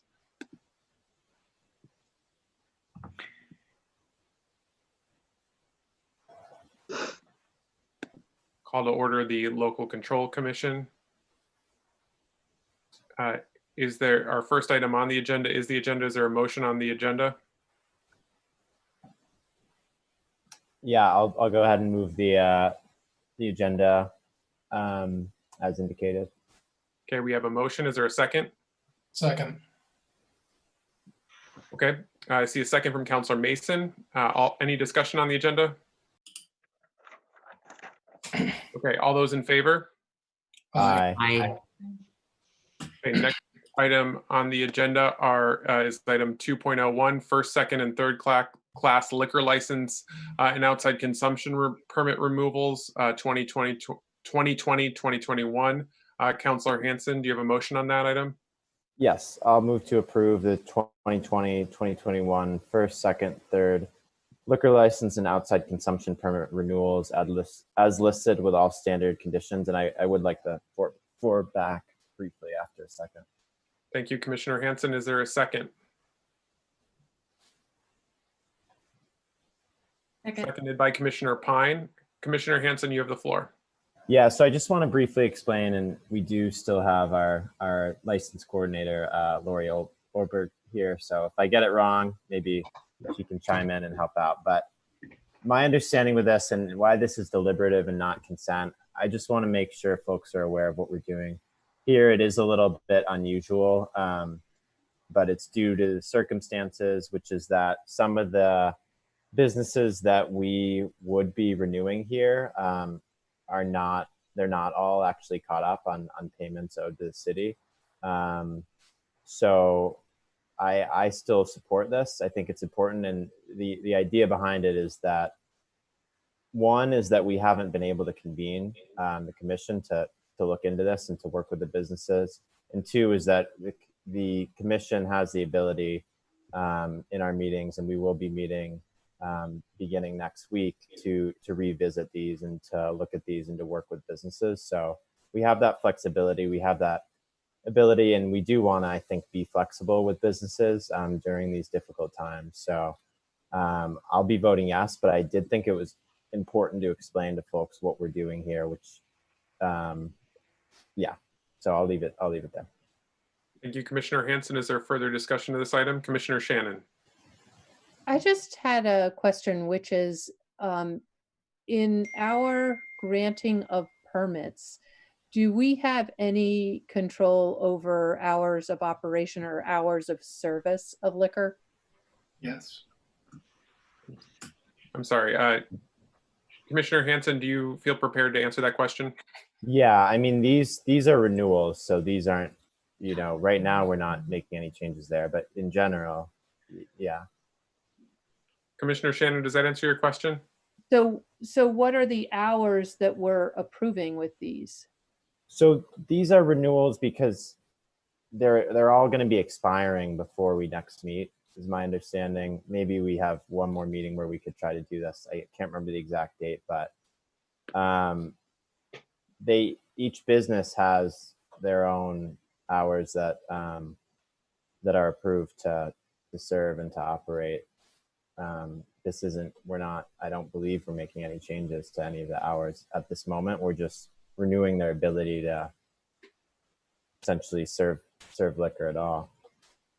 But are we approving the hours that they serve liquor? Can we restrict the hours that they, if we vote yes on their liquor license, can we at some point in time then say, well, yes, you can still have a liquor license, but you can only serve between these hours? Or are we approving the hours of service now? So I believe, and again, the license coordinator, Olberg, can maybe correct me if I'm wrong, but I believe that we do have flexibility in committee to make changes to those, you know, whenever we convene, and I'll be chairing that committee, and we will be meeting starting next week. I think we do have that flexibility. Could we do it now with this? Potentially, although this is a big group of businesses that we're doing at once. So I don't know about doing it in bulk, if that's the implication, that we would like bulk restrict hours. I don't know about that process, but yeah, in committee, we do often restrict hours and amend hours in the smaller license committee. Even sometimes when businesses ask for more hours, we'll give them less than what they asked for initially, but with the knowledge that we can change that later on. Okay. Thank you. It's a discussion I would be interested in, just so you know, but certainly not trying to amend anything tonight. Thank you. Thank you for that. Commissioner Mason, go ahead. Thank you, President Tracy. I guess this is a question for the City Attorney's Office, just to be clear on what Councilor or Commissioner Hanson just said. In this renewal, my understanding is we are basically renewing based on current hours of operation. I don't know that unilaterally we could pick any given licensee who already got a renewal and modify their hours of operation absent a complaint or some other reason that they were brought before the committee. You know, my understanding is this renews it for a year absent some exigent circumstance that brings them back forward. That would be my understanding as well. I was listening to the discussion, and I don't think you can go back. Once you grant a permit, you can't go back and add conditions and change that permit unless there is some circumstance like they violate something and they come before you for additional conditions, or they want to make some change and come back for a different kind of permit. Otherwise, you've granted the permit the way it is right now. You are correct. Okay, thank you for that clarification. Thank Is there you for that. additional conversation on this item? Okay, seeing none, we will go to a vote. All those in favor, please say aye. Aye. Aye. Any opposed? Aye. Okay, seeing no one opposed, that passes unanimously. Is there a motion to adjourn? Yeah, I'll move to adjourn. Is there a second? Seconded by Councilor Jang. Any discussion? All those in favor, please say aye. Aye. Aye. Okay, thank you very much. We will go back into our regular city council meetings just to finish up that agenda and those items and that we have on the back end of that meeting, as well as the additional portion of the executive session that was not finished. So we are on to item number 6, which is committee reports. Are there any committee chairs that would like to report at this time? Councilor Jang, go ahead. So I don't know if any committees are meeting currently, but I think this is a question that maybe all committee chairs are asking about the processes, about the committee meetings. How are we going to meet, and when should we get those details to move us forward? Thank you. Excellent question, Councilor Jang. I'm going to clarify that in my council president update in just a moment. Are there any other chairs who had anything to update? Okay, seeing none, we'll move on to City Council General Affairs. Is there anyone who'd like to speak on that? Councilor Jang, go ahead. Yeah, and I think in a public forum today, someone mentioned it, and it is about the rise of guns, gun violence here in the community. I think it is starting to become something very alarming. And I think it is also in one specific part of the city. This is growing and it is starting to become challenging, especially this time. Today, someone called me, asked me the same question. What is the city going to do about this? So I said, I have no idea, but I'm pretty sure we received all the time updates about the arrest the police department is doing. Wonderful, great work that they are doing. But in terms of the gun violence happening in the old North End, I don't know exactly. And maybe the administration can provide some type of plan or just safety measures that we have in place to move us forward in making sure that people can feel safe, especially in these challenging times. Thank you. Councillor Pine, go ahead. Yeah, I would like to just address the issue that a person in my neighborhood was fatally shot in his home last night. Apparently 2 intruders, according to the police report, knocked down the door, entered the home, and shot one of the occupants. It was a family residence. There was a family in the unit when it happened in the home. My son was a schoolmate of, my younger son was a schoolmate of one of the young people in the family. It's a extremely upsetting and tragic outcome for the family, for sure, and for our community. And I think we have a real challenge that we face around not just the issue of gun violence, but the issues that relate to gun violence around substance use disorder, untreated substance use disorder, untreated mental health challenges for folks, and really some of the most disturbing byproducts of poverty and generational poverty. And we as a community have a lot of tough conversations ahead of us. We don't have all the tools available to us. We have a very limited number of tools available to us to address the issue of gun violence. We as a city have tried to advance measures that protect human life from gun violence, and only to be rejected when they come up in the Vermont State House. And so there is I think a real recognition that we have limitations, and we have to talk about that, I think, with our elected officials in Montpelier to make it really clear that action needs to be taken. And in addition, though, we have to address the root causes of the intractable poverty that people find themselves in. And I think that's all I want to say about it. It's very upsetting. It's right around the corner from my house, so it means it hits home very closely.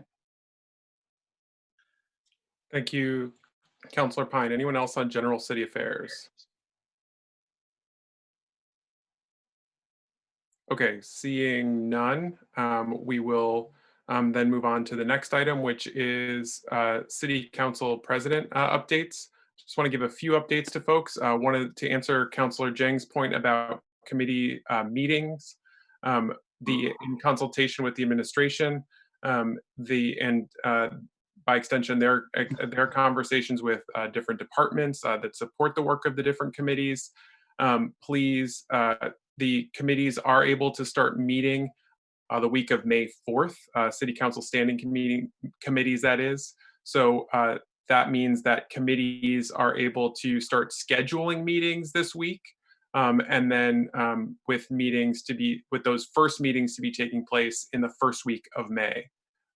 So if you want to start scheduling those meetings, please feel free to do so and have those conversations, making sure that you're looping in the appropriate person who's assigned to your committee or any other relevant staff in so doing.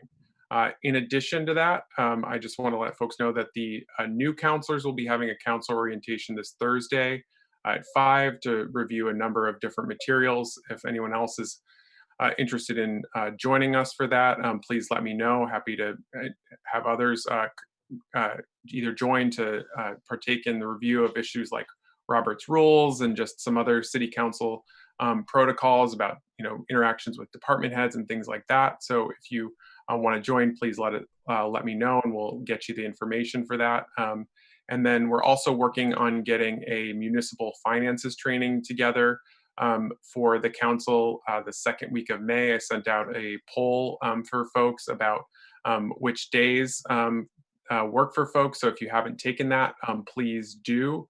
And we'll hopefully get a date out selected for that shortly and get that out to the full council so that we can get that on. And then also if you have items that you'd like to see addressed in that, also please share those items.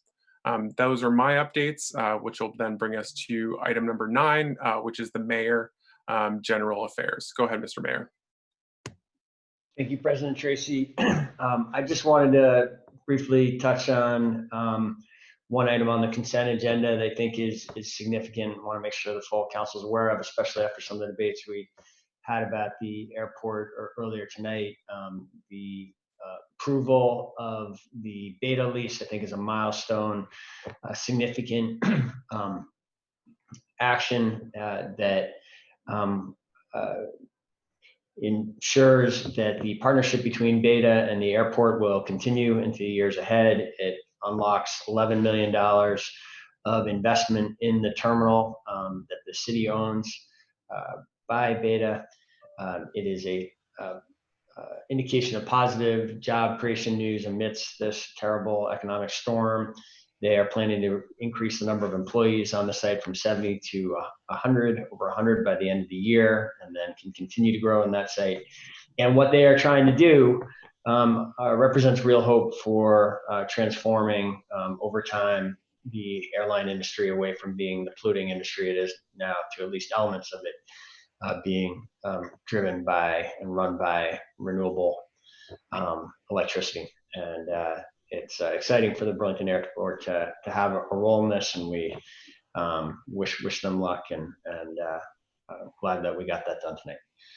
I think I've spoken enough on all sorts of other issues tonight, President Tracy. I'll leave it there.